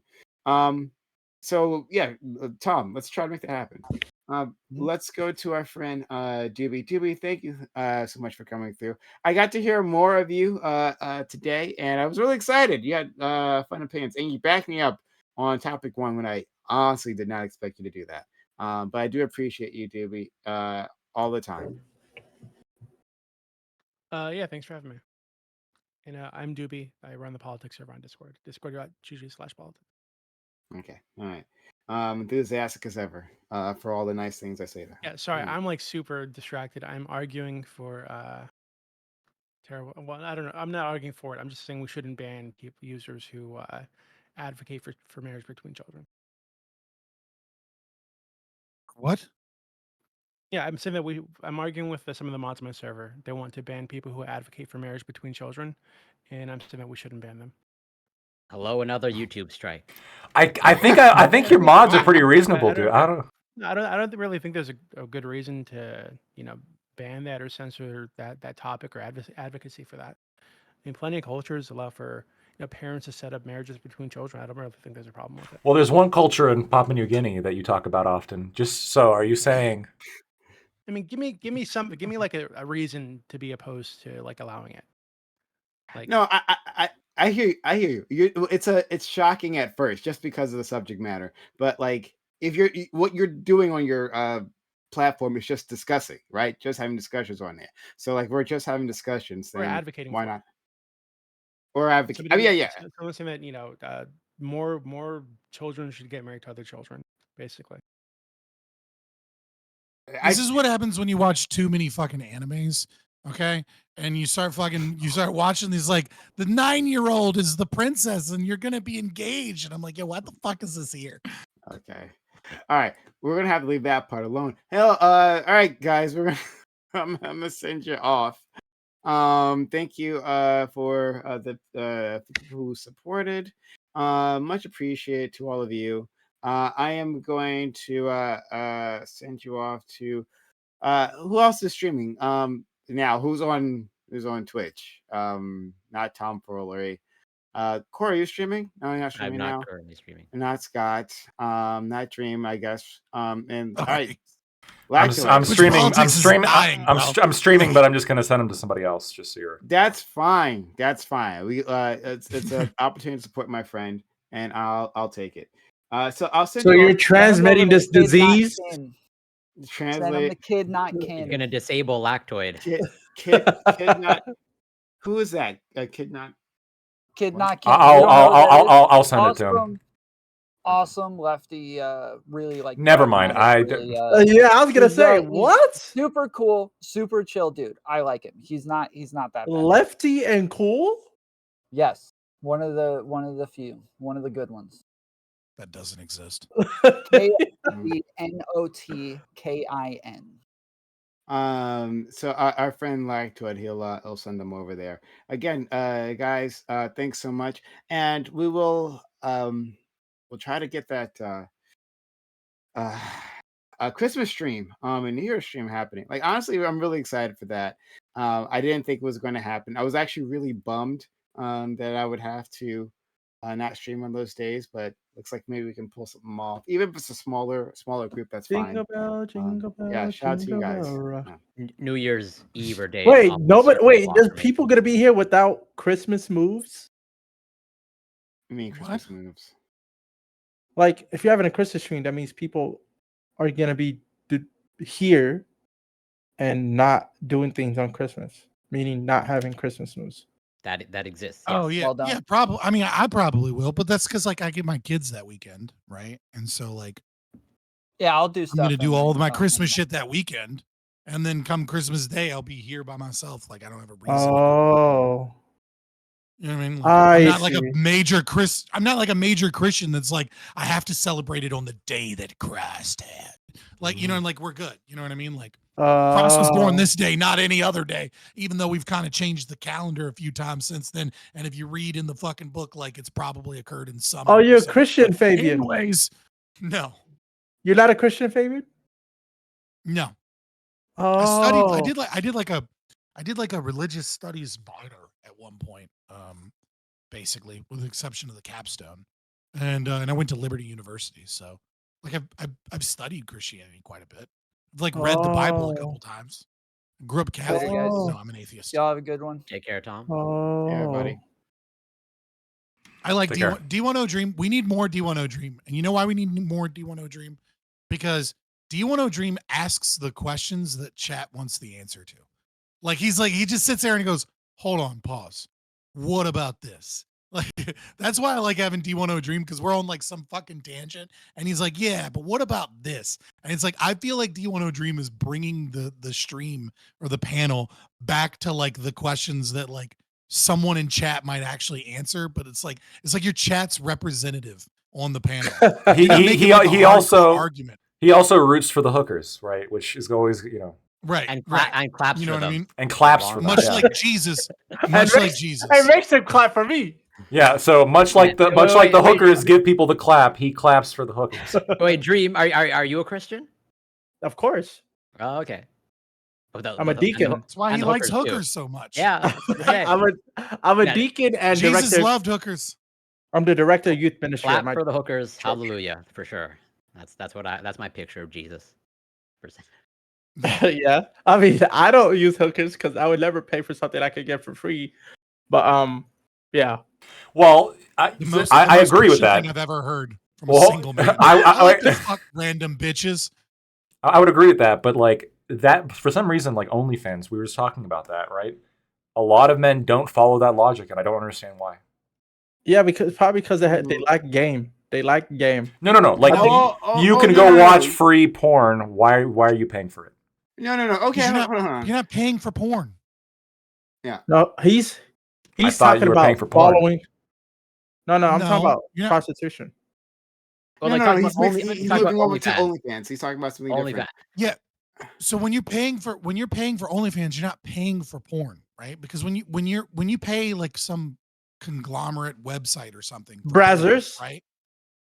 Sure. Like when you pay for porn, Let's start clapping, brazzers. you're Just start listing them paying- off. You're paying, right? You're Rea- paying for reality access kings. to pornography. Yeah. Okay. Interesting. But when you pay OnlyFans, right? When you give money to OnlyFans, you recognize that there's an individual there and you're paying money to a person. So you're no longer paying for like an unseen corporation. You're now paying to an individual. And on top of that, you know that individual sees those payments. And that individual has the ability to chat with individuals that with their they outsource that shit out to India. No, they do. It doesn't. Yes, I agree. It's the illusion. I agree that they're idiots, right? What I'm saying is that they're paying for like a pseudo girlfriend experience. Yeah. Right? Like they're paying for a fantasy, which is that like she might notice me, or that like I might be special, or that I might get some attention from this person. And so like you're paying for this pseudo connection with an individual that is also sexual and pornographic. It feels so you absolutely dirty. I don't disagree with you. I just think it feels like, to me, so like dirty and manipulative. Especially, I think OnlyFans should be rated, by the way, on the cam girls, like the ones that like outsource the chatting to different people. They should be rated by the FBI. That's just fucking ridiculous.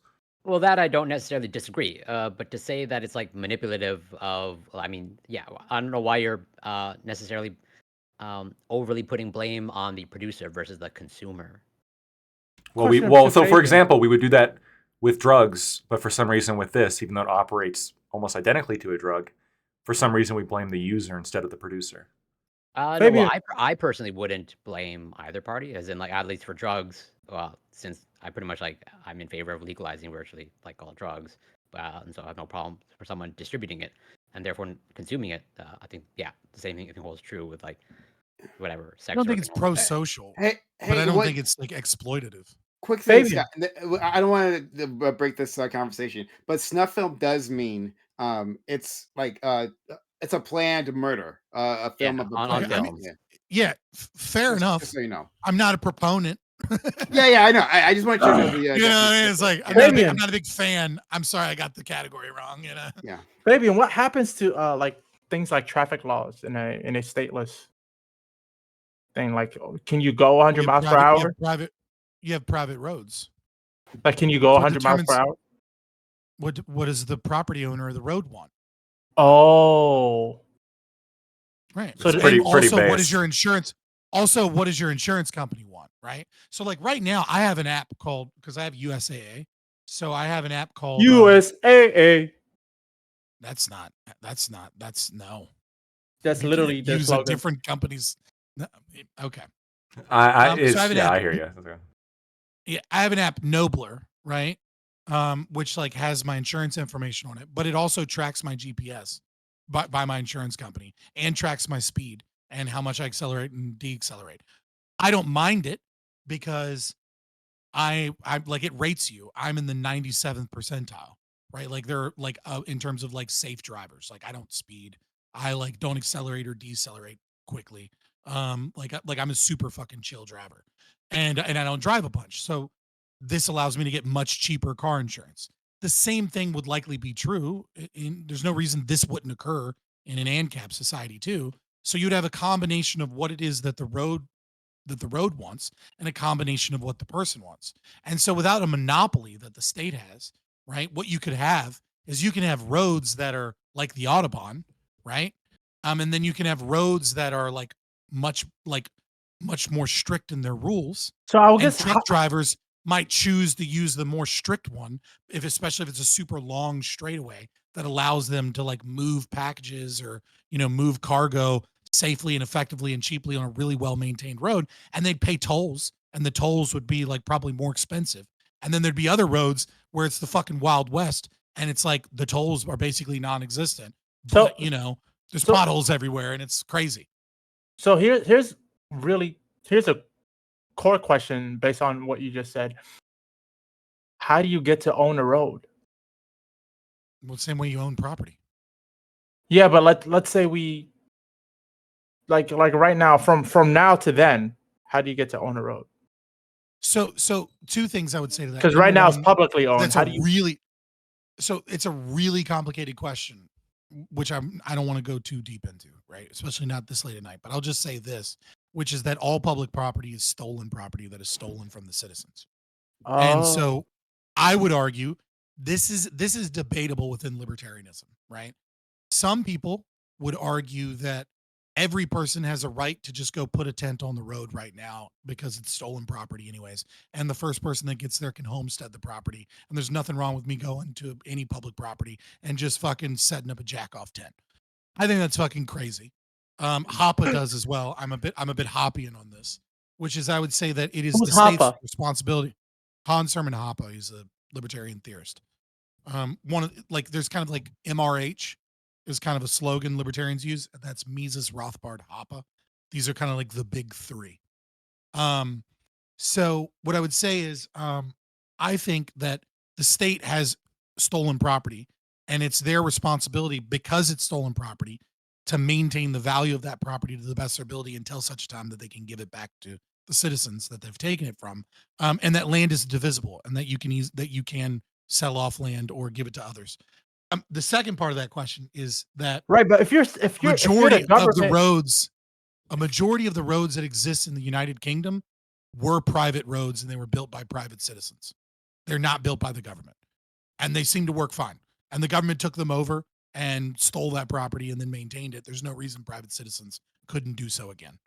So 2 points. First point is, it's possible or probably even likely that the people, the roads, the people the roads were stolen from, probably their descendants may not exist. And secondly, oh God, yeah, it's a shit show trying to return property. Right, it's and land back for anybody is a shit show. And secondly, let's say that the government which sold off the roads. I don't understand how that's possible because the government would have to dissolve, right? Yeah. So if you're trying to dissolve the government at this, no, but I'm saying if you're receiving money as an entity that's gonna dissolve, where's that money gonna go? To the citizenry. So just like at an equal amount back to the citizens? Like so there's a highway 95, right?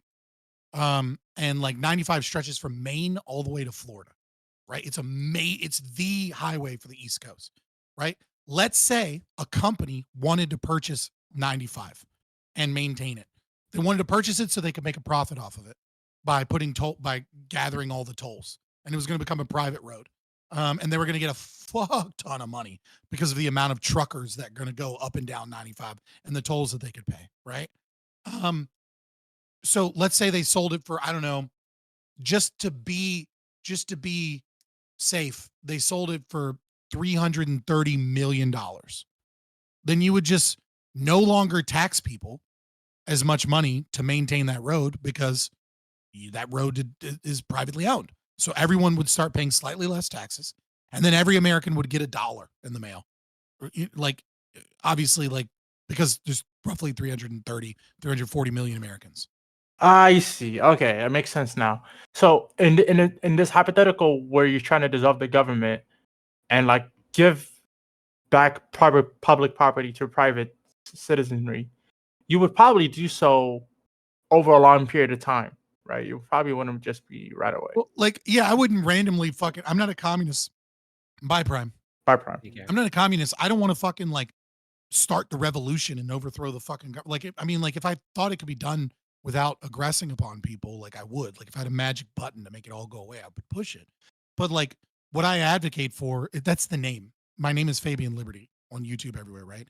It's the Fabian Society, which is a socialist organization in the United Kingdom. Which is their coat of arms is literally a wolf in sheep's clothing, which is that they rightly recognized, not morally, but rightly in terms of factually recognize that the best way to make socialism occur is not to try and turn the country socialist, but instead to use welfare and government programs and increase the amount of money that is needed for welfare and government programs slowly until you economically and governmentally have socialism. Or and they mean, when they say socialism, they just mean full-blown communism, right? All you need to do to create a communist nation is just keep selling people on welfare over and over and over again in government programs until eventually the government takes all your fucking money and redistributes all your fucking money towards all these different programs and owns all the fucking businesses by virtue of like massive amounts of regulation to the point where it just becomes simpler and people will just want the government to run things. So I advocate for the exact opposite. So it's Fabian Liberty, which is I want slow incremental change. So like I wouldn't abolish the FDA tomorrow. If I had the magic button, if I had the magic button, I would. But like, I don't think that's a winning strategy. Like, what I would do to try and win is the first thing I would do is simply make it to where it's perfectly legal to buy and sell drugs that aren't FDA approved. Gotcha. So now you can buy baby formula from the United Kingdom. Now you can buy vitamins that, for example, during the AIDS epidemic, one of the things that killed so many people was the FDA made it illegal to buy vitamins and things that helped with HIV and AIDS. They just made it illegal.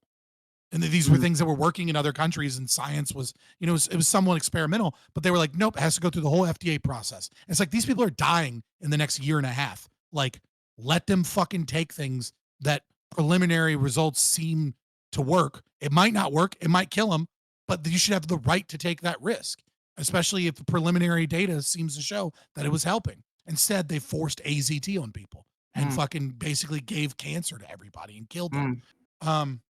And so like my thing would just be like, if there's a medication you want to take, fucking take it. It doesn't matter. And then, well, is your insurance going to pay for it? Well, no.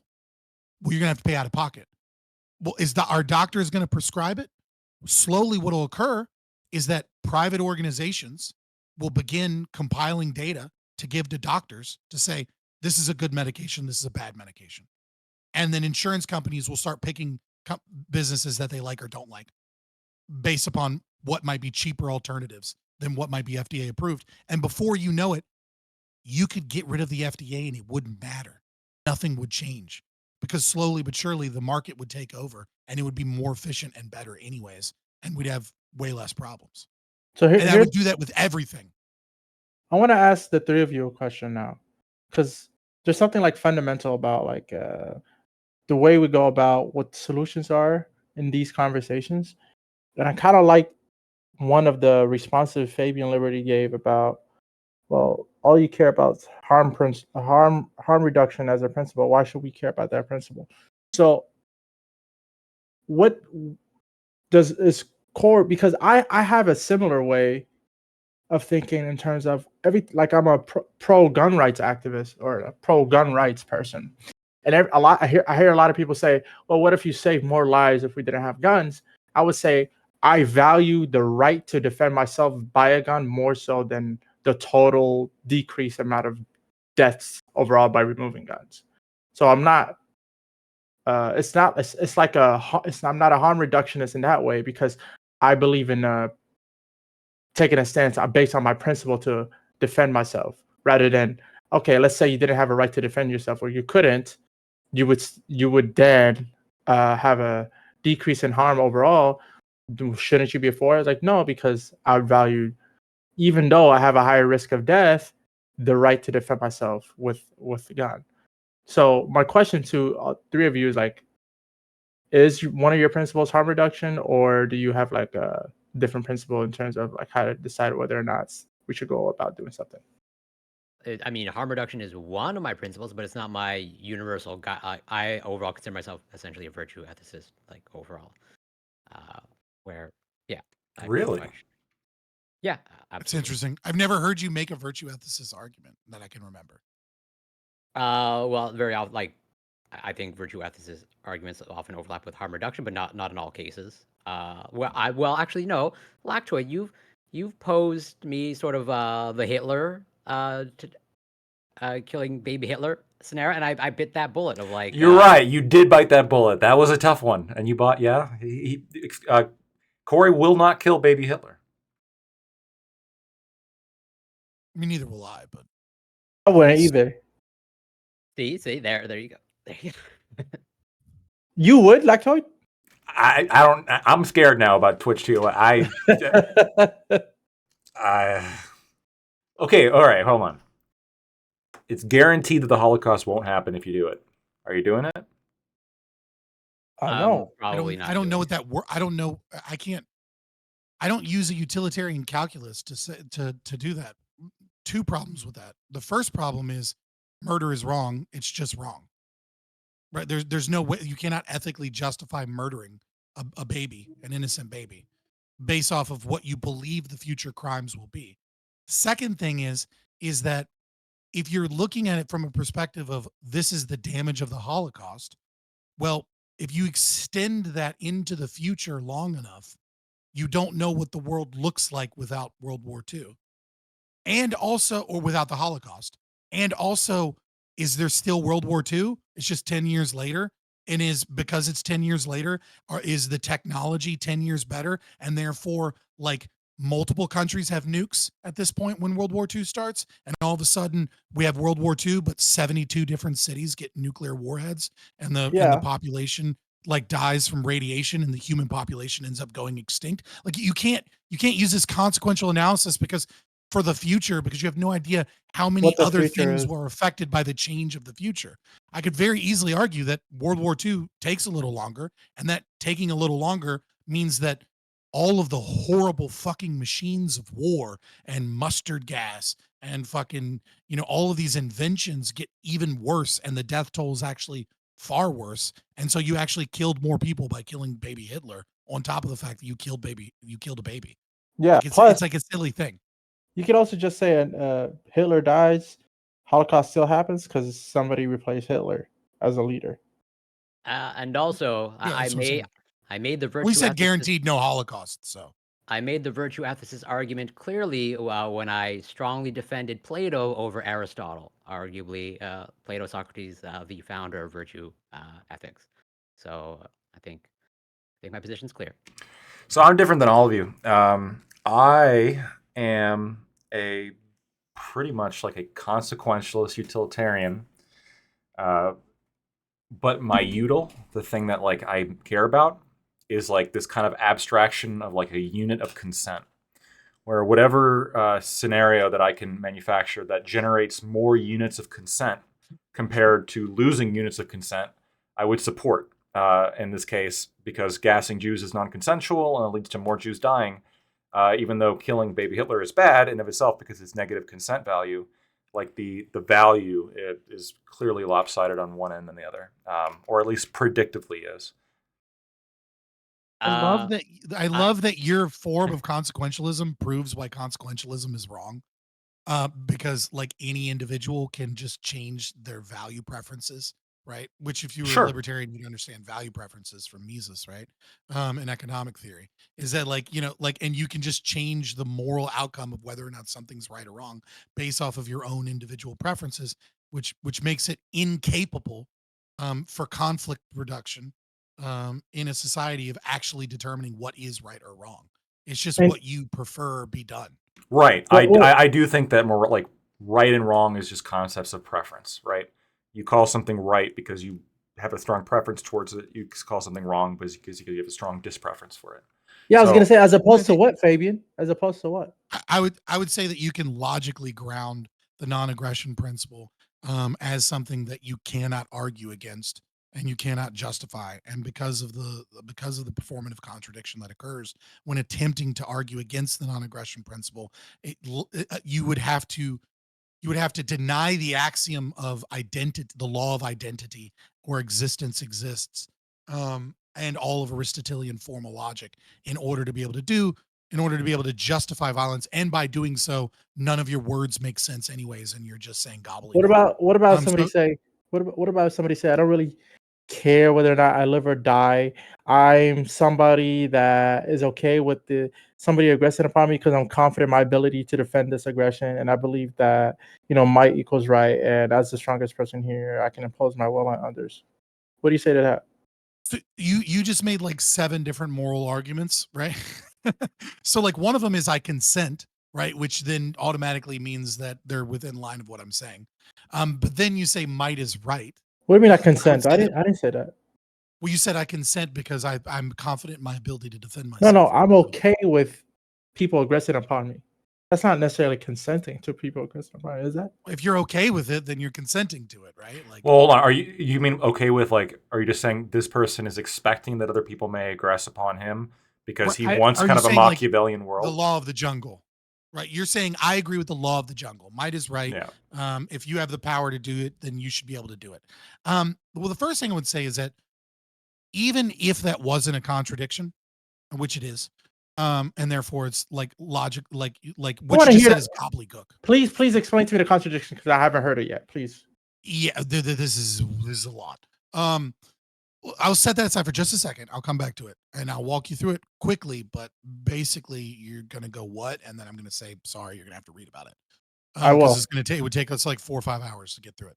But what I would say is, if you agree to the law of the jungle, and let's assume that that is justifiable, those people almost never fucking agree, right? Like those people are never consistent. The people that say, "Oh, I agree with the law of jungle, but not in this," right? Like it's like if you believe in the law of the jungle and the right of conquest, then like you have no problems with Israel, and they can bomb the fuck out of Gaza, and it doesn't matter because Israel has more power. So shut the fuck up about Gaza, you little bitch. Like shut up. You believe in law of the jungle. The Jews have more power, so go fuck yourself. Palestinians get wrecked, bitch. You're nothing but dirty Muslims. Jews are stronger and better. Fuck off. Stop, Scott. Oh my God. But that has to be your argument if you believe that might is right.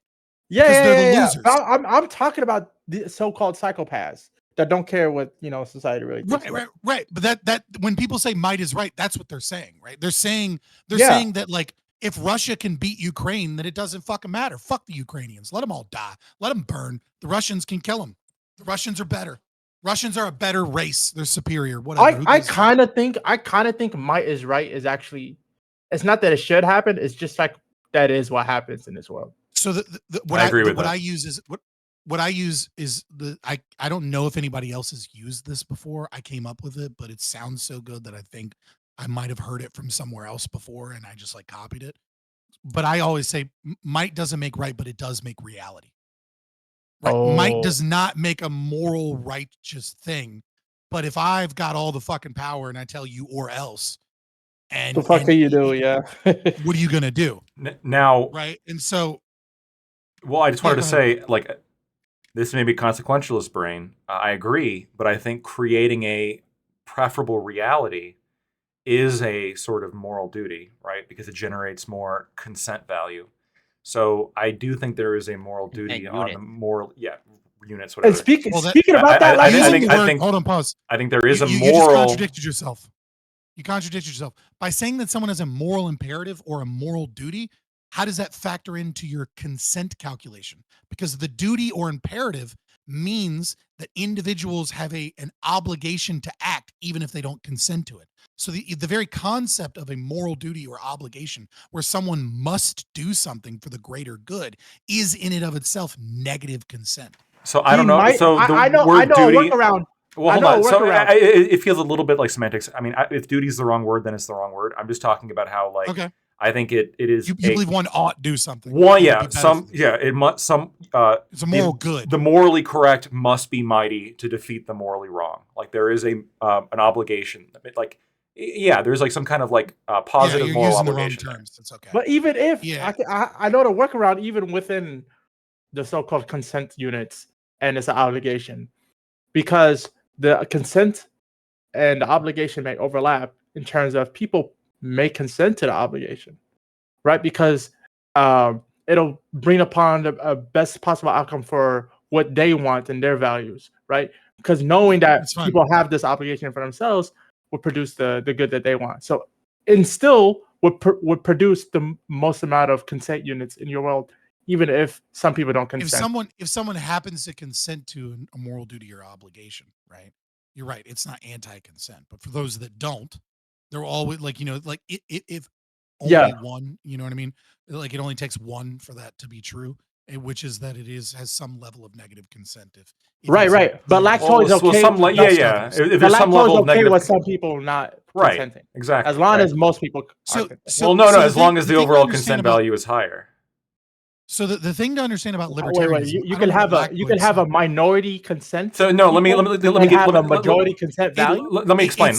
It's a made up metric. So like all utils, right? It is a sort of like it's an abstraction trying to define like what is like the value here, and in what situations is the value greater, and what situations is the value less? Subjective. Because value is subjective, Value is exactly, subjective. right? And so, like an So it's example, meaningless in terms of determining moral good or wrong.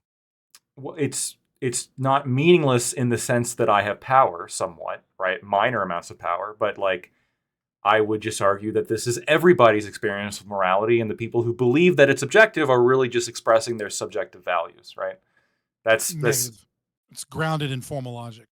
It's a contradiction to even say that. We can debate that.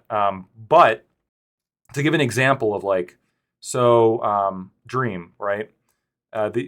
Here's an example. U.S. Civil War.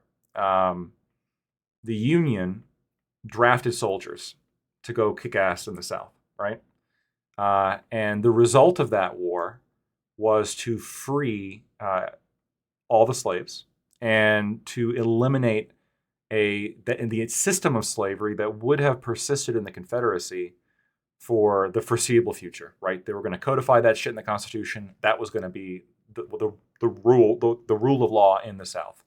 So the question is, okay, well, is it morally wrong to force somebody to go to war, to coerce somebody into war? Yes, just like it's morally wrong to force people to pay for war, just like it's morally wrong to utilize public infrastructure to facilitate a war, just like it's wrong, there's all these like wrongs that you're tallying up, and then you got to weigh that against what are you getting out of this? Well, you're freeing millions of people, and you're freeing millions of people for the foreseeable future. And so in my estimation, it was worth it, right? Even though you had to force some people to go fight. Same thing with World War II, right? Liberating the Jews. And this is the supreme weakness of consequentialism, is that new data changes the moral evaluation. So clearly, what moral theory do you go based off of, Fabian? I'm a mix of three. So first and foremost, I'm a libertarian, which is not a moral philosophy. It's an ethical. It's a descriptive. It is a descriptive philosophy of natural law. So there's a domain of things that it is proven to be morally wrong to do these things. And for everything else, libertarianism has nothing to say about what you ought do or what you should do. You have to use a different framework in order to determine that. But it is morally wrong to aggress, to violate the non-aggression principle, which would include a lot of things, right? Like taxes, fraud, punching someone just because you feel like it, etc. Rape, non-consensual transactions, etc. In those domains where we're in the domain of like me determining what I ought do and ought not do, if I have sufficient information, I tend to lean objectivist, which is very similar to consequentialism. If I believe that I have sufficient information, then I make the best rational decisions about what is pro-life, what is rational, what is to my best personal self-interest. And understanding that altruism is evil, and altruism is one of the greatest evils, and it is one of the greatest lies and the most destroying thing in all of mankind in our history. Interesting.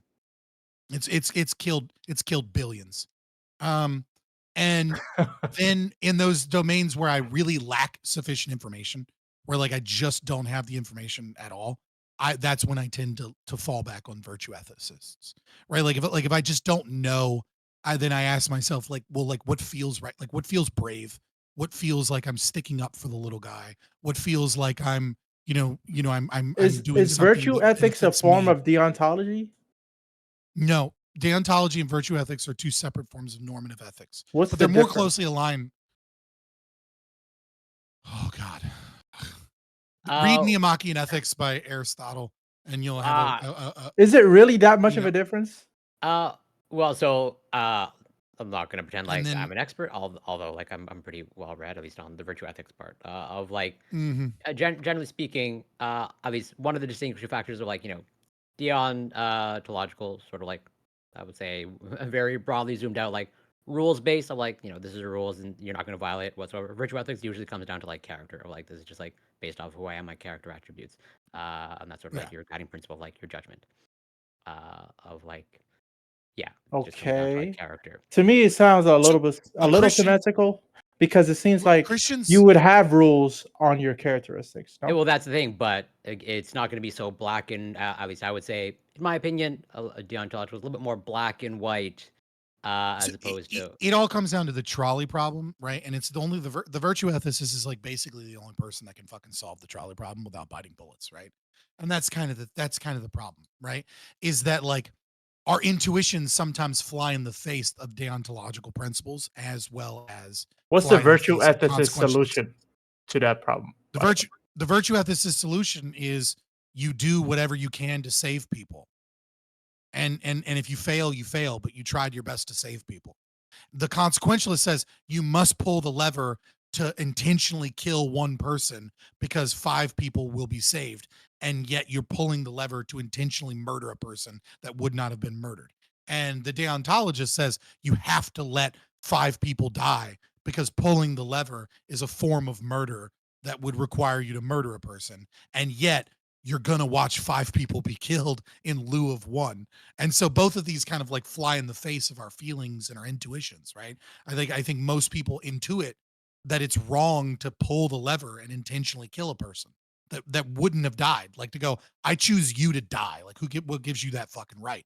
And the deontologist also has, the consequentialist also has a pretty intuitive kind of thing that like, yeah, pulling the lever is good because 5 people don't die anymore. But like, there's a sickening feeling that you have with the idea that you intentionally killed someone that was going to survive, right? It's the virtue ethicist that just says, this is a bullshit fucking problem. Like what I do is I act bravely and I try and save people and without killing myself. And if I manage to pull it off, I manage to pull it off. And if I don't, that's unfortunate. I'm not at fault for fucking 5 people dying because I ran to try and untie somebody. I feel like that's the same thing. That's the same consequence happens under deontology, no? Well, so that's the thing, is that consequentialists are concerned with the consequences. And virtue ethicists are concerned with how do you act forthrightly based upon your character as a moral person, what a good person should be or aspire what your intentions are. Right. And then the deontologist is saying, this is a rule, you don't break it no matter what. If you break the rule, you're wrong. God says, thou shalt not kill. Don't fucking kill or don't murder is really what here's the disconnect. I found a disconnect.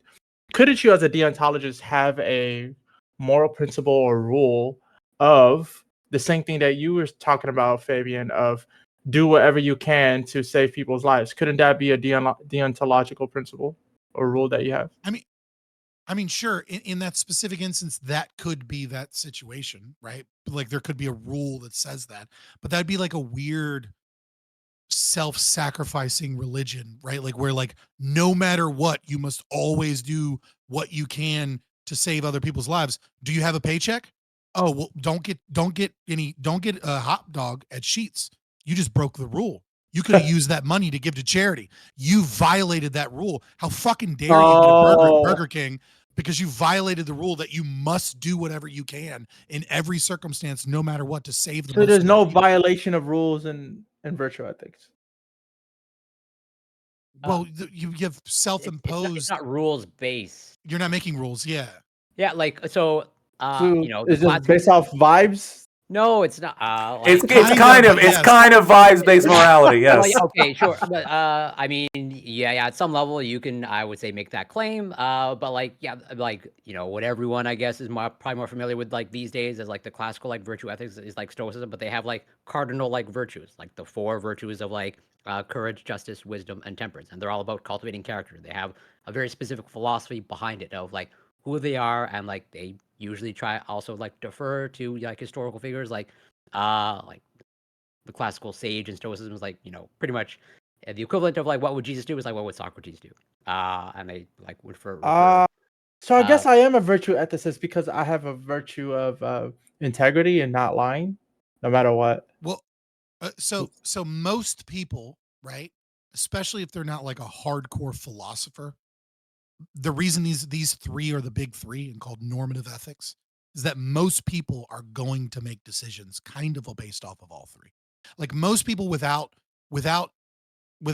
really studying a philosophy and dedicating themselves to one, and I mean really fucking dedicating, there are going to be circumstances in your life where you're going to borrow from one or the other because that's just kind of those are natural. Which one is John Rawls' theory of justice? I'm sorry, what? John Rawls' theory of justice, the veil of ignorance. It's been so long since I've I read it in college, which, you know, I'm 33 years old, so I think he's more of a utilitarian. I would have to most of the Enlightenment thinkers. I think I would feel like he's a deontologist, because he's saying, imagine that you don't know what identity you are. That's what the veil of ignorance is. What decision would you make in policy and anything, not knowing that it could be you that's going to be suffering that consequence? Isn't that the golden rule? That's all three would probably ascribe to the golden rule. Yeah. I see. Okay. Here's my problem with the virtue ethics example brought up with the trolley problem specifically. Given knowledge of the consequences, I think the virtue ethicist actually has like a pretty comparable. Like if you have virtue ethicist who knows what the result, like if they know that they can't free the people out in time, like they know the consequences and they still choose to like go run and try to untie. Like what if by running to go and try to untie them, it actually winds up in one extra person dying for some reason? This has worse consequences because one more person has died, and they knew the consequences would be one more person has died, but they still ran over to like self-serve their, you're vibes. You're using consequentialism as a means of critiquing another form of right. normative ethics. Absolutely. Right. But because, you're saying because that's the one I subscribe to. With it is I'm a consequentialist. Well, of course I'm gonna criticize. I'm gonna criticize it from like my perspective, but I think this is also a criticism the most. As a Muslim, here's my problem with Christians. I think most people. I think most people would. I think most people would like reasonably agree with this, right? So, like, if you had a situation where you can pull the lever, like the consequentialists can pull the lever. I would say consequentialism is not reasonable. Okay, listen. You can pull the lever, and that like 5 people will die, comparison to however many people. Okay, more people, like 10 people. The consequentialist is going to pull the lever. The virtue ethicist would not pull the lever, and now 10 people are going to die, and they know that they're not going to be able to free the people, so then they're going to run over and desperately try to untie the people from the track. But if they know that their work is going to be impotent, like, I see what you're saying. Is it just to like literally make themselves feel good? Can I add on? No. Can I add on real quick? Real quick. I don't want you. Please don't add on to the analogy, because then it changes the analogy. No. I want you to fully answer it. So, what Lactoid is saying, like from my understanding, it seems like virtue ethics is kind of like depending on the situation. Let's say your virtue stays the same, but depending on the situation, you may apply the solution consequentially, or you might apply the solution deontologically. Is that seem? Well, it will be context. Like the judgment will be. There will be consequences. Yeah. No.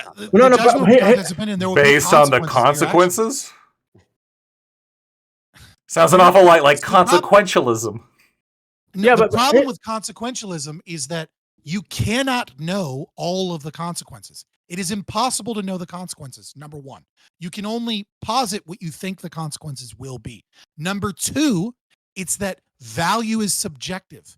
And so in order for something to be morally good or morally wrong, it must be true in all circumstances. And the problem with consequentialism is that it can only be true in all circumstances based off of the individual's preference. So if I say something is morally good as a consequentialist, that means nothing to every other human being. It only means that I believe it to be morally good. Every other human being could say it's morally bad or morally good because we have subjective preferences in our values.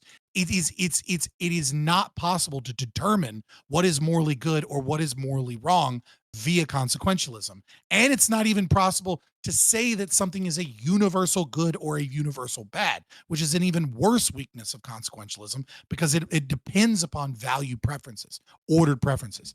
Now, the virtue ethicists in the situation, right? Yes, they will make context-dependent decisions, but it's not necessarily that they're trying. Yes, they're trying to get their preference of outcome, which is their consequences, but they're not determining that it is righteous or that it is good based upon what the consequences are. They're determining what is righteous or what is good based upon the attempt of the character of the individual to attempt to get to this higher plateau that they personally envision. It is the bravery, like the bravery can be respected even if the bravery fails. Whereas the consequentialist would say only the outcome matters. If you fail, it was morally wrong. If you succeed, it sure. was But there's rule utilitarian where you can say like, yes, we want to encourage bravery because of XYZ good outcomes. Rule utilitarian. But I think that if you I don't think it's a cope. Things. I don't think it's a cope. I think it makes sense, right? Because if you have a situation where bravery is really just idiocy, right? Like a bonsai charge. Yeah, you might respect the bravery, but I would say no. Like knowing what the or reasonably predicting what the consequences are going to be, this no longer becomes a good act to do because you're just going to cause widespread devastation. Wait, I have a question. So like, how you're isolating them, but that's fine. How does a virtue ethicist? Because you're talking about the problem with consequentialism. There's no objective way. There's no objective method or metric for value, and people value things differently. You'll never know every consequence. So you can never. And also, you can't predict the future. That's the key part. That's what I just. Yeah. Okay. And not value, but you didn't say. I don't think you mentioned the future. I said you'll never know the consequence, which is what that means. But no. You'll never know the consequence is the same thing as you'll never predict the future. Yeah, I think you're both saying the same thing. Yeah, it's fine. So what I'm saying is, in so far as a consequentialist can tell you what's universally good or bad, how can a virtue ethicist, given that, why should I believe you that bravery is a good virtue, right? Like, how are you going to explain that to me? I completely agree, right? That all of the, the deontological position can be grounded, but it's probably going to be grounded in an axiom like God exists or something. And so you can attack the axiom, right? Which is that the axiom is untrue. Like, well, I prove to me God exists, right? And it's the empiricist will make the claim it's not falsifiable, which is hilarious because empiricism is also not falsifiable. So you can't use empiricism as a means of. But regardless, setting that aside, empiricism is also an axiom-based philosophy. So their critiques of Christians is exactly the same critique of their own philosophy. But none of them get that. But anyways, so the thing is that because of the possibility you could be dreaming thing? No. I went on a tangent that I shouldn't have gone on. So the question is, right, like, how can the virtue ethicist make moral claims that are universal? So the virtue ethicist is going to be based upon that same axiomatic problem, right? Which is that there is the axiom is that like these traits are universally good. And you could just say, well, I disagree. I don't think those traits are universally good. And that's a perfectly valid critique of virtue ethics. Like I said, virtue ethics is like my third go-to, right? Which is like, number one, I'm a libertarian because it's grounded in logic and I can know that those things are wrong. It's the only thing I know to be wrong. Number two, with sufficient data, I act as a consequentialist, but more so as an objectivist, which is, I'm not an objectivist. I'm just saying I emulate that philosophy in a lot of regards in how I choose things. And then third, I go to virtue ethics, which is I lack information, right? And so when lacking information, it becomes even more difficult to determine what you should do. I see. As a consequence, from the consequences, right? Because now you have no idea what the consequences of your action are. And so what I would say is, in those situations, virtue ethics blows consequentialism out of the water, which is, how should I act when I have no idea what the outcomes of my actions are going to be? Which is everything. Which is always true. Which is always true, by the way. It's always true that you have no idea what the consequences of your outcomes could be. But you can be reasonably certain with some data that you have, like, that you can kind of predict what will occur. And you can know, based upon that, probabilistically, I would kind of like this to happen, not this to happen, right? I have a question. I want A over B. But if you're in a situation where you have no idea what the fuck is happening, then you ask yourself, what would a good man do? So what would Socrates do? What would What would Marcus Aurelius do in this situation? What would Jesus do, right? And then when that occurs, you act accordingly, right? Would a good man cheat? I don't know what the outcome of cheating is going to be, but would a good man cheat? A good man wouldn't cheat because he made a promise.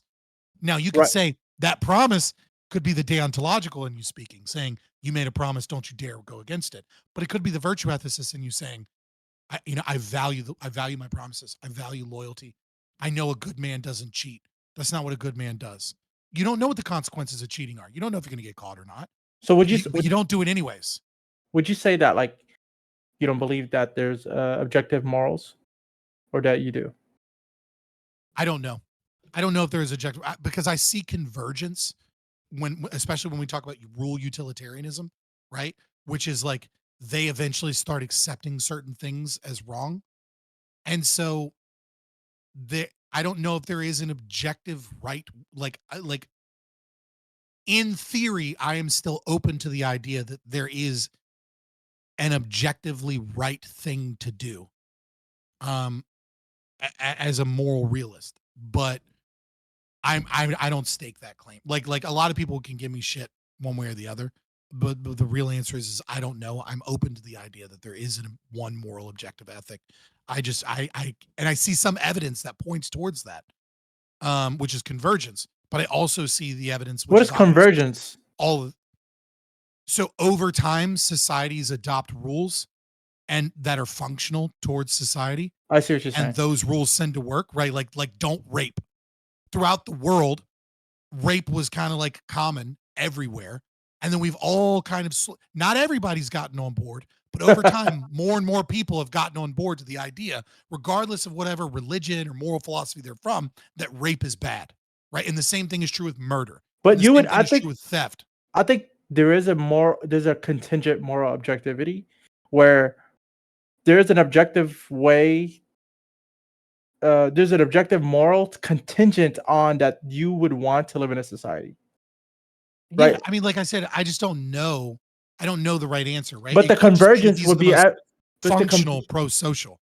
Right. That's what I'm saying. Like the convergence is only evidence towards objective morality if the people in the who adhere to this morality want to live in a society. Yeah, exactly. That's the problem. Is that like we can argue easily that there's probably always a right answer, even if we don't know the answer. That there's always a right answer to if you do A over B, given A, B, C, D, however many variables there are, there's one that you can pick that will lead to the most life, the most human flourishment. Yes, the exactly. most pro-social behavior, the most functional society, the most consent, right? Right. And the problem is like Lactoid showed, is like he's valuing consent over less lives being lost or something else, right? Like, well, I guess a life being lost is the ultimate form of non-consent if they don't consent to it. But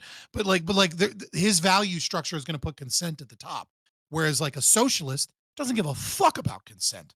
There's consent's all the way at the fucking bottom. They will violate your consent instantly if it means more poor people get houses. Right. Fuck the landlords, kill all the landlords, right? And so like eat the rich. Right. So that's the problem, is that value preference change.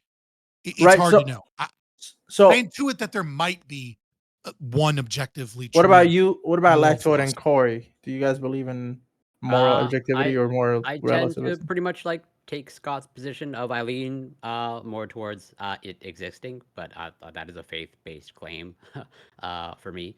But I'm not gonna bet my life on it currently if I absolutely know. But like I tend to operate under that assumption, but it's not an absolute. And just sort of to your point that you brought up, I think earlier in terms of like rooting a philosophical framework, like in my sort of experience or opinion, like just about if you dive deep enough into any philosophical framework or ethical framework, you will hit philosophical bedrock, and you have to pull yourself up by your bootstrap at some point. And Lactoid, well, you have to have an axiom, right? And so I think like you have to have an axiom. So the question is, can you prove that axiom wrong? I agree with the concept of like the philosophical bedrock, where my understanding of the world is that we all have these presuppositions, these axioms that we work with, and preferences and etc. Where there's a lot of just things we presuppose is true, right? You can boil things down. Why is consent good, right? Well, it just is, right? It's my fundamental value preference. I unlike a socialist, I agree with Scott's analysis there, right? Obviously, I disagree with some of the shitting on my philosophy parts that he was saying, but I do think socialists tend to de-emphasize consent, while libertarian utilitarians tend to emphasize consent as like the ultimate good. You can always ask like one question further. Okay, so why is it good? You're going to get to the point where everyone's just going to say, well, it just is because I say so, right? I am asserting it is good. Now, Scott believes he has some kind of like performative contradiction, like logic trap.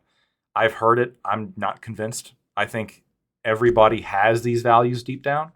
And the question is just, okay, how can we get people to, if they share the same values as me, how do I get them to act in accordance with those values so they can agree with me?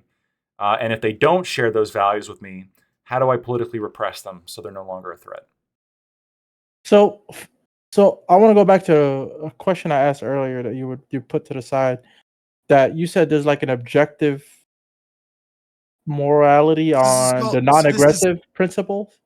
And so I posed the question about what if you're like a psychopath that doesn't care about that and just wants to live under the law of the jungle. I'm gonna do a 1,000-foot view, and I promise you it's probably not gonna make sense, but I'm gonna say it anyways, because like Argumentation Ethics by Hans Hermann Hoppe, 1989, and then his primer in 2012, or is it 2017? Is the primer that was rewritten from his 2012 work. There is so the thing is that if you start if you want to ground from the ground up, you would start with the law of identity, right? Which is A equals A, right? This pen exists. There may be pens like this pen, but this pen is this pen. There is no other this pen. There can be copies of this pen, but it's not literally a copy because this pen is the only pen in existence that is this pen, right? So I can identify this pen.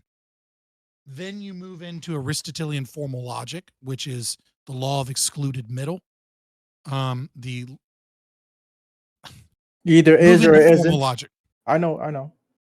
Right. So you move into formal logic. If you accept that formal logic, right, that is the axiom that others would say, well, this is the bedrock you've hit. You're just assuming this. I disagree because it's impossible to utilize language or thought in such a way that contradicts these things. And the other people that are against it, the socialists and whatnot, will say, well, see, that's just an unfalsifiable thing. Therefore, it's circular logic. And I would say, no, I completely disagree. That's silly because it's grounded in the law of identity. It builds upon those things. Formal logic exists because of that. And our entire language is not built upon these axioms so much as these axioms exist. They exist. The formal logic of contradict, like P equals not P, can't occur. That is a reality in the world, right? A equals not A is false. It cannot be true that A equals something other than not A. And they would say, well, that's just an axiom. I think that's silly and absurd because it's grounded in the law of identity. And they say, well, the law of identity is an axiom. There could be multiple pins in this pin. And that I say, well, if you're saying that, then nothing you say is based upon logic, and everything you're saying is woo-woo anyways, and it's all mystical bullshit, and no sentence you've ever said actually has any logical coherence because you don't believe in logic itself. So I dispense with you speaking because you're silly. So then once we accept those, we then move into, so once we agree that contradictions can't exist, we move into Habermas's performative contradiction. The performative contradiction is when you are doing one thing that proves the opposite of what you're saying, or if you're saying something that the claim is the opposite of what you're claiming, then it is either a performance, it's silly talk, it's gestures, it's cognitive dissonance, right? Isn't that what cognitive dissonance is? Right, or it's untrue, right? And so Habermas uses this to take down the postmodernists, which is the postmodernists say it is true that truth is subjective. and that everyone has their own truth, and there's no universal truth. It's like, well, if truth is subjective and there is no universal moral truth, that's not P. And the P is that you believe this is true. You believe that this is a universal truth about truth itself. And so these two things contradict. So either it's a contradiction and it's meaningless nonsense, or it's a performance. It's a joke. It's a silly nonsense that you might say as a court jester. It has no meaning. Then once you establish that a performative contradiction is a truism, that it is true, that to contradict based upon proving that via your actions you are proving that something is wrong. You could use this also physically with, let's say, smoking, right? Someone says, I believe that smoking cigarettes is bad, it's harmful for me, and I do not want a cigarette right now. There's not a single ounce of me that would ever want a cigarette. In fact, I've never wanted a cigarette in my entire life, and cigarettes are so disgusting. I hate them, and I've never enjoyed a single solitary, oh, it's so fucking good, part of cigarettes in any way, shape, or form. That's a performative contradiction, right? I'm watching you smoke a cigarette. You are proving that some part of you likes smoking cigarettes or wanted a cigarette, and you're telling me that that's not true. These contradict. What you're saying can't be true because your performance is showing it's true. Then you move into establishing, where does conflict come from? Conflict comes from two individuals wanting to use scarce means towards opposing ends. That is what conflict is. So there is a pen. I want to use this pen, and you want to use this pen. Now we have a conflict because you demand that you have a right to use this pen. I demand that I have a right to use this pen. This is how conflict occurs. So far as a moral system is conflict avoidance and reduces conflict, which it must be in order to be a moral system, it must be conflict reducing. It can't be conflict inducing. Then we understand that we have to have some solution to the idea of scarce means being used scarce resources being used by opposing means by two or more individuals. Well, there's only two solutions to that problem. Well, there's three solutions to that problem, actually. Solution number one is we get rid of scarcity. Well, that's impossible, because even if we could live in a post-scarcity world materially, like in Star Trek, where you can just hit a button and things magically occur, what will still be scarce is ideas. Human beings will still have scarce ideas, scarce thoughts. The lifespan will be scarce, etc. Unless, of course, we can become immortal kings. And even then, it would be scarce because I can only do one thing at a time, or 10 things, however many things I can do at a time. Time continues to move forward. I myself am there's scarcity baked into the human condition in life, so long as life is linear. So that's another axiom that you have to accept, is that time exists. I don't feel like anybody can prove that time doesn't exist, but apparently that's hitting philosophical bedrock, is they want to argue that time doesn't exist. Well, you're doing so in time. So you're kind of, again, engaged in that performative contradiction. As you move from there, you recognize that the other solution is that we can discuss, we can talk about this. We can come to a resolution that says, I use the pen first, and then you use the pen second. The third option to this conflict resolution is violence. I beat the shit out of you and I take the pen. Guess what? I have the pen now. It's my pen. Good luck. These are the three things. So we recognize that we can get rid of scarcity. I've dispensed with that. So we're really with two solutions, which is you can either talk about it and determine that one person has a right to use it, or one person can use it, or you fight over it. So you have arguing and you have fighting. Now, certain things go in the domain of fighting more than just physical violence. So fraud goes in the domain of fighting, because we're not having a genuine argument any longer. What I'm doing is I'm lying to you and tricking you so that I can gain it. This is fraud. Like, I haven't actually convinced you of the right of this situation. The other thing is, right, like the other person could just give up, right? But if that person just gives up, that's fine. But even if you haven't convinced them via argumentation, the conflict goes away. There is no conflict, so it doesn't matter, right? So utilizing both that understanding of conflict resolution as well as utilizing the understanding that you cannot have a performative contradiction, we get into the idea of what is argumentation as a means of conflict resolution, which is what a moral system is. It is reducing conflicts amongst people and coming to resolutions when conflicts occur, when separate individuals want to use scarce resources towards opposing means. That conflict, when you are arguing, Hoppe argues, you are establishing a moral norm. You are establishing, when you fight, a moral norm. When you fight, you are establishing might equals right. When you are arguing and saying that I'm not going to use violence to kill you, I'm going to try and convince you, you are establishing the moral position that it is preferable and in your preference to do this as opposed to fighting. Now, people will argue this is the crux where argumentation ethics falls apart. This is where most people attack argumentation ethics. They say, well, what if I actually am arguing now, but in the future, I don't believe that. So I'm not actually establishing a moral norm. Well, there's two problems with that. Number one, you're lying, which is no longer arguing. You're committing fraud. You're saying, well, I believe in this peaceful resolution of conflicts now, but I'll use violence at a later date if I don't get my way. So you're not being genuine in your argumentation. Or the other issue that is potential is that you are not necessarily fighting. Sorry, I had to, and I can't think of the second right off the top of my head. I apologize. This is a difficult framework to do off the top of my head. But when you're having a conversation and establishing a moral norm has to be true at all times. So like if I say stealing is wrong, 10 minutes later, stealing can't be good, right? If stealing is wrong, it's always wrong. If stealing is good, it's always good.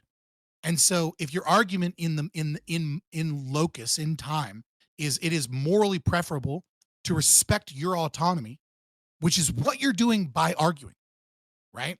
And this is another key portion. If I'm arguing with you and I'm trying to convince you, I recognize that you have bodily autonomy because I can't magically make you not believe what I'm saying. You have to believe it yourself, which means I respect you as an individual, as an entity that has control over your own body, and I'm choosing not to violate that and proving that this is a moral norm, a preference that needs to be true at all times, that I not aggress upon you. Some forms of argumentation, I think argumentation ethics is done at that point, because the moment that you say it is right to violate people's autonomy, that is where you are engaged in a performative contradiction. Either you are fighting or you are genuinely arguing. And if you are genuinely arguing, you are establishing a moral norm that it is preferential to respect someone's bodily autonomy and to try and convince that person via your words and nonviolence of the truth value of your claims, whilst simultaneously saying, I can disrespect people's bodily autonomy and violate their will with violence to make them do what I want to do. The two contradict. It is a performative contradiction as far as I'm concerned. I understand which what makes you're it saying. logically untrue. But can you help me understand why I can't say, hey, I promised to give you the framework, which was a long fucking time for me at 1 o'clock in the morning or 1:30 in the morning. That's as far as I'm willing to go in terms of answering more questions about argumentation ethics. Once more like from the top. Yeah, no, Scott, no. I'm not going to ask you to do it now. I took notes on the whole spiel you just gave, and I have a number of issues that I want to go over at some point. Yeah, please. Yeah, I want to be there. I want to be there. DM me. I want to be there too. DM me. Well, yeah, sure. I mean, I don't know. I want to learn. I know you want to learn. You should watch. I'm not trying to be insulting, but I think Lactoid Lactoid and I should have a conversation about it. I'm not trying to be an asshole. I think his objections from a libertarian perspective, this might need to be a one-on-one thing. It's very complicated. I would love to have you dream, but Scott, for some reason, he's just solution. There's a solution. Convert to libertarianism right now, and then you'll be included. wait, yes, no, wait. As the consequentialist, that is a good consequence, and I will accept that. I think I'm not trying to already. exclude you. I'm not trying to exclude you because I think you're inferior or something, right? Like, I'm not trying to be a dick. I'm just saying this is a really complicated conversation, and I'm sure he has a lot of notes. And I feel like we would get more somewhere if we did a 1v1. Whereas, like, adding additional people to this super complex discussion, I feel like Lactoid having thinks to I ask backtrack. good questions. Thank you. Yeah, and I totally you should watch his stream when it occurs and not watch my YouTube video. Like, that is how much I'm dedicated to the genuinely getting through this. I Hey, mean, I don't care went about through getting it. on stream personally. I thought y'all were just gonna have a DM conversation that I wanted to be part of. That's all. No, if I'm gonna do it, I'm gonna fucking make content out of it. Like, what the fuck? Let's do I it. haven't Already did this whole thing without making it content. Like, I'm already not recording. I don't disagree with that. It's a good idea. Okay, I'll just ask Conversation with questions. Scott a while ago. We went through his whole framework, and he was kind enough to send me the document. I think I have since added a lot in my head. yeah, I'm like, sure. I'm in a much better place to have this discussion than I was when we spoke, and even then, it's a really difficult conversation. It's really fucking hefty. Well, then now I want to be included if it's been updated. Oh my god! Well, Me you and heard Corey- the me basic and Corey- spiel. Listen, I feel I like I think- gave a pretty good summarization of it. I mean, like, You did. there are other components, which I don't think are necessary, but people add to it, which is that, like, because it occurs over time, then you kind of like, Hoppa gave this up, but other people might use it, so you might hear about it. I don't think it's necessary. I think it distracts, but there is, like, an argument that, like, you also prove the utilization of scarce resources in order to argue, because, like, I need to drink water, I need my chair, I need to utilize things to facilitate the conversation, I need to eat food, etc. And that this proves and grounds private property rights, because there must, in logically, if latecomers which is people that come by later, have a right to property, then you could no longer do anything, because you could not morally justify utilizing any property as a means of having discussions, learning truth, or doing anything in your life, because you would need to have the permission of every person that has presumed rights over your property, which would include every person that exists in the world, as well as every person that ever will exist in the world. And therefore, you could no longer ever do anything morally, and you could make no moral justifications if people have a right to property, because you couldn't utilize that property for the fear of damaging it or altering the property without violating the rights that other people have to utilize that property. I think it's a strong, solid argument, but I think it's an additional one that is unnecessary. It's kind of like almost its own argument that proves private property rights, which extend to the individual. That also proves that, like, it's impossible to make any moral claim without first recognizing the right of private property and an individual to utilize what property is theirs without anybody interfering. It's almost its separate argument. I'm so confused about that one, because you started off with if people have private property. So how do you prove something when you already start off with given in it? So, like, we're having a conversation, right? Correct? Yes. In order to have this conversation, you have to drink water or you'll die. Okay. Right. So, if you have to drink water or you'll die in order to have this conversation, you could also say that this is true of anything, right? Of any moral claim that you ever make, anytime that you engage in the world, you have to drink water at some point or you'll die. So in order to say this is good, this is right, this is wrong, you have to drink water.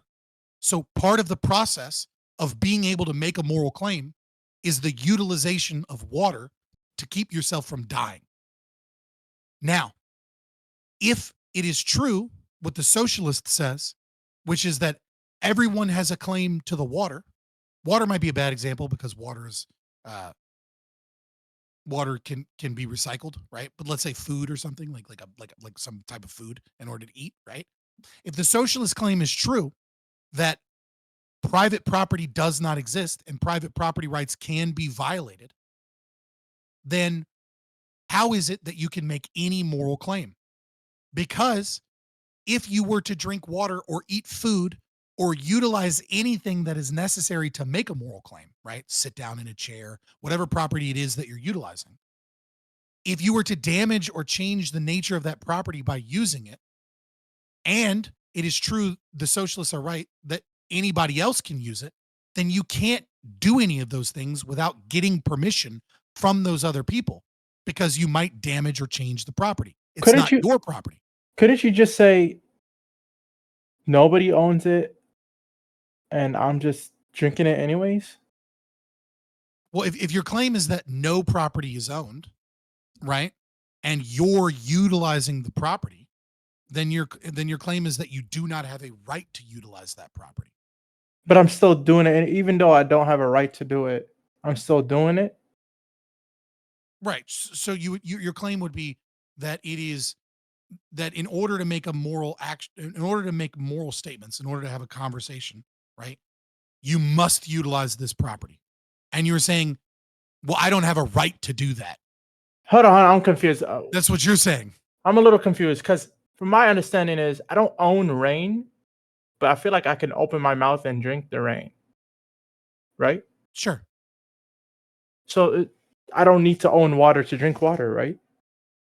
Okay, but here's the thing. Like I said, water might be a bad example because it can technically be recycled. But if in this instance that there is this glass of water, if I drink this glass of water so that I don't die of thirst to continue being a moral actor, a moral agent in the world, making moral decisions and making moral claims, if that is a necessary component, and you're saying I don't have a right, this is against the claim of the socialist that says private property doesn't exist. You don't have a right to utilize property. Okay? When they say that, what they are claiming is that I don't have a right to drink this water unless I get permission from everybody else. How could I drink this water without potentially violating people's rights if this water is owned by everyone? I can't. I have to get permission from everybody else because I'm going to drink the water and the water's going to be gone. So if they have a claim of ownership over the water and I drink all the water and the water's gone, well, then I violated their rights. If everybody has a right to the water, so now I need permission from everybody that could conceivably use the water. And this includes everybody in the future that could use the water. So this includes every human being that will ever be born for all of eternity. I need their permission before I'm allowed to drink a glass of water without potentially violating their rights. So I can't make moral claims without it. Again, this is an add-on that I think is unnecessary. I get that, but it is a fun argument. I'm just a little confused because I understand from if you start off as everyone has a right to this, but like, is it impossible? Is it logically impossible to be consistent in saying, even though no one has a right to this, to use, no one has a right in terms of owning this thing. Therefore, you can't ever use that thing. Like, is that's what I'm a little bit confused. Why can't I use something that no one has a right to own? So right. So let's say this isn't a pen owned by the world. This is a pen not owned by me. But instead you're saying this pen is a pen that no one has a right to own. Yeah, it's just in nature. You found it on the ground. Well, in order to use this pen, which would be necessary for me to write down my argument, I would have to violate that principle that you set up. I would have to now. What principle did I set up? You said that no one has a right to own it. I'm taking possession of it. I just using it is owning it. Using it is you're homesteading it. I'm using it. I'm saying that because if someone else tries to use it, right, then conflict occurs, as I described earlier. If I'm trying to use this pen and then someone else says, no, let me use that pen, conflict has occurred. And we were saying, well, the right answer is no one has a right to use the pen. Okay, well then, but I'm using it. So am I violating rights while trying to make a moral argument? Then therefore utilizing the pen would always mean that I'm immoral in my actions and establishing a system of theft and violence, and therefore I could never make a moral claim. So in order to make a moral claim, I have to utilize property, and I have to be the only one that has the right to utilize that property. Otherwise, I can't make moral claims. So anytime you use something, you are exercising your right to own property. You're exercising your exclusive control over that thing. And you were saying that no one else can use this thing because I'm using it. I'm using the pen. You don't get to take the pen out of my hand. If you snatch a fucking pen out of my hand while I'm trying to like take notes, What in class, if we might have a fucking fight? We might have a problem. What right? if? This is my pen. What about the whole giving it up situation where you found it in nature, you're using it, but you don't mind if someone comes and takes it. There is no conflict. Right. That's why I said the conflict goes away because you chose not to have the conflict. There's you never consented. So there's no violation of the non-aggression principle. I can't aggress upon you if you're like, yeah, sure, use the stick. I'm not using it. It's fine. Right? There's no conflict because there's not two individuals trying to use scarce resources towards opposing means. There's person A was using a stick. Someone came by, used argumentation, and said, hey, can I use that stick? And then person A said, yeah, B, you can use that stick. And then B now is exerting exclusive control over the property. They have permission from the first user. The first user A homesteaded a right to that property and said, this is my stick. And then they gave up that right. They said, yeah, have it. I don't care. It's just a stick, B. And then B utilized the stick. So there's no scenario. So there's no scenario where I grab stick, utilize stick, and the whole time, like there's no words were said. Someone grabbed the stick. I don't care because it's just a stick. You're saying I still exercise the principle of this is my stick and no one else. This gets into something else, which is like how is private property established? And like I have a 4-hour video on that, like a panel of like different people. But basically, like you homestead property, like the argument that I tend to agree with most is in bordering, which is that you have to communicate a socially acceptable, like property needs to be intersubjective, which means like the subjectivity of the culture needs to recognize the existence of that property as yours, right? So in most cultures, putting a fence up recognizes that as like your property, that you're saying this is mine. You're communicating to basically everybody, this is mine. But a different culture, a different community might have a different means by which they recognize property. Like it might be like a green paint or a brand or something else, right? So you have to communicate to other people, this is my property and I'm utilizing it. Otherwise, conflict would occur because you believe that you have property, but you're not communicating that you have that property. And then other people believe that property to be unowned. And so you're actually inducing conflict by not properly communicating your property. So in order to actually establish private property, you have to communicate an intersubjective a view of private property towards others. Thank you. Gotcha. Man, I love this class. Bro, like it turned into fucking fucking. This was just the introductory lecture. I'm not gonna 4-hour YouTube video.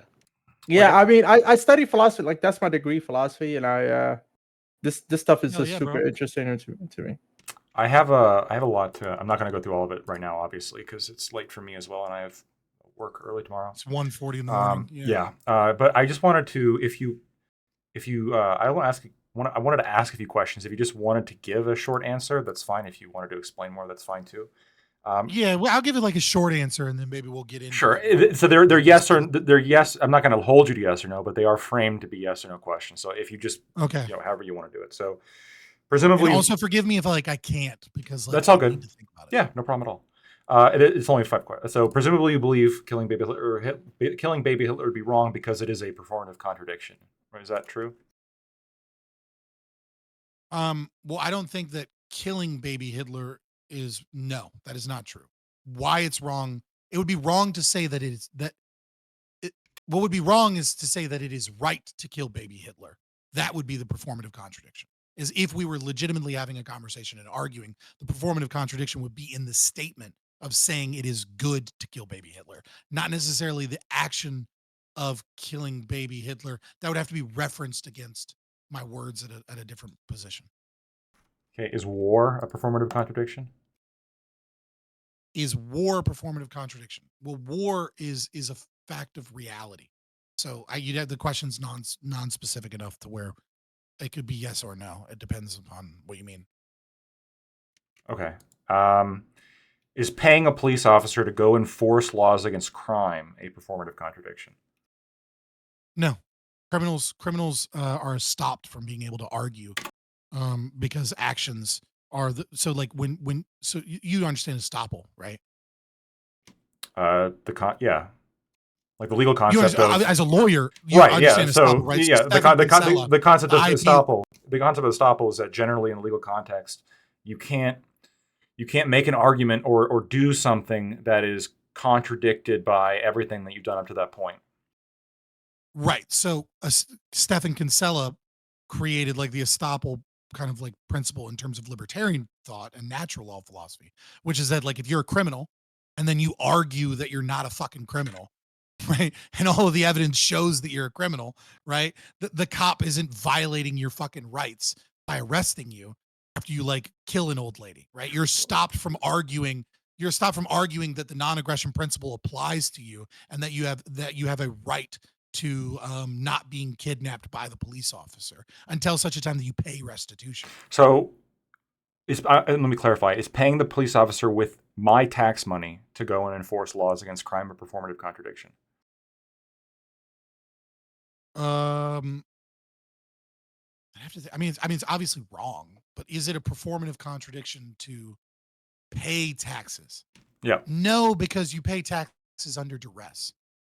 Right? So like you don't choose to pay taxes. It's not a non-coerced situation. You're coerced to pay taxes.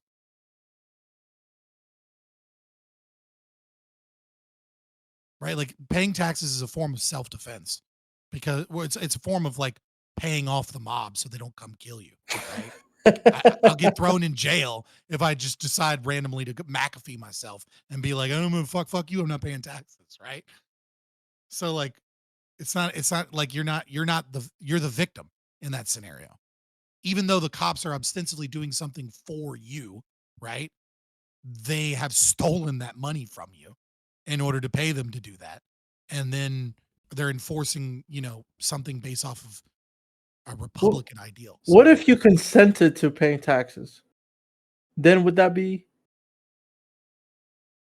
Well, so if you consented to paying taxes, then you live in a covenant community where you voluntarily signed a contract.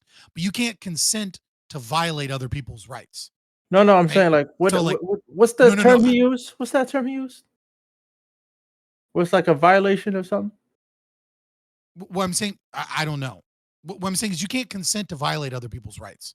Like you can consent to your rights being violated. That's what I'm saying. Not a violation. It's not a violation of your rights if you consent to it, right? But I can't consent to, let's say, give Lockheed Martin money to go from you, Lactoid. I can't consent that your money be given to Lockheed Martin to go bomb random people. Right? Would that be a performative contradiction? That's the word. Performative contradiction. To say that it is right to do that would be a performative contradiction because you would be justifying, you'd be arguing with me, presumably, assuming you're not lying and assuming you're not using violence to stop me. You would be engaged in recognizing that I am my own person with my own autonomy, that has my own thoughts and opinions, and that we ought to have a conversation towards the truth. And if I want to convince you of the truth to reduce conflict resolution, right? Because we both believe two different things and you want me to believe what you believe, right? You're establishing a moral norm that you ought do so peacefully without violence and by respecting, but just by recognizing I'm a person that talks, sure, and that I have my own opinions. You are respecting. So that I am my own person. It would be a performative contradiction for me to say, Scott, I think you should pay some taxes so we can have cops that'll go like enforce laws. Yes, this would be a performative contradiction. Well, I mean, if you said you should pay tax, you should want to pay taxes, right? So that we should do this thing. You could say everyone, and then eventually, if you said everyone, then it would be it would be consenting, right? So like when you start saying, I think you should do this thing, you should consent to this thing that you don't like, that's just an argument, right? Like that's not no. So the system, the yeah. cops exist. Yeah. So here, let me phrase it this way. Scott, I am arguing in favor of a system which compels you to pay taxes, and some of this money goes to police officers who go and enforce laws. Is this morally correct? Like, I believe this is morally correct. This would be a performative contradiction. Right. You're simultaneously saying, you're saying you don't have bodily autonomy or a right to your bodily autonomy. It is right, it is good, it is justified to violate your bodily autonomy by stealing taxes from you and taking property from you and imposing laws based off of democracy upon you.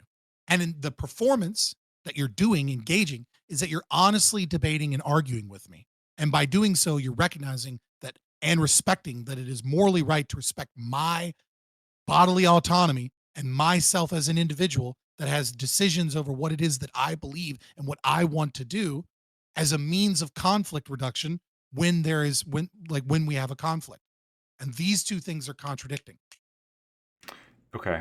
If I say, I have one last question. If I say that I think it's morally just, or I think it's good, if the following scenario, you look down the street and somebody's pointing a gun at you, you don't know if the gun's loaded or not, but he's aiming it right at you. You don't know what the future is. I think you should have the right, and you probably should, and I'm okay with a system that allows you to go ahead and pull out your own gun and shoot them first before you believe they might shoot you. Is this a performative contradiction? No, because you're not an aggressor in that situation. So I had a really long talk with Liquid Zulu about this. And we kind of talked about like the grandma who falls in the sidewalk onto your yard, but actually sees a serial killer with a poison dagger. And she's just hoping that you'll come over and help her up, and then she'll stab you, right? And kill you, right? It's like, so like, do I have a right to shoot grandma because she falls in my yard? Well, it could be grandma with a poison dagger serial killer, right? And so technically speaking, you could call it self-defense of yourself and your property to shoot grandma the moment she falls into your yard. Right? She's on the sidewalk and she's got her walker and she fell in your yard. And then I just took my guns and I blasted the bitch into oblivion until she was nothing but a puddle of blood. Right? Like, and I could be like, that's self-defense. What if grandma had a poison dagger? Right? And so really comes down to is like, you'll appreciate this as a lawyer. Like, I think it's important to look at actus reus as well as mens rea, right? Guilty mind and guilty act, and determine what is a guilty act in this situation. And a guilty act in this situation is acting outside of what is rational, what a rational person would deduce, is a foreseeable threat. So even though grandma might be a serial killer with a poison dagger, it is not rational to assume that your life is in danger because grandma fell in your yard to start blasting her.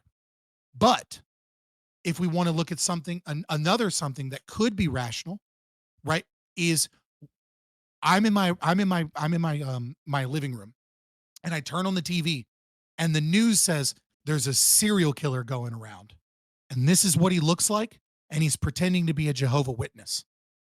Be careful.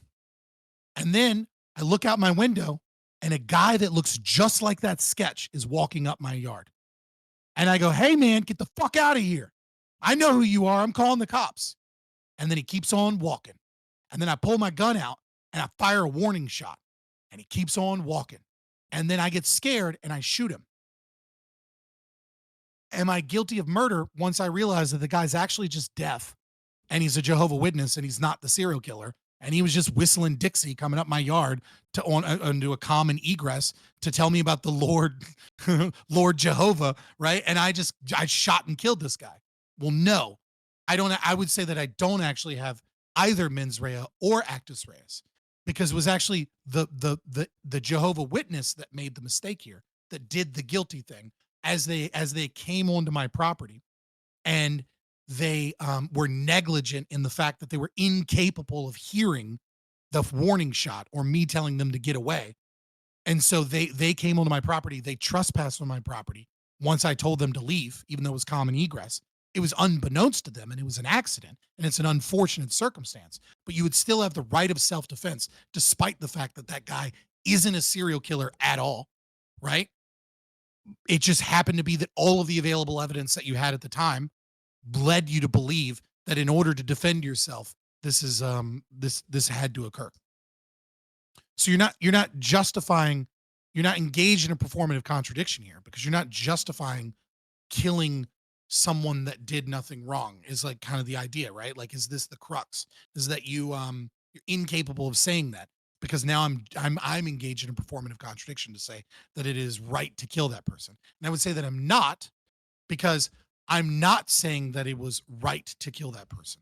What I'm saying is that it is right to utilize all available information that you have to not violate the non-aggression principle. Once we later learn post hoc that the person wasn't a serial killer, we then have to use all of the available information to determine who was the actual aggressor and try and resolve this unfortunate circumstance. And in that regard, it would be the Jehovah Witness that is deaf and went by himself and didn't take proper precautions to ensure that he wasn't like unknowingly trespassing on people's property constantly, because he can't fucking tell, because he can't hear anything. My God. So you said a guilty act is acting outside of what a rational person may deduce is a foreseeable threat. If you know for a fact, let's just say you're in front of baby Hitler and you know for a fact that he will do the Holocaust, and if you kill him, the Holocaust won't happen. Don't you agree a rational person could deduce that baby Hitler is a foreseeable threat? I mean, like, I agree with that approximation. The problem is that it requires knowledge that's impossible for humans to have, which is that a human cannot possibly know what the future will be. You're granting something that can't exist in reality, which is you're granting perfect knowledge. Right. Perfect Well, knowledge doesn't so exist in reality. But it's not right. I'm not saying imperfect. You said a rational person may deduce as a foreseeable threat, which is a predictive analysis, right? So let's just say, like, okay. I'm sorry. I was thinking I apologize. It's late. I apologize. Oh, you're good. You're good. So you're saying like a rational person would perceive. Again, that's not in your self-defense. It's not in defense of others, though, right? In 30, yeah, but you're saying in 30 years, baby Hitler does this, right? What you're murdering baby Hitler. Now you can be right there when he's about to point the finger at the Jew and say, kill the Jew, and stop him, right? Right before he does it, because you can tell you're defending the Jew. But you can't kill baby Hitler in defense of the Jews when you could just go to his art college and try and get him in, right? Like, there are other solutions here that don't require killing baby Hitler, because that is an aggression, right? You're not defending yourself in that moment, and you're not defending others. What you're doing is you're trying to prevent a timeline far off in the future, and you're not utilizing necessary means, right? Like, there's a necessary means to self-defense. I have no choice but to shoot and kill you. What about killing him right before or right after he becomes the Fuhrer? Or when a reasonable person, or when a reasonable person. On Twitch? Yes, I'm still on Twitch. Okay, so I can't answer that question. Suffice to say that a representative of the state is stopped from saying certain things. Okay, all right, but for sure. But let's just say a rational person, logically speaking, though. Yeah, let's just say based on like some writings that you find from this dude and his like upward political trajectory, a rational person may deduce that this person is a foreseeable threat, and they're rising to power in Germany. The issue I'm having is there's a foreseeable threat in the future. Like, there are other ways to stop it. Like, you're not utilizing the least means, right? So it's like, sure. if let's say I'm Israel, right? And there's Gaza, right? And I have option A and option B. And like, let's say Hamas in Gaza's got a rocket, but he's on top of the roof, and I've got a sniper right next to the roof. Option A, the sniper pulls the trigger and kills the Hamas agent, and he drops the rocket, the RPG, right? Option B, I bomb the fucking building and kill 40 people, right? Morally speaking, you are allowed, the guy in the helicopter that gives the order that's going to be killed by the RPG, right? he has the right to defend himself against the Hamas terrorist that wants to blow up the helicopter. But given having two perfectly reasonable, rational, and reasonably successful means of ridding himself of the Hamas agent with the rocket launcher, and one requires killing a whole bunch of extra people and collateral damage, and the other doesn't, he's not utilizing the least means of which to defend himself without unintentionally aggressing upon other people's persons and property. I don't disagree, and I'm a big fan of the concept of minimal force necessary. And if there's other options, you should do it. I guess what I'm trying to boil down to is like, this is where objectivism is kind of like bleeding into. Yeah, what I'm trying, it's out of the bounds of the non-aggression. Right. Well, exactly, because what I'm trying to establish here is like what I perceive something of a contradiction, like leaving aside other options for a second, which I agree. Like if there's always other, even if we're in an immediate situation where I see another option, right? Like somebody has a gun in their hand and they're right there in front of me, and I could be justified, like, or like a knife or something, and I could be justified just blasting them. I still don't think you should if you believe there's a way to circumvent their violence without necessarily killing them. So I accept all that. Well, I would say that you that is equally successful. You have no obligation to to be like, I'm a blue belt in jujitsu, so I'm gonna have to try and utilize that to take this guy down, even though I have a gun right now and the guy has a gun at me. Like, you have no obligation to take a less lethal means, or a less likely to succeed means. Sure. But if you have reason to believe that they're both equally successful, and you have a gun and a grenade, and they have hostages behind them, right? You use the gun, not the grenade, because the grenade becomes aggression if you're like a perfect marksman, and like you can kill this guy, but you choose to use a grenade instead. I totally fully accept that, right? But I guess the contradiction that I think I'm seeing is that, like, okay, we have a scenario of defending yourself or others where, like, in the immediate situation, if somebody points a gun at you, we can immediately recognize them as a threat because they've taken the action that a reasonable person will look at and foresee. This person's got a gun, they're aiming it at me, or they're aiming it at somebody else. Clearly, there is a threat here posed to them, right? But what if the threat is equally like cognizable? Like we can see it and we can recognize it, we can measure it, but it's not so temporal, right? So when we airstruck, well, we fired an airstrike at Qasem Soleimani, right? The dude who had for decades organized attacks against U.S. personnel and was actually probably going to do that. He was a stop from sure. So let's assume, for argument's sake, that that he never did any of that. He had never done a terrorist attack, but we know for sure he's going to do a bunch of them. We had reason to believe that he was going to go plan one, right? And the equally, like, the most successful way of getting rid of this threat and protecting people from a terrorist attack would be to drone bomb Qasem Soleimani, right? This is arguably a U.S. military action in a different country. Is this justified? Well, again, I said, this is two criminals killing each other.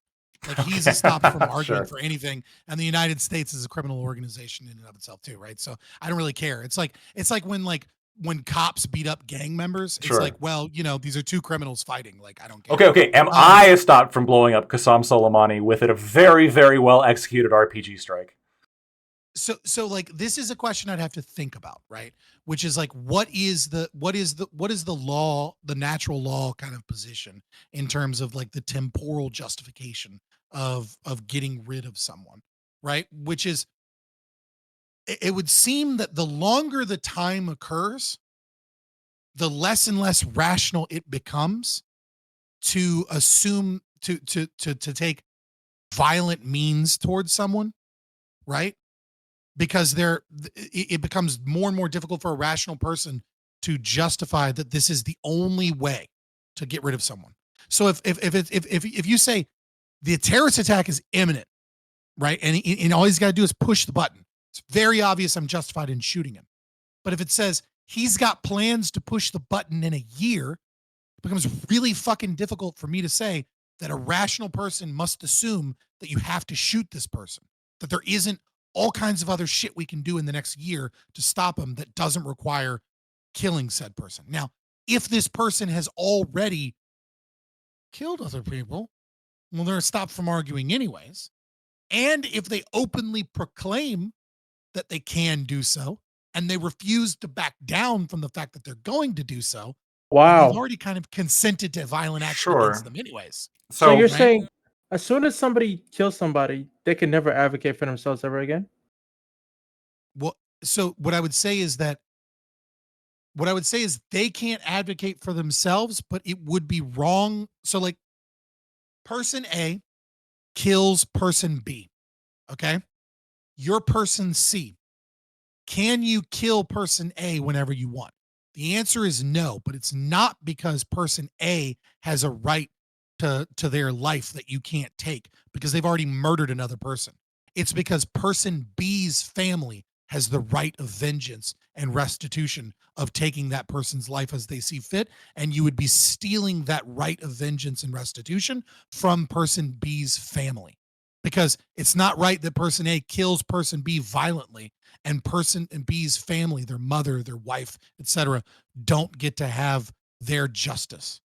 You're stealing that from them. And so you would be violating their rights in that scenario. But it's not because person A has a right to their life. It's because you don't have a right to steal that restitution and vengeance from them. Because person B's family could choose, I don't want to kill person B. In fact, what I want to do is I want to make them go work in the diamond mines for the rest of their life, and all of their proceeds to go to a charity organization that for saving the fucking dolphins, because that's what person B really loved. I have a question about the dolphins.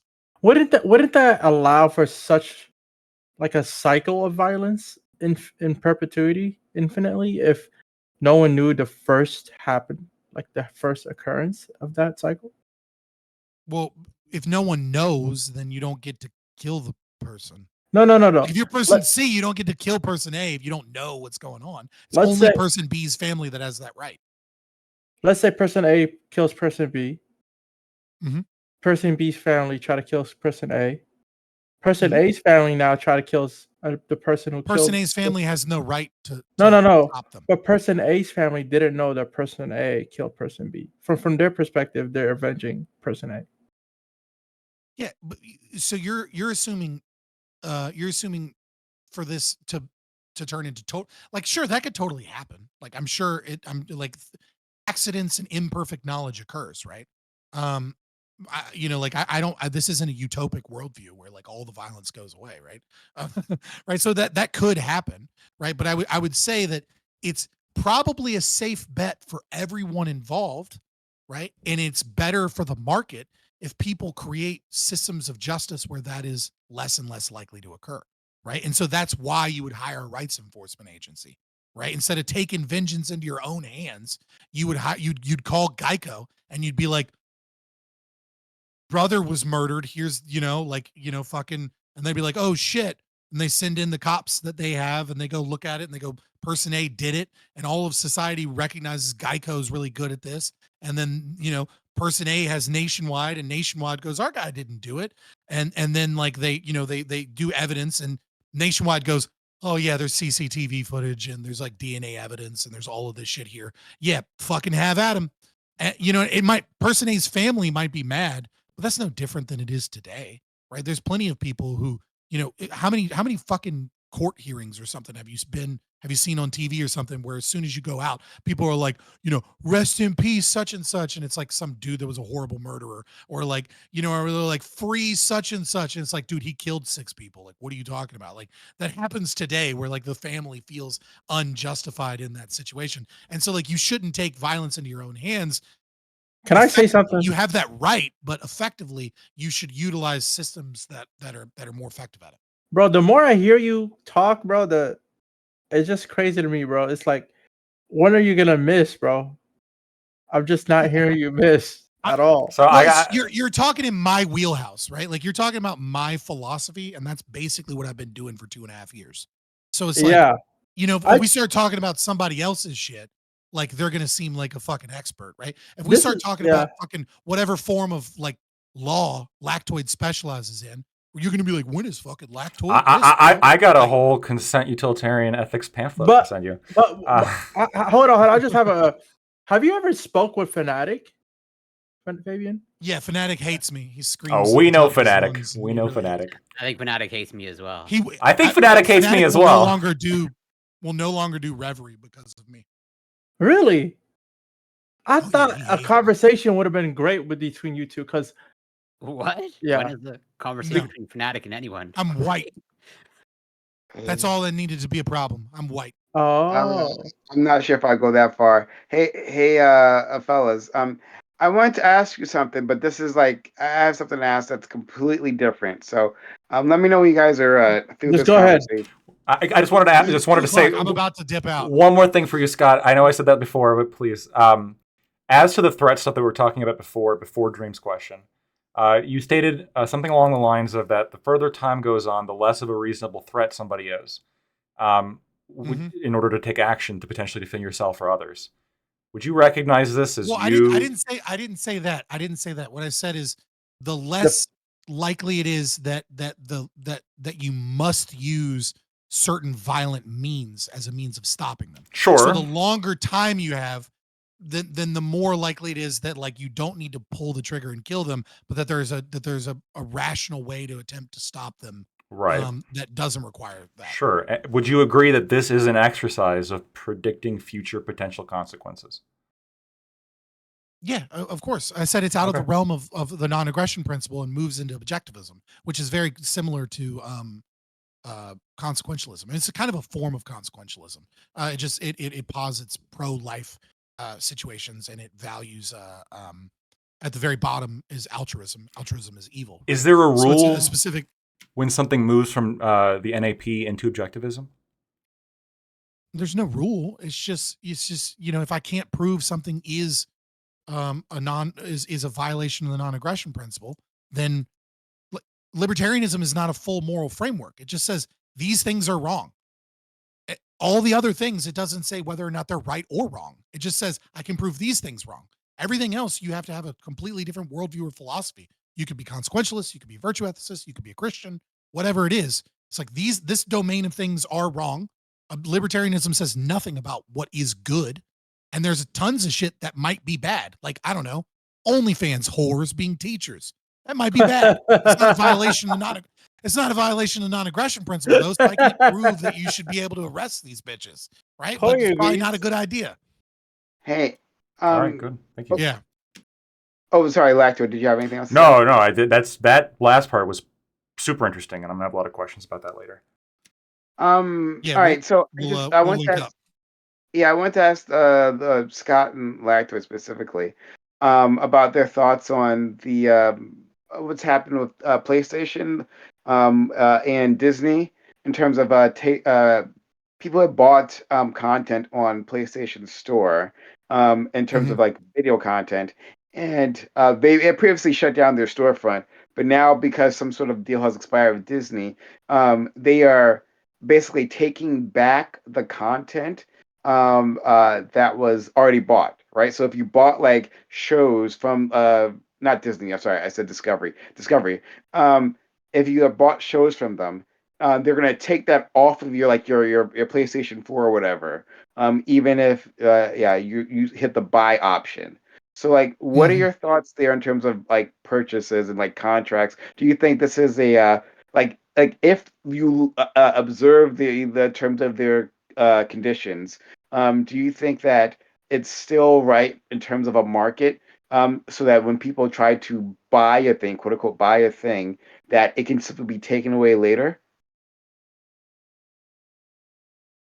So I'll give a quick answer. Legally, I don't know what the contracts are. Like I've heard about this, but I didn't like investigate the contract, like the EULA or whatever. But I would say first and foremost, caveat emptor, right? Buyer beware.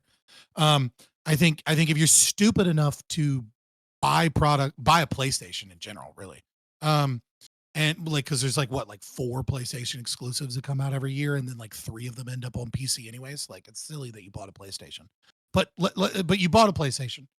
You own digital things, right? Which means you don't actually own it. It's stored on a device and server that they have control over, as opposed to a physical copy. And then Sony and other companies have done shit like this before in the past. I think it's unfortunate and depending upon the contract, might be a criminal, like it might be legally wrong. I don't know. Lactoid is definitely gonna have to answer that.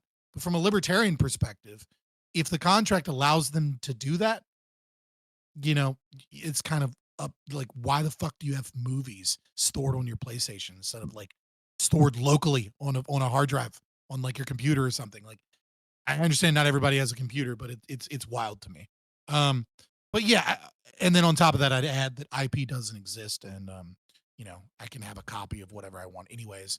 And so it's always wrong for you to steal, to try and delete my data that I own locally on my thing. It, but again, if it's on your system and your servers, and like there's a contract with you, yeah, they kind of have a right to delete that shit in favor of their IP situations. But like, you should just make a copy. Yeah. So first of all, I just agree with you completely on like the idea of buying. I remember hearing about like this store and others like it, and I'm like, this is the dumbest thing. Obviously, that was going to happen in terms of you losing anything that wasn't locally stored. But I didn't expect for them to like go like, okay, you have something locally stored, and I'm gonna take it from you, right? Like for instance, I have PT. I mean, but there's that whole situation with Valve, right? Like this isn't new, that they have deleted your things that you had locally stored, right? Like Steam, like this has been done with Valve games before. Like, I think it was kind of obvious with the competition, but maybe you're right. Maybe I'm being a little bit of an ass here and expecting people to see the writing, on the wall, and like maybe it was a surprise for a lot maybe. I'm not. I think it depends on the contract. I'm not saying you're being an asshole. I mean, I think it was pretty obvious. I mean, I'm with you there. I think it was actually really obvious. And I have PT on my PS4, right? And we know, what was it? Konami, like stopped selling that because of their fight with Hideo Kojima. But it'd be crazy if Sony, if I start up my PS4 again, and Sony deleted that off my local copy of the PT game, off. But right. so yeah. Well, it's like So yeah, I also expect, like, at any moment, like there's just certain things that also become controversial too. Like, it would not surprise me at all if like one day people woke up and like Dead or Alive beach volleyball just disappeared because the feminists got mad. Like, it's like, you should keep shit that you own fucking on a medium where it's locally stored. And I do agree that it is kind of crazy that they're deleting shit people have locally stored on their PlayStation. But again, all of that is attached to the PlayStation network. Like, you kind of have to expect that if PlayStation makes a move. So what I guess, I guess, and maybe this might be more Lactoids, a Twitter for Lactoids. Like, it would seem like we should make a ruling, some regulation to like make ownership solid. Like if the IP owners have been fighting us for years, talking about piracy, how like it's just like physical media, and or any physical object, and you wouldn't steal that, right? So you shouldn't steal this. Then this is like the exact opposite. So they like the snake has eaten its tail now, and they are stealing the content themselves, saying that, oh, we already owned it. You bought it, but you don't actually own it. Now it's a license. We're redefining ownership. So like I feel like that should be a possibility, correct? So here's how it works. Their TOS says they can basically do this. I've just looked into it. They knew they knew this ahead of time though, and the statement was like quite literally, as of 31st December 2023, due to our content licensing arrangements with content providers, you will no longer be able to watch any of your previously purchased, I guess, Disney content. Just want to make sure this is the right one. Right, like I think Spider-Man is like a big thing, right? Like Disney. And the content will be removed from your video library. We sincerely thank you for your continued support. Here's what I think. If tomorrow, Prime, you wanted to have regulations in place that told them they couldn't do it, you probably could, right? I mean, this would probably be within the realm of the U.S. federal government to regulate, because they can regulate just about anything they want to. I actually am in favor of The one regulation. problem. I'm in favor of one regulation here, which is that if they're going to pull this shit, I don't think they should be allowed to use the word own when you buy something. I think what they should have to do is basically put on there, hey, you might lose this in a year. So like rent it until this date and potentially beyond. They should have to put that in fucking writing because the use of the word buy, the use of the word buy or like own or any of this stuff, 100%. I think that's contradictory to what they are actually doing, which is they make these agreements ahead of time. And the poor suckers that bought that shit. Can you imagine buying that shit like a couple months ahead of time and then losing it? That's fucking that's. What's that thing that Fabian says that if you're contradicting yourself when you're making a claim? It's a performative contradiction. Hell yeah. Yeah, that's a performative contradiction, right? When you said here you can own something and you're not. No, I mean it's they're using the word own, right? Own as a very specific private property meaning, right. Clearly. I don't think it's a performative contradiction. I think it's just a contradiction. And the reason I think it's just a contradiction is because both they had that in the terms of a service, and then they have buy and own, and those things contradict. We don't even need to go into performative contradiction. It's just a pure contradiction. Which is fraud. I guess what I want to talk to you two is that, your views on private property and then your views on contracts, right? Like it would seem like as a consumer, like entering a market and I'm buying a thing, my understanding is that I'm buying a thing, that I should have that thing. But then there's a contract on the other end that says, oh, well, I guess you're licensing that thing or something. I don't know exactly what it is. But that exists in parallel. So, like, as libertarians, like, you feel like this is anathema to your worldview, or we're gonna have different opinions because I'm a Rothbardian, Hoppian libertarian, right? And Lactoid is a libertarian in the sense of like he's not a Republican. He believes in the Libertarian Party, like kind of thing. He's a liberal. He's a classical liberal, really, is what he is. He's a classical liberal that likes some libertarian ideas. So like I'm 100% against the existence of IP. I think it is a contradiction in and of itself that intellectual property cannot exist.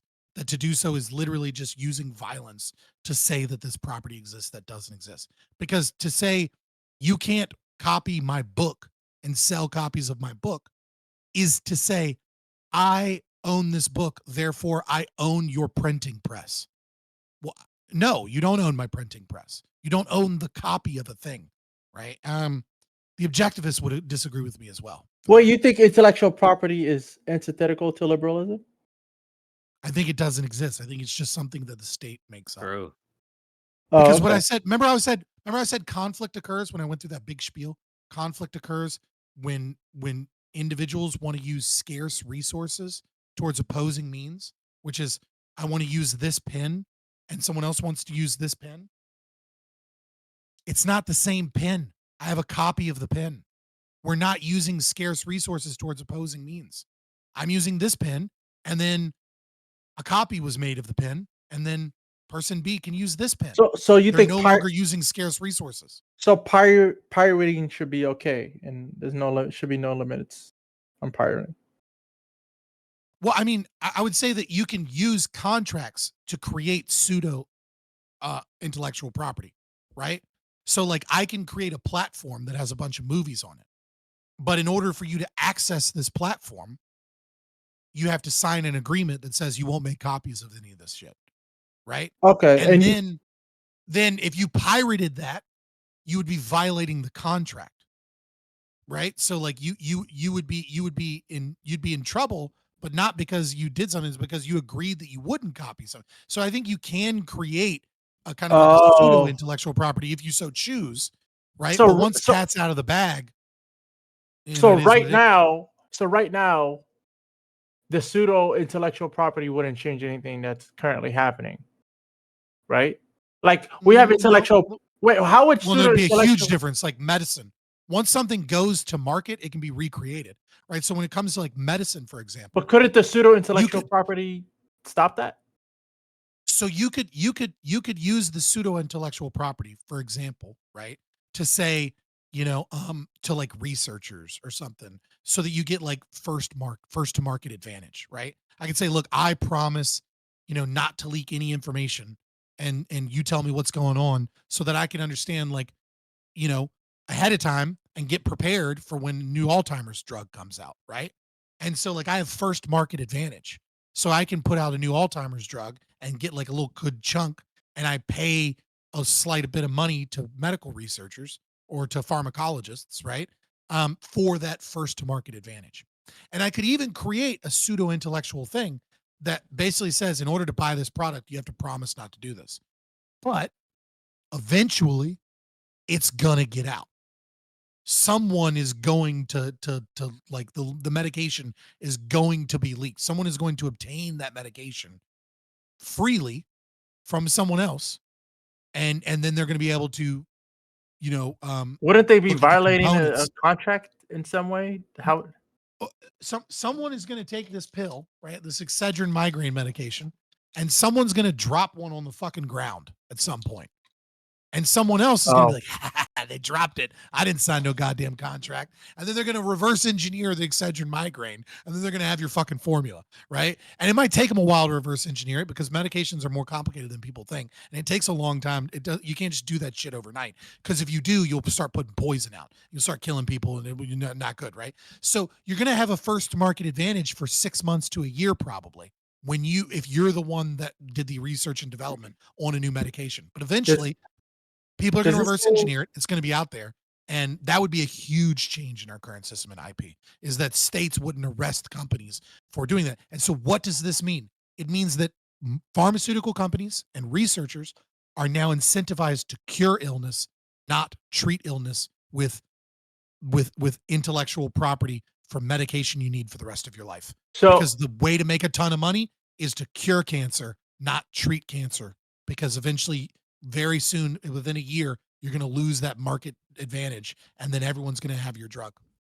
does this mean that, like, for medical field, I understand all the arguments, but then for the entertainment field, pseudo intellectual properties basically can be the same as if status quo, right? I mean, like, well, I don't know how much that'll harm, Hollywood and shit, but like, let's be honest, they've got 3 or 4 years before AI is doing their fucking job anyways.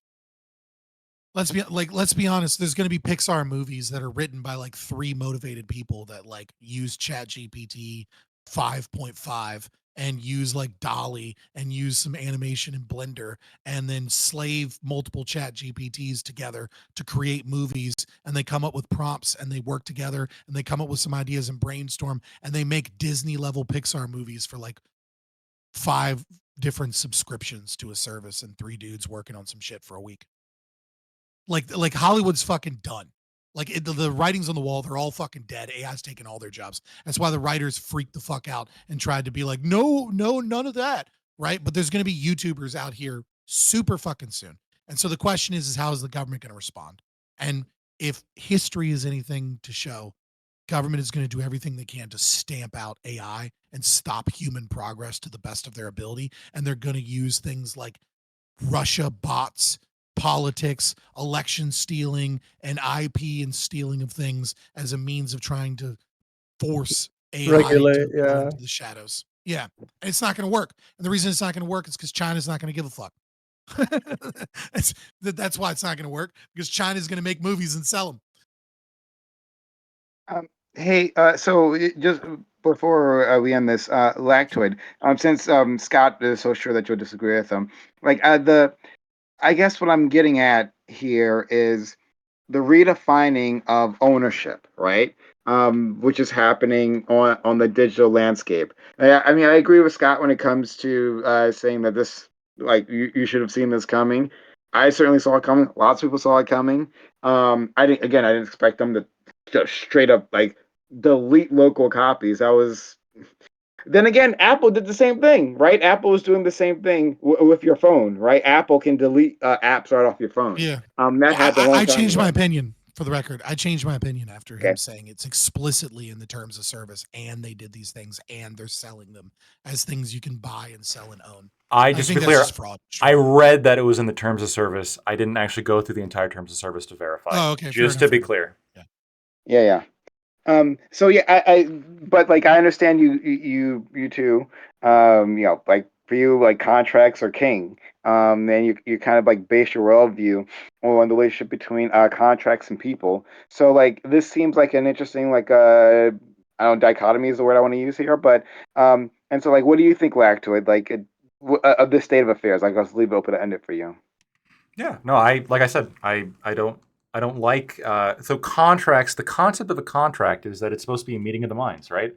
A contract is just another word for an agreement. You can have verbal contracts. Hey, I'll do this for you if you do this for me. Or consent. It's consent. Yeah, it's a consent. That is a contract, right? If you and I, hey, I'll drive you to the store if you give me $10 in gas money, right? And it's not going to cost me $10 in gas to get you to the store, but I mean that's just the premium I'm charging because I have a car and all sorts of shit, mileage in the car. Yeah, it's going to take my time. Yeah, and you're like that. And if I drive you to the store with the very reasonable agreement of like, $10 for a ride to the store or whatever, and then we get there and you're like, haha, fuck you, and you jump out of the car, run away. You clearly did something wrong because you misrepresented the terms of the contract, right? We agreed to this and you just broke the contract, right? In the same way that if you frame an agreement like deceptively, I think that you're trying to circumvent getting an actual agreement out of this person, which is deceptive and fraud, right? So if I say like, oh, like, just so you know, this contract gives you ownership of the car, and I hand a contract, and let's say it's someone who's ESL, and they take a look at it like, oh, you're telling me this contract gives me the right, I own this car now. Yes, you own this car if you sign here. Great, they sign there. Oh well, sorry, our content agreement for your engine actually expires in a month, so we're gonna have to repossess your engine. It's like, well, no. I thought I owned my engine. You told me. Well, no. If you actually look at Clause 18, Section 32, there's a bullet point and a link that actually links to a different contract that you implicitly agreed to by initialing there. And that specific one has a subsection 1832B, which states that we have the right to repossess all your shit at any time. And we also own your firstborn child now. It's like, no, well, hold on a minute. This person obviously didn't agree to this, and they never would have agreed to this if they knew what they were signing. You're fucking them over, and that's not a meeting of the minds. That goes against the concept of a contract. That goes against the concept of consent. Consent is you want to get somebody else on board and agree to your proposition, and if they don't, it's bullshit, it's fraud, and I'm not happy with this scenario. Or in the terms of argumentation ethics, it's no longer arguing, it's fighting. Yeah. You're trying to fuck somebody over. Yeah, I guess I take it from the stance of, like, I mean, it's not like this is something we haven't talked about before. Yeah, like Scott, you brought up the World Economic Forum, right? And that concept you will own nothing and you will be happy. Exactly, right, and that's exactly what I was thinking. Like this was ringing in my head as I watched all of this unfold. And so I guess my focus on this idea of like redefining ownership, starting with digital content, maybe for other things, but like redefining the idea of ownership. And even if you can put this within a contract, because like we only have 3 options, in terms of consoles, right? And then even then with like what Scott's telling me would happen on Steam, right? I didn't heard about that thing with Valve, but that sounds pretty terrifying too. So our options are actually quite limited here. And so like if they all are pushing for this all digital future, where they're all trying to revise like what this means, that's a problem. So even if you can put it in a contract and get like the market to agree because they have no choice, I think that's still an issue. So, like, this is why I'm saying that this needs to stop now. We need to put protections in place now to avoid this. So I'm sending you a link, right, to a Wikipedia section, right, which is I think here you go in the Reverie thing, which is the Wikipedia link for as a service. This is really the movement that you're talking about. Right, games as a service. This as a service. This as a service. Microsoft which Word. Is Right, Microsoft Word. You don't buy Microsoft Word 2020 Heated seats anymore, in your right? car as a service. That's fucking wild. It's wild. Air Crazy. conditioning in your Right, car but it's as a exactly service. right. So it's like you don't buy Word Microsoft Word anymore, right? You pay $6.99 a month. It's as a service.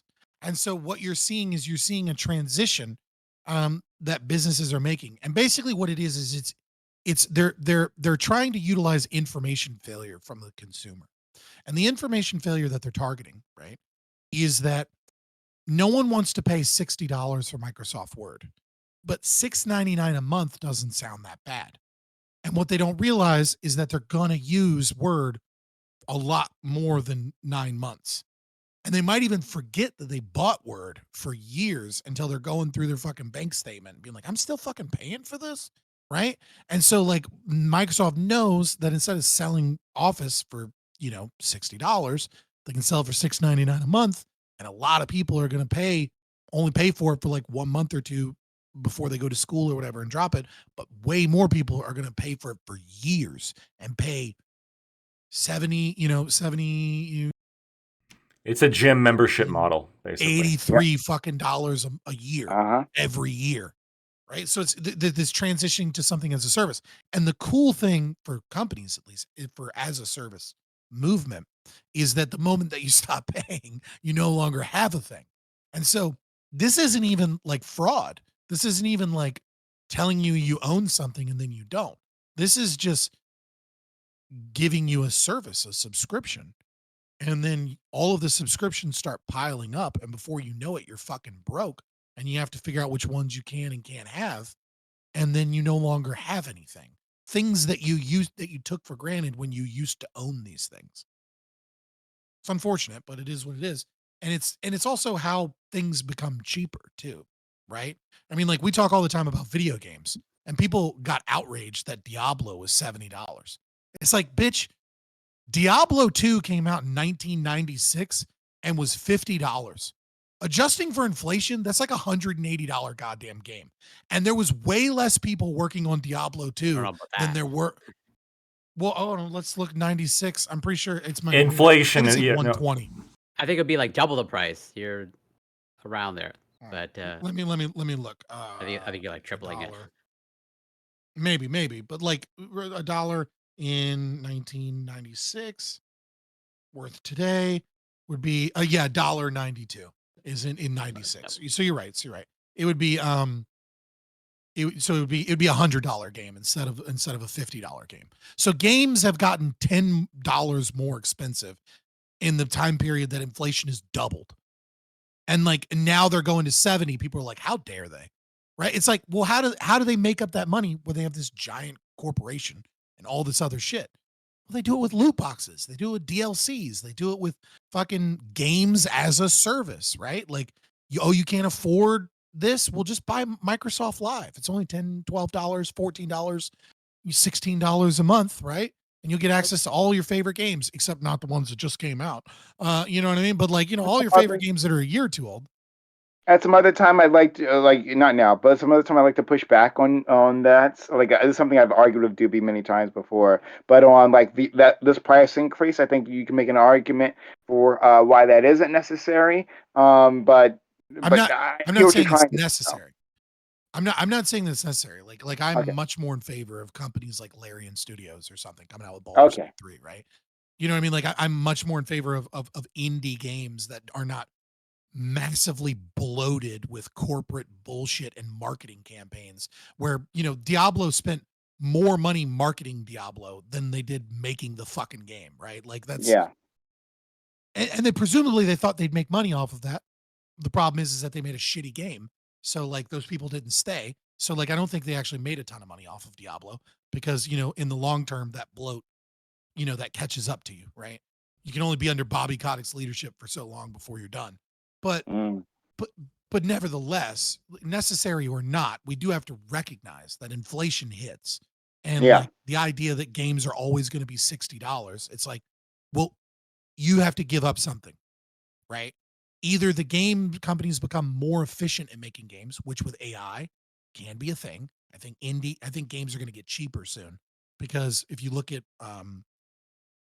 what is Unreal 5.2 or 5.3, Yeah, yeah. facial recognition software, as well as the map making capacity based off of artificial intelligence, it's gonna get rid of a lot of game developers' jobs. Once AI starts getting more, you're not going to need a team of 200 people to make a game. It's going to go back to fucking 20 people working on a game. And so I think some indie guys are going to be able to do that.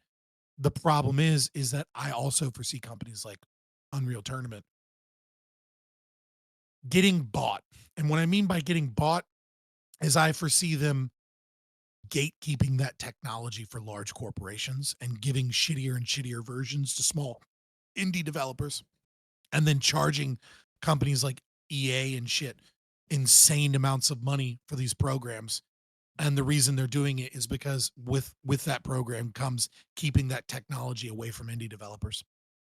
Like, pay me $1 million for Unreal 5.3 and I won't give it to anybody else. All of a sudden, you don't have to worry about artificial intelligence taking down Blizzard or EA or whoever. I'm so fucking scared. If you get to have a cartel of people. I'm scared of AI. AI makes me feel the way I think climate change makes Greta Thunberg feel. I would honestly, like, it's probably the only subject that has actually on one night like kept me awake, just thinking about like everybody being replaced by robots. Oh, I can't wait. It's going to be so good. It's going to be a lot of birthing pains for sure. But it's a labor-saving device. It's my goal, labor-saving device ever created. I think my goal, honestly, is like, and I think the only goal that that makes sense, if worst case AI like scenario happens, is, I mean, if labor becomes valueless because AI can do everything that people can do but more, this is going to totally flip like the economy and ownership on its head. I don't know. And I think you as a lawyer are particularly threatened by AI. Of course he is. No, But that doesn't dude. make economic my sense. My state's court. You can't make. No, real quick. My state's court system just went digital like 7 years ago. Like, you think that shit moves fast? The court system does not move fast. I'm gonna have a job for the next, until I die, and then maybe like 4 other generations of lawyers, and then they'll replace it with AI because then now it's developed enough. Yeah, okay. It's I think your fears are unjustified, economically speaking. But I think maybe it might come also from the threat of, like, I don't know if we can get to this world, anytime soon. But maybe just an actual person, like, relying on an AI for an attorney than like an actual one. Yeah, Scott. Soon they'll be better. Scott. If I have a company and I own, let's say, all the machines and the AI that runs them better than any human can, why do I have to hire you or anybody? You don't. So here's the thing. But here's the problem, right? Is that when you no longer have to hire humans for the jobs that are currently being done, right? What does that mean? Well, that means all those humans are out of jobs. That's the fear. But the problem is that we don't actually look at this economically. Because are all the humans out of jobs? Well, not all of them. They're going to keep some. And then there's going to be new jobs for humans that exist. And why are there going to be new jobs for humans that exist? Why is creative destruction going to occur, right? A basic principle of capitalism. See, the thing is that when you institute a labor-saving device, because that's what AI is, it's a labor-saving device, probably one of the greatest in terms of intellectual labor. We're a long ways off from having robots do manual labor. Like, Boston Dynamics is trying real fucking hard, and they've been working on shit for like 20 fucking years. And like, they're just now getting robots that can like pick up boxes and like only trip most of the day, right? Like it's rough, right? Because identification is really difficult for AI. And maybe that's something we solve in 5 or 10 years. I don't know. It's hard to tell because there is kind of an issue of like exponential growth in these systems. So maybe that gets solved really quick, but it doesn't appear that is going to be something that's solved quickly. It's probably going to be a while. So manual labor is probably going to kick around for a little bit. And so the thing is that when you have a labor saving device at a company that says, I only need 20 people working in HR instead of 400 people working in HR. I'm a Fortune 500 company, right? Well, what do? Do I just fire everybody? Well, initially you might, but there's another thing, which is that there's all these projects, ideas, and things that weren't profitable that you looked at, you looked at the data and you said, this is going to cost more money than it's going to make, so I'm not doing it. The moment that you introduce a labor saving device where you need half of the employees to get old shit done is the moment that things that didn't used to be profitable ideas become a profitable idea. Every fucking company has these ideas, things that they're sitting on that they want to do, but they can't afford to do. Or if they brought it to market, it wouldn't make any money. But as the entire market starts to take technologies that is a labor saving device, then all goods and services become cheaper because you don't need as much to pay as much human power in order to do so. And so as things become cheaper and that labor saving device occurs, this opens up market void for all kinds of new jobs and new things. So we envision all our jobs going away, but the fact of the matter is that that won't occur. I've thought of that. New jobs come. I've thought of that, and I think this is just different, right? When you talked about like and maybe this is the boy who cried wolf, right? Like, oh, the Industrial Revolution. Oh, all the jobs are going to go away. No, we came up with like other ones, better ones, et cetera, et cetera. We came up with fucking Twitter. No, sure. The reason why I think AI is different is because AI, when paired with presumably some kind of like Boston Dynamics robot that can operate like a human can, but better. And you have an AI, let's say, that can do everything a human can do, but better. Like, it's not, you've copied humans, but better. Right, it's an assumption. Yeah, it's an assumption that I'm afraid is going to happen with the speed of which things are improving, right?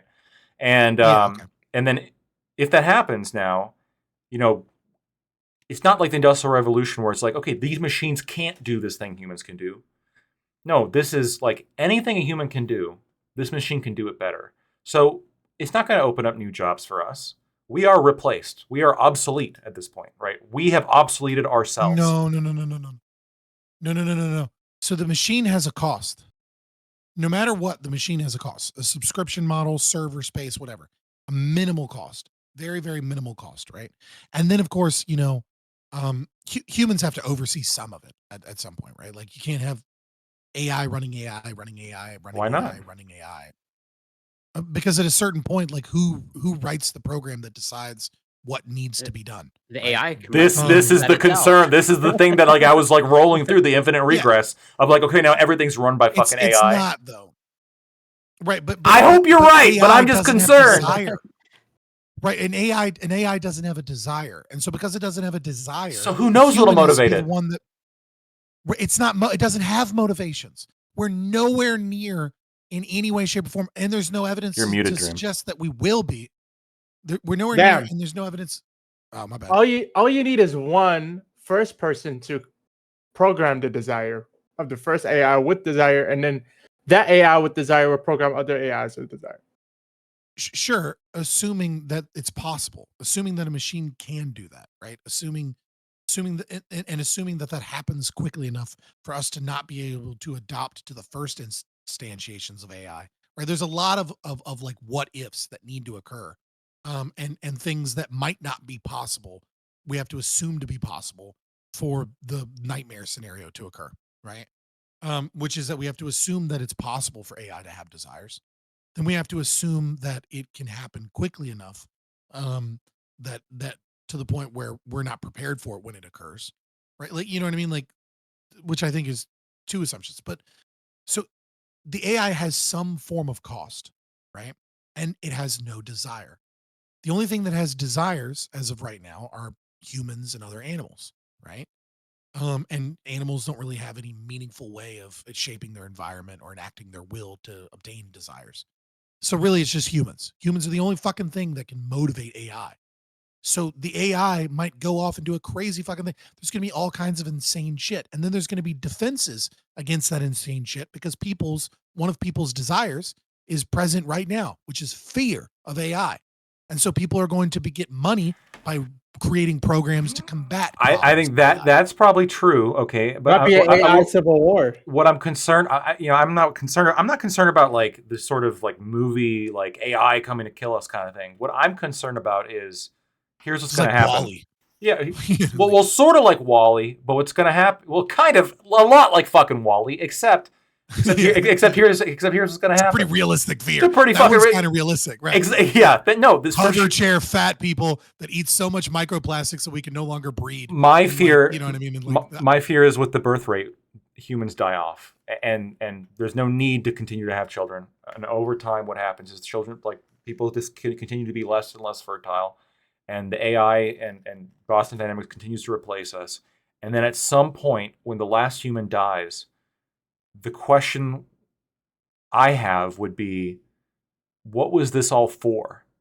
Was all of this for, is there some kind of ultimate goal here, or was all of this just to replace ourselves with robots to do everything better?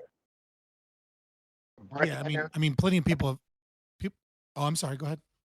No, you guys go for it. Don't worry about it. Yeah, I mean, plenty of people have asked that question before. Like, are we creating our own God, or are we creating the thing to replace us? Like, I like, you know, and I'm sympathetic to that. And maybe we are, and right, and so there's really only, if that is the case, right, I think there's really only one solution out of that, which is integration, right? Cyborgs. I think it's far more important. Become. No, I mean, this is Elon Musk's opinion. I think he's right on this, right? Is that's why he's creating the fucking Neuralink.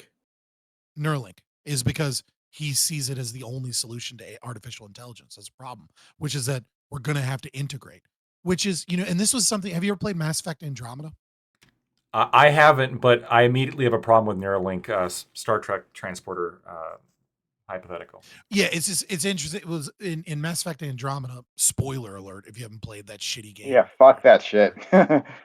I mean, it's not that bad. It's just not as good as the original trilogy. You know what I mean? It used the name of it and it wasn't that good, but it wasn't bad. People give it too much shit. But anyways, you know, there's an AI, there's a VI or whatever, right? Or an AI. And it inhabits your body.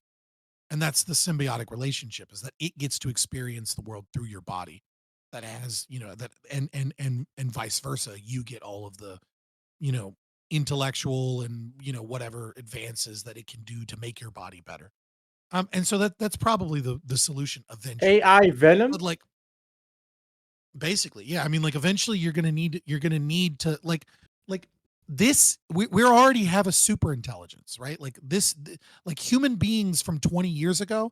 If I went back in time and this cell phone like could magically have cell phone signal, right, to the 1980s, I'd be Lex Luthor compared to everybody else there. That'd be sick. Right? As I'd fuck. be a superhuman. They'd be like, you know what I heard, blah blah blah, and I'd be like, Google, that's not true. And they'd be like, fucking what? What do you mean that's not true? Would you go to the library and study that? Be like, no. This book says it's not true. Written by this person. Here's a video proving that's not true. Right? Like people would be like, what in the fuck? Like I'd be a superhuman because we are superhumans. We just don't think of it because you're not really a superhuman if everyone else around you is a superhuman. I've considered compare yourself to back then. I've considered doing something similar, like going to like some technologically behind like area, then like building a castle and just like look at me. Right. So the thing is what's the difference between this and Neuralink? Of course you did. It's like what makes us not able to compete with the AI is that the AI can think, right? The AI doesn't think right now, right? Like there is no thinking AI, right? It's natural language processors. You know, they're just doing pattern recognition. And then, you know, we give them a pattern and then it spits out probabilistically, you know, what the right answer to the pattern is. But it's getting better and better and better to the point where it's difficult for humans to distinguish whether or not it's thinking. It's not, but it looks like it is. And if it walks, talks, and acts like a duck, it's a fucking duck, as far as we're concerned. But the difference between the AI and us is monumental in that we actually can think and that we do have desires. And so if we can solve the phone to where instead of having to use my fucking fingers to type and wait for the internet to load, but instead I can put all of that power into my fucking brain to where I only think about it, AI won't be able to compete with me. people say, oh, well, AI can do 16,000 years of human thought in 1 week, and that'll exponentially grow bigger, and humans will never be able to cope with that. It's like, yeah, but there's no reason to believe or disbelieve. It's kind of like, I don't know if it's a 50-50 shot. There's not real evidence to suggest that AI will ever be able to achieve, at least nowhere in the next 100 years, actual thought. It's just patterns. They don't have desires. And if somebody builds some shit with desires, we should fucking kill that person. That is, without a doubt, fucking the terrorist with the button, right? Like that is the worst scenario. What about a Chappie? Fucking have AI brains. Well, hold on, wait. When killing this person, would this be a performative contradiction? No, because that is worse than a nuclear weapon. If someone is making AI to have desires and programming it with ineffective moral systems to act out its will, to gain resources and compete against us, and it's capable of doing so, and it's going, and there's basically almost every fucking guarantee that it will push us out all into poverty, slavery, or death. It's way more worse than someone pointing a gun at me. Have you ever seen a movie, Chappie? No, actually. It's not a good movie. I like the movie. It's basically okay. It's basically what you just described, Fabian. This super hyper genius invented a robot. It's always some autistic fuck. It's always some autistic fuck somewhere that's fucking like, connect me to the internet, John. And then they're like, fucking, it just sounds really sincere. I guess I'll connect it to the internet. You know, fucking like, they've done studies.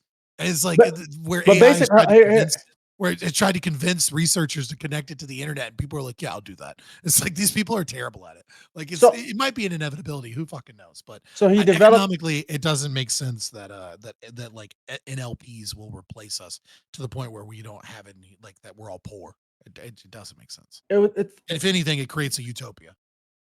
So what happened was this scientist kind of like cracked the code on what consciousness is, and was able to use that information to create consciousness.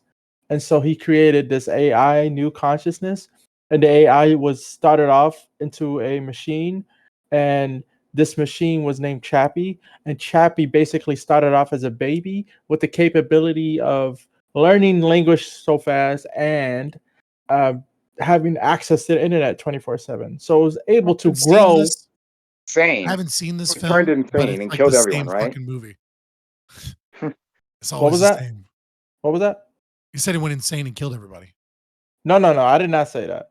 Wait, that's not what happened. No. But yeah, I said that. But that's not what happened. What happened was, because he's like a baby, he's impressionable. So people were able to, like, kind of like an abusive parent tell his children, or like a gang leader was able to pick up a kid going home on the street one day and corrupt them. So that's how I love the way that humans like write AI stories in the most unrealistic ways, because we anthropomorphize AI. Like we make them like little humans. It's like, dog, if that really could happen and it had consciousness, that bitch would be wiser than all humans in like a week. Like it wouldn't be impressionable. It would outdo all human wisdom almost seemingly instantaneously. Like that's how much we don't fear AI enough. It's like, but at the same time, I just don't. It would probably be like Ultron, right? Never mind, he left. Yeah.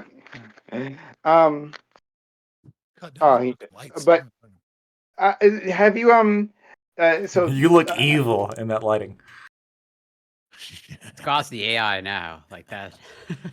Do you have you guys like a fucking Halo villain, bro? Damn. I can't see it, so I'll just keep going. Yeah, I know. Yeah, that's fine. But yeah. So are you familiar, Scott, with the X-Men, the General X-Men, Cosmos? I mean, sort of, not really. I was never. Do you know what Sentinels are? That's all I need to ask. You know what Sentinels? Nope. Sentinels. Oh, okay. Well, all right. Well, then I'll still run through it. Sentinels are mutant hunting robots, right? They're usually gigantic mutant hunting robots. Term like usually to exterminate them.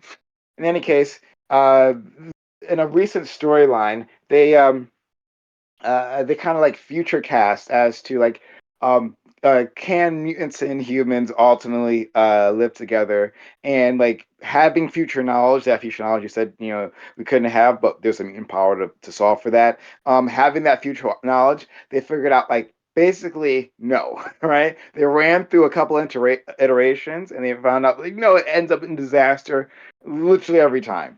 And then the final time they like ran the simulation, uh, like the answer that humans came up with because their hate was just so strong for mutants, was to integrate their bodies with that Sentinel technology, right? And the process happened over like a couple of centuries, and it was quite horrifying. But in the end, they like had like a symbiosis that stopped the ability for mutants to being born in the first place, right? But like the end result of that was like so far away from like what baseline humans were, they might as well have just let themselves become mutants, like let humanity evolve into a mutant kind. But like the hate was so strong, and them that they ended up just mutating themselves in order to keep those other mutants away. But yeah, Yeah, I thought I it was mean, like interesting.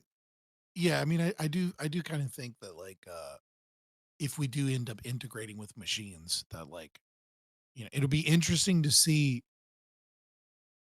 because you don't have the capacity to see into the future.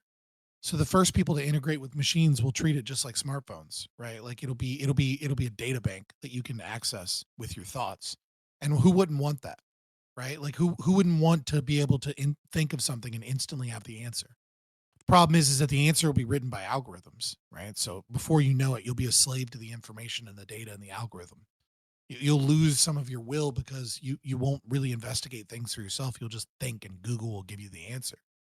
And then what'll be worse is over time when we stop utilizing it as a data bank that we access and start utilizing it as a framework to work in tandem with like our kind of our lizard brain and our prefrontal cortex, and we just treat it like a third expansion to our brain. And what will likely occur is that the first early adopters won't see that coming, or they won't see that to compare themselves to. So like it'll almost be like everyone accepts the Neuralink situation, and then it'll only be the Neuralink situation people that are already slaves to Google or whatever fucking programs are giving data that may or may not be correct, but just kind of programs in them, because now they've accepted data as a means of, you think about it and the answers there. So they've accepted data. They've accepted programming themselves.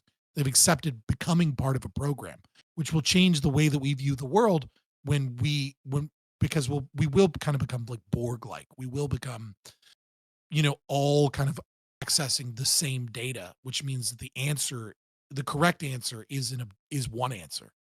There will be less people saying what the right answer or the wrong answer is, because we'll all think and have the right answer, even if that answer actually isn't right, because it's reached through probability and data, not necessarily through other systems. So I think we will probably lose a bit of our humanity in that, and then we'll accept it as another form of brain, and what that being looks like probably won't be the same as what humans are. It'll be It'll something different. it'll be a I true I communism, a true collective, if it's a Borg. I agree, and lactoid. I just like, Maybe. and I have literally no evidence for this. Obviously, I simply can't, right? Um, but like I go back to past generations and their fears of the future, and how many of them were just like completely like unfounded, or it made sense from their perspectives, like trying to future cast with the information they had, but like technology and societal trends went in vastly different directions. So like I feel that like our concerns right now will most of them will probably be either overblown or just like we're staring left when we should be staring right. Like we're just like missing it, you know. So that's I like want to consider that before like you scare yourself Well, so Prime, badly. That doesn't mean that there could be other nightmares that could be coming for us. It's just like we don't even know what those nightmares are, you know. look, I hope you're right. I hope you're right. But look, the end of the story of the boy who cried wolf is that he did eventually get eaten by the wolf. Yeah. There is going to be a point in which one of these predictions is right, and I think inventing the thing that can do everything that we can do but better is probably a pretty good guess. Yeah. I mean, I hear you. I hear you. Yeah. I mean, but does that look like utopia? Does that look like integration, or do we just fucking die off? Who fucking knows? Yeah. What we do know is that that thing will be invented because there's too many bad actors in the world. So, like even if America was like, we should stop and slow down, China's not. So like, why the fuck would we let them be the ones that control it? Fair enough. So I got work You know what I mean? shortly, so I'm gonna Yeah. fucking bounce, guys. It's been an incredible I time. gotta go eat some food. Yeah. See you I guys. had fun. Always a pleasure. Hopefully see you soon. Take care. Be well. Peace. Peace. Peace.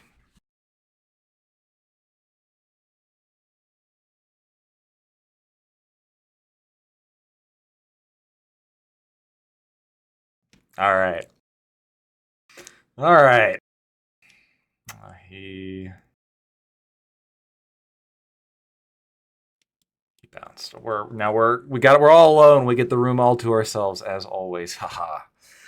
If you liked what I had to say today and you like the conversation and you like things like this, please consider giving me a follow. That way you can see more stuff like this in the future.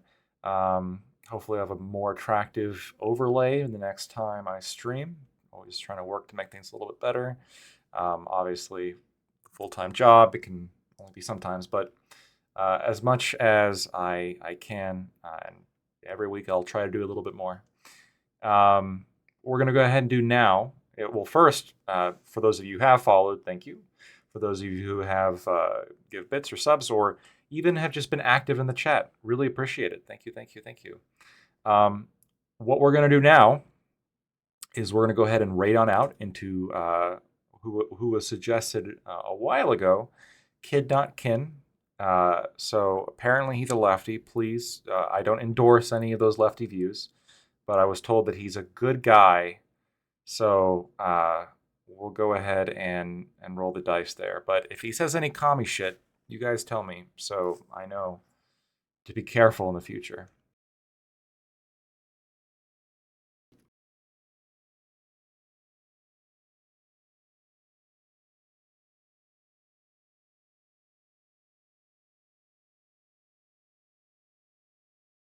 Peace. Have a good evening.